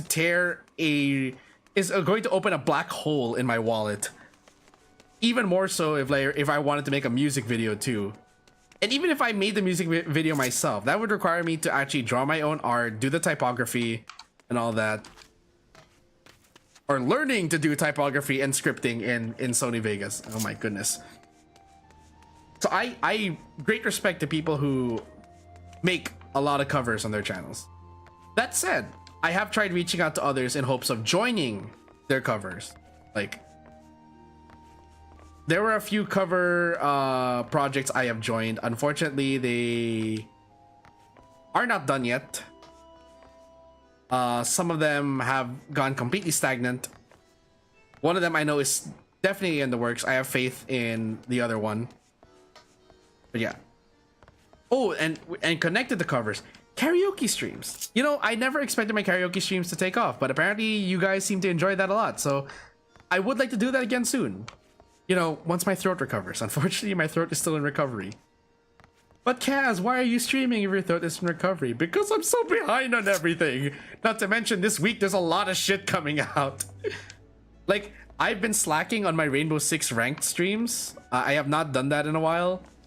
Mostly because of DAWNTRAIL. Then tomorrow is the release of the new patch of Honkai Star Rail, which I will be waiting until Wednesday to stream. And then we also have, like, even then, there's also like the open beta the closed beta of Marvel Rivals that I've been playing off stream with Ned and the others. Yeah, there's just a lot that's been going on. I want to catch up to stuff, but there's so much to do. At this point, me jumping around has become like half my streams now. Like I switched to like one class, and now that I'm done with crafting for now because custom deliveries are on cooldown, I'm just jumping around. I was supposed to do the melee roll quest, but it's already too late. I can't do that right now. It's almost midnight, and I want to end. And I'm actually going to be ending in just a bit because I don't want to overdo it. I'm worried about overdoing it a lot. And the whole reason I picked this new time slot was so that I would stop overdoing it. Like, seriously, and I apologize that has become the case, that I've had to give up, like, starting later and like earlier than, or rather starting earlier than people being awake for. But it's an adjustment I've had to make because of my new schedule. I can't stream at my old hours anymore, much as I would like to.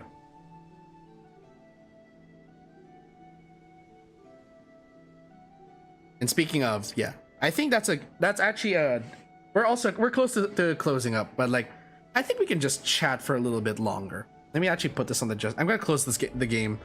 Let's put this on the just chatting screen.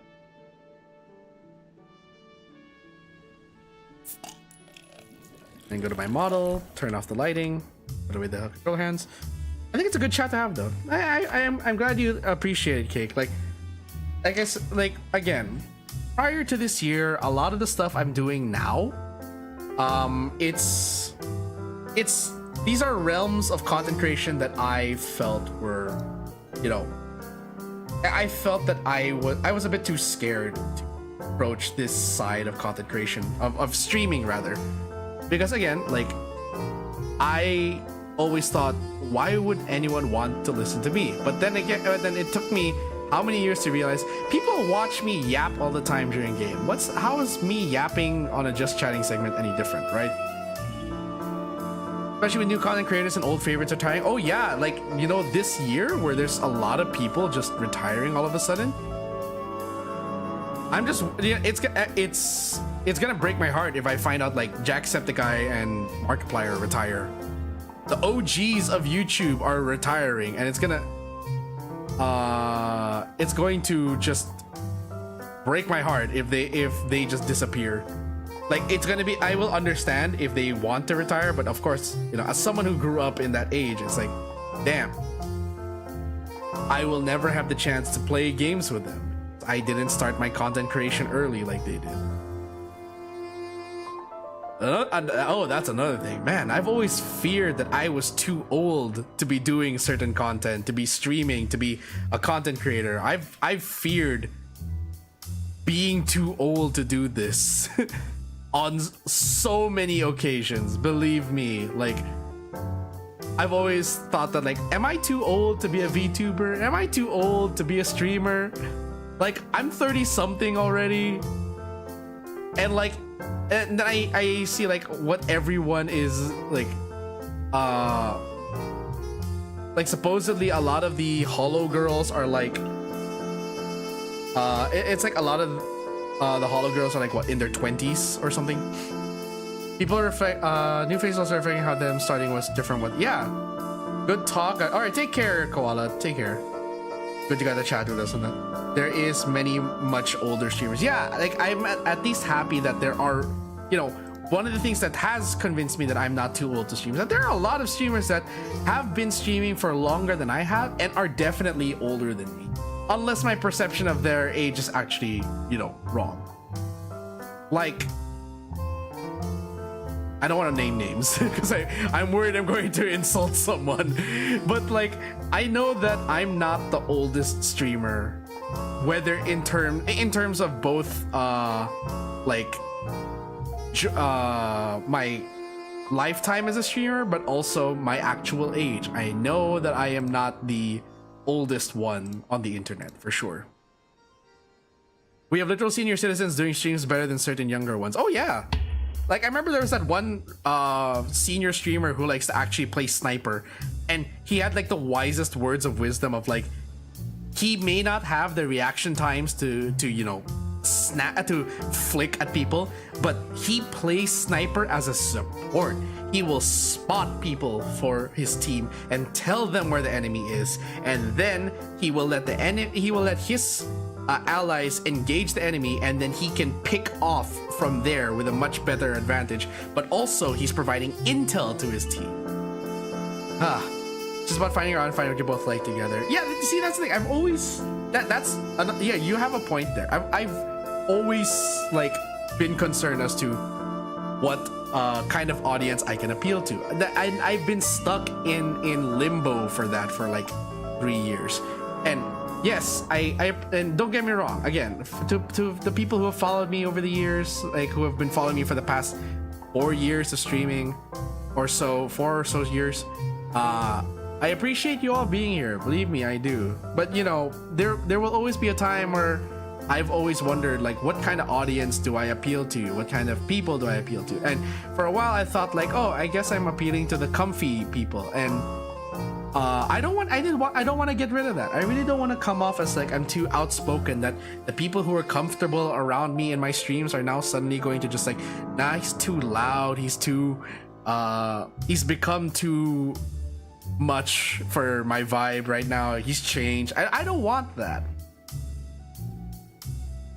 I want to be more outspoken in the sense that I'm less afraid to share my opinions, but I don't want to push people away with this like revelation, like ranting about getting tomboy glams. Listen, listen, if the game had proper tomboy glams, I would not be ranting about it. Unfortunately, it doesn't. That's why we're stuck in this rant. Okay. Speaking, yeah. But yeah, I'm going in circles here, but you guys kind of get the idea. I want to be more approachable, not in the sense that I will be friends with everyone. Like, people talk about parasocial relationships between streamers and their audience, and I'm going to be the first to admit that I'm probably not the most social. Like, the fact that I barely talk in my own Discord is one example. I am an introvert. I am an antisocial introvert, and I need to get that out there, because like, although I can talk on stream, it's because wait, hold on. And there was a tweet about this. Angry Scotsman, I think his name was called. No, wait, I know I retweeted this before. Someone talked about this. It's the Scotsman guy. I just keep forgetting what his actual Twitter page is called. Sayu? No, not Sayu. It's definitely not a Sayu thing. I think I tweeted this during my streams of DAWNTRAIL.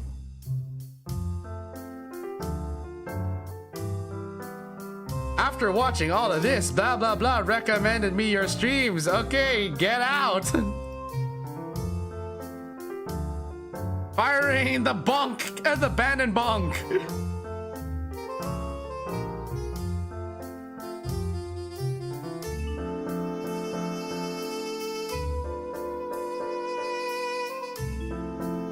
Fire the abandoned bunk. Get out. Robots, well, you know, actual chatbots are not welcome here. Hot robot girls, on the other hand. Okay, that was a bit out of left field, I will admit. I'm sorry. I wanted to segue into somewhere, and I totally did not know where to go with that. Where is that tweet? I totally forgot. It's this Scotsman. He's a Scottish dude. He spoke up before about like the thing about how men in video games, like the gaming communities, need to be better, and I agree with him.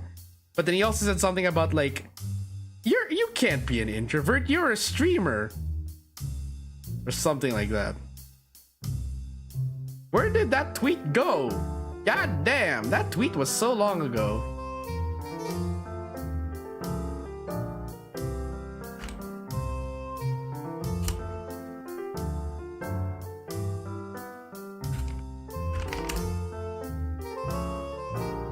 That grumpy Scotsman, that's the one.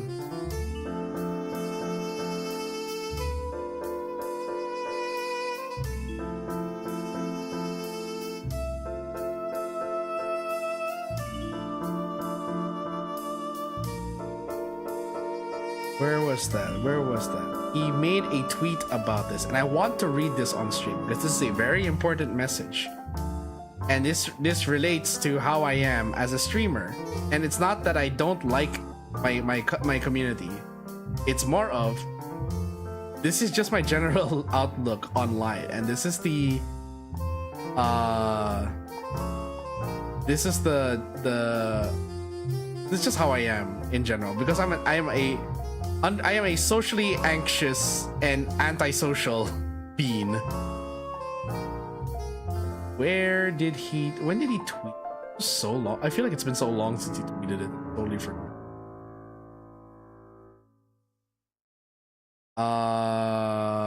Let's see.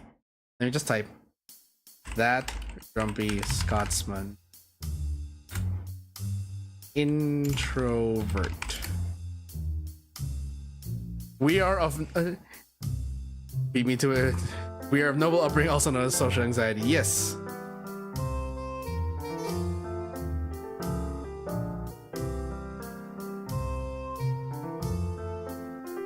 Hold on, where is he?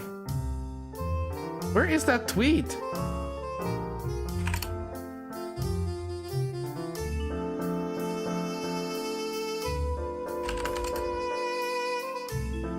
Ah, here we go. Why couldn't I find this earlier? You can't be introverted, you're a streamer. That's the whole point. I get to be social, I don't have to be there in person, and I can end it whenever I like. Now, again, I'm not saying that I hate you guys. I don't hate my community. I love you guys. I love the support you guys have given me. It's just that I don't have a very big social battery. And being on the internet, being a streamer doesn't drain my social battery as much because it feels like because I don't have to like constantly tune myself to other people. The thing about being a streamer is that, especially as an introverted and sort of socially anxious streamer, is that the whole vibe, or majority of the vibe or the flow of the stream is dictated by me. I don't have to expend excess energy to, you know, tune into other people in a conversation. And that's not to say I don't enjoy playing with other people. I enjoy playing with friends. I enjoy playing with people that I have gotten to know. And when I'm in the right mindset and the right vibe, I don't mind collabing with other people. I wish I could collab with people. It just, interactions exhaust me. Considering yourself around in front of other people does that, introverts. At least via the internet, you get to have some level of filter outside the speaking part. Exactly. So like, it's so much easier for me to filter, and it is less draining for me. Again, I don't want anyone to think that I'm pushing them away, but at the same time, understand I have my walls that are hard to get rid of, and I have barriers. I have social barriers, and it's something that, unfortunately, it's something that has developed in me over the years to the point where I'm just like, this is how I am. And some say, you can't have that, you're a streamer. Well, why not? Like, you don't have to be like Markiplier, not Markiplier. Like, there are streamers who are very social. Zyros is very social, and I envy him for that. Like, I envy his ability to draw people together and be friends with almost everyone in his community, at least to some level. But social interactions exhaust me. Excuse me. I wish I could be that level of social. I wish. And I wish I could stop, being my own barrier to things. Like, I shared this on someone's tweet once. I said that, like, someone asked, do you ever consider, someone asked in a tweet, like, do you ever consider the size of a streamer before you interact with them? And I said, yes, but only in the sense that, like, I want to interact with them. I do. It doesn't matter what size they are. I want to interact with them. But more of, in my head, it's like, if someone is big, the more likely I'm gonna think I shouldn't comment, because no one is, they won't see my comment. They won't care. Like, no one cares what I think, so why would anyone read my reply, right? Only to get proven wrong when sometimes the people I follow on Twitter actually end up liking my tweet. Like, I will never forget that my very, very lackluster doodle of Ike Eveland actually got liked by Ike himself. I was like, oh my god, he liked it! Unfortunately, my other Oshis will not see my tweets because I'm so under the radar that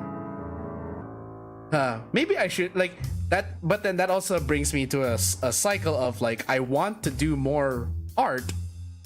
I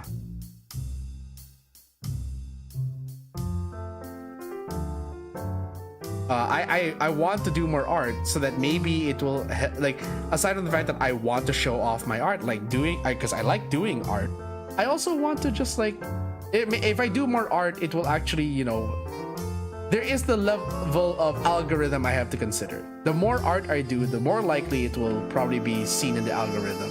Or the more often I post, the more often it'll be recommended, right? At least that's my misconception. That could be a misconception, but that's kind of like, it's something I should do. Oh, here. VTubers, I have a question. Do you use your Twitter account to make connections or to promote your content? The latter mostly, because I generally have bad social media presence and I've gotten too used to hiding myself on the internet in fear of people judging me. That's me. That's me in general.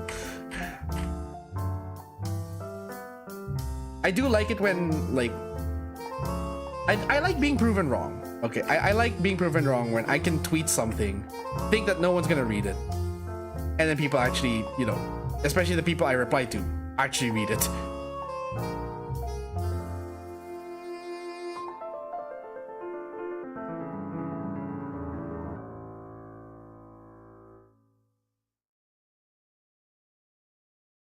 Where is that other one? But you guys get the point, right? I talk a lot about these things, but this is just like stuff that just flies out of my head. Like, I don't have a plan when it comes to my Just Chatting segments. It's just, oh, I have a general topic of what I want to start with, and then suddenly How did we end up here? You'd be surprised what gets you noticed. So yeah, like for example, I shared this in the Discord. For example, the voice actor for Kona liked my tweets about Kona. I was not expecting Luis Bermudez to actually like my tweets about Kona. Like, I know that he's probably just liking every tweet that mentions Kona, but still, like, in the wave of people who are pretty much like the general reception of Kona in DAWNTRAIL is just been positive. And in the flood of tweets about Kona, I never expected that the voice actor himself would actually see my tweet and take the time to tap like.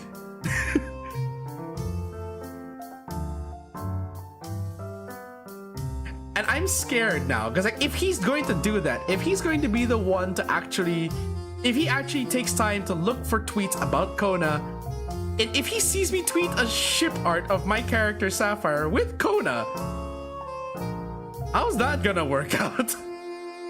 Oh no.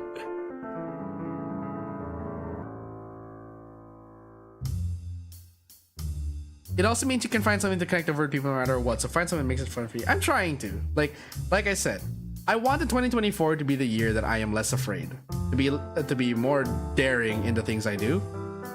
So and I know I keep yapping about it. It's always just, it's so far just been plan after plan after plan after plan. But like, I haven't done much. I haven't posted a lot of art. I should actually. It's already the second half of the year. We're already in Q3 and I still haven't, what the hell did I just find? Sorry, random image came up on my Twitter of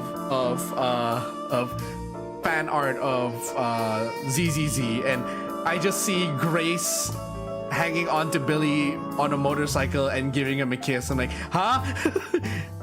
I know that Acrix mentioned something about that. I totally forgot. The VA for Zoraja liked my tweet about his character being Terrell Virtue. Okay, yeah, that's good. Tangent, fun fact. I was looking at Dante VS and Kona's actor has voiced two wildly different things in Smite. A talking taco and an eldritch abomination. I'm sorry. Okay, I need to look this up. Luis Bermudez. Sir, what have you tweeted? Who have you voiced? I'm gonna make sure that this is correct. Okay, I think the dubbing wiki page is not accurate because it's not showing DAWNTRAIL. Let's check IMDb. Yep, it says here IMDb, DAWNTRAIL, Gurfurler, Hunmuruk, and Kona. Also the disappointed Asian dad of Bakul Jaja. Go Loser Ranger? Really? Final Fantasy VII Rebirth, Terminator Dark Fate, MechQuest, Seven Deadly Sins, Noah's Ark, Rurouni Kenshin,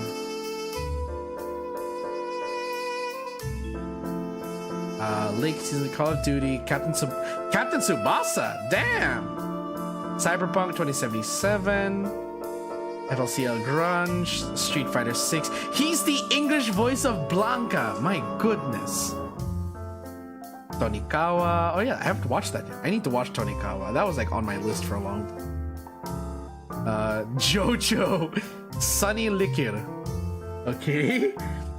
Dislight. The voice of Freddy in Dislight. Realist Hero Rebuilt the Kingdom. Orient. Ghost Runner Project Hell DLC. Big Gemini. Endwalker. Why is he credited for Kona, Hunmuruk, and Gurfler in Endwalker? I don't think they were in Endwalker. Were they? My Hero Academia, welcome to Demon School Iruma-kun. Higurashi. EDF World Brothers. Ghost Runner, Diego Quezada. Smash Legends, Guardian Tales, Hunt Showdown. Smite, Forgotten Gods, Shock, Headless Horror, Chiron, and Taco Shura. Probably an oversight. Taco Shura. You weren't kidding. He is a taco with what I'm going to assume is tortilla blades. What the heck?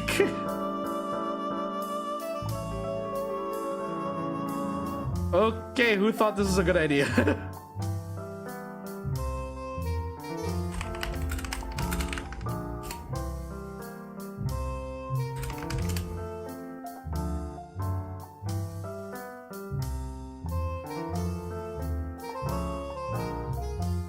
Dang. You know, I remember I played Smite for a short bit and then I never played it after that. I played it like once and then I stopped playing afterwards. He voiced one of the forms in a legendary skin, pretty good one too. Yeah, I think you mentioned that he's the Forgotten Gods. I saw that on the IMDb. I looked that up.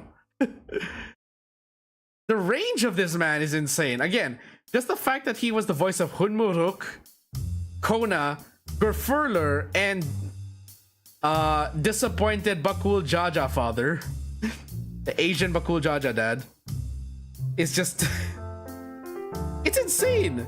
The range of this man is just insane. But you know what? That reminds me. You know, I don't care if he sees the art or not. I don't care if he thinks it's better. I will make a Sapphire X Kona art piece, okay? I will at some point. If I can just find the time.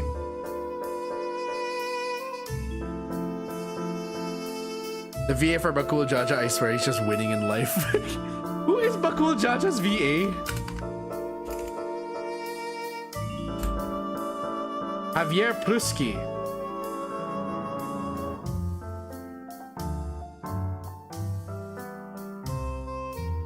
Javier Pruski.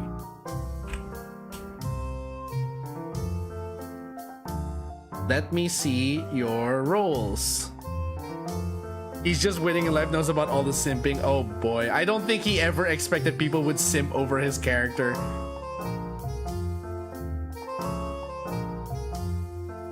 Spirit Rangers, Fallout 76, How to Survive Being Single. What's yours is mine. Yeah, that title, How to Survive Being Single, reminds me of an old song. Okay, so one thing, for those of you who play FF14, one thing you should know. In Endwalker, there was a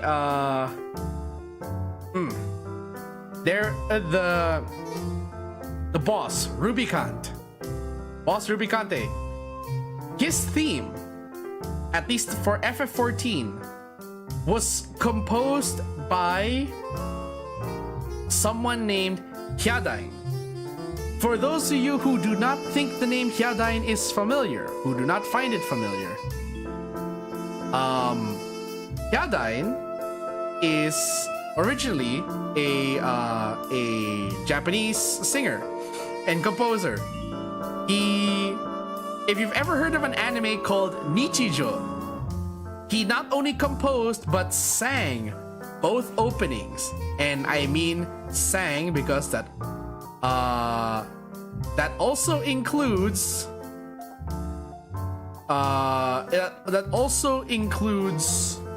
the female voice. He recorded his voice, tweaked it in a synthesizer to be female, and he sang the female parts of all the songs of Nichijou, or at least the opening songs of Nichijou. And he also made a fan composition of the song used for Rubicante years ago. And it was such a fanboy moment for me to find out that Hyadain himself was pulled in by Squeenix to then compose the official FF14 version of Rubicante's theme. That blew my mind. Now, why did I say that the song How to Survive Being Single, why the title How to Survive Being Single reminded me of Hyadain? Because he has a song called, I think it's called Christmas, What Is That? Can You Eat It?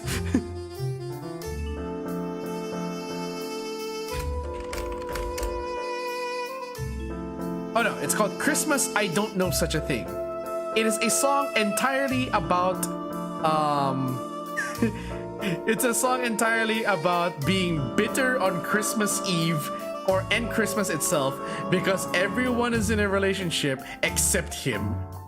He's sad and bitter about being single, where he changed the song Jingle Bell to Single Hell. It is hilarious, and I actually related to the song for quite a bit in college because I heard this in college, and like I was dying of laughter because like it perfectly describes me. I was less bitter. I wasn't so bitter to the point where I wanted to just be mean to people. No, but that wasn't the theme of the song either. It's more of like, it's a hilarious, relatable song because I've been single since 2013. I've been single for every single Christmas of my life. So modern day Scrooge, instead of money, it's not getting booty. I guess. But it's also not just about the booty thing. It's also just like him complaining that like, oh great, when I was a kid and it was Christmas Eve, I would be dreaming about like the snow and the toys I would get. Now that I'm older, I have to worry about whether or not I'm gonna be slotted for the Christmas shift at work. Because lest we forget, he's Japanese, and in Japan, being a salaryman is pretty much the common thing there, and being exploited to work even on holidays is a common practice. Lest we forget that. But yeah, the Hyadain is was one of my favorite composers and artists from back in the day.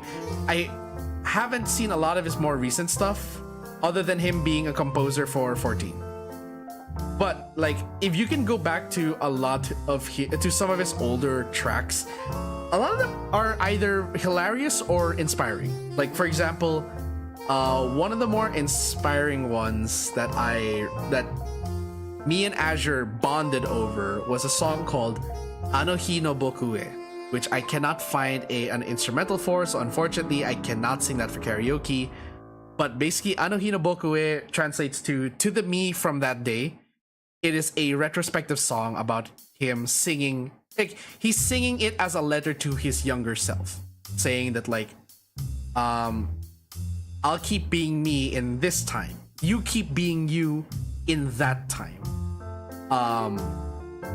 It will all work out, believe me. I could not be here today without the struggles that you are going through now. So it's sort of like a retrospective thank you to his younger self, that, and also meant as a word of encouragement that it's hard now, but it will be worth it eventually, and he's gotta just keep pushing. He sings about like him growing up, abandoning some dreams, but then gaining a new one and gaining success in his new dreams. And then the music video ends with him like his younger self kicking a soccer ball to his older self, and his older self catches it as if he has never forgotten how to play soccer. Like he's never forgotten that part of his childhood. And it was such a heartfelt song to me. Like, and it was uplifting for me at the time. It was one of the songs that helped me kind of like push more in college to get my degree, which I ended up not using, but you know, it happened. Ooh, this Just Chatting segment went on longer than I expected. Anyway, so let's go to the preview screen as always. What have we got on the docket? So, as I mentioned, today is the DAWNTRAIL stream. We didn't do everything on the goal list, but we got some of it done. I think by tomorrow with the reset, I should be able to push for maybe 100 on my crafter and then maybe start making pots. I hope I can start making pots this week so I can earn some money and slowly work my way towards getting my bike in 14. And then Wednesday is going to be Honkai Star Rail, where we'll be playing patch 2.4. Will I be rolling for Yunli? I'm still on the fence about it, but we'll see. I'm not entirely sure yet. I'm kind of tempted to, because her kit looks like a more aggressive Clara, and it might be what I need. Then on Friday is going to be more Rainbow Six Siege with the boys, but I will be starting earlier I will be starting earlier than my than the amigos because I will be playing ranked first. Like I said, I've been slacking on playing ranked, and I kind of want to do that again. So I'll be playing more ranked this Friday before joining the boys for casuals. Then on Saturday morning, because of my new schedule, I can end earlier. But on Saturday morning, if I will wake up on time and I will be streaming Armored Core 6 for the morning. So yay, that's something to look forward to. At least you can potentially, did you do retainers? You can potentially get stuff for market sales. I have not actually, and the reason is because my I can only level up one of my retainers, which is my female retainer, because she's a ninja. Whereas my male retainer is a summoner, and I have not touched summoner yet. And we all know how the leveling system in this game is. It's locked to whatever you whatever level you have. Also related to your gear. So anyway, that's it for today, guys. Thank you so much for coming. I'm gonna close my stream now, and I'm gonna get some rest, get my shut eyes and stuff. But yeah, that's it, guys. Thank you so much for coming. The Cas bar is now closed, and drinks will be waiting for you guys when you return. I will see you all on Wednesday for some Honkai Star Rail. Good night, everyone. Stay safe.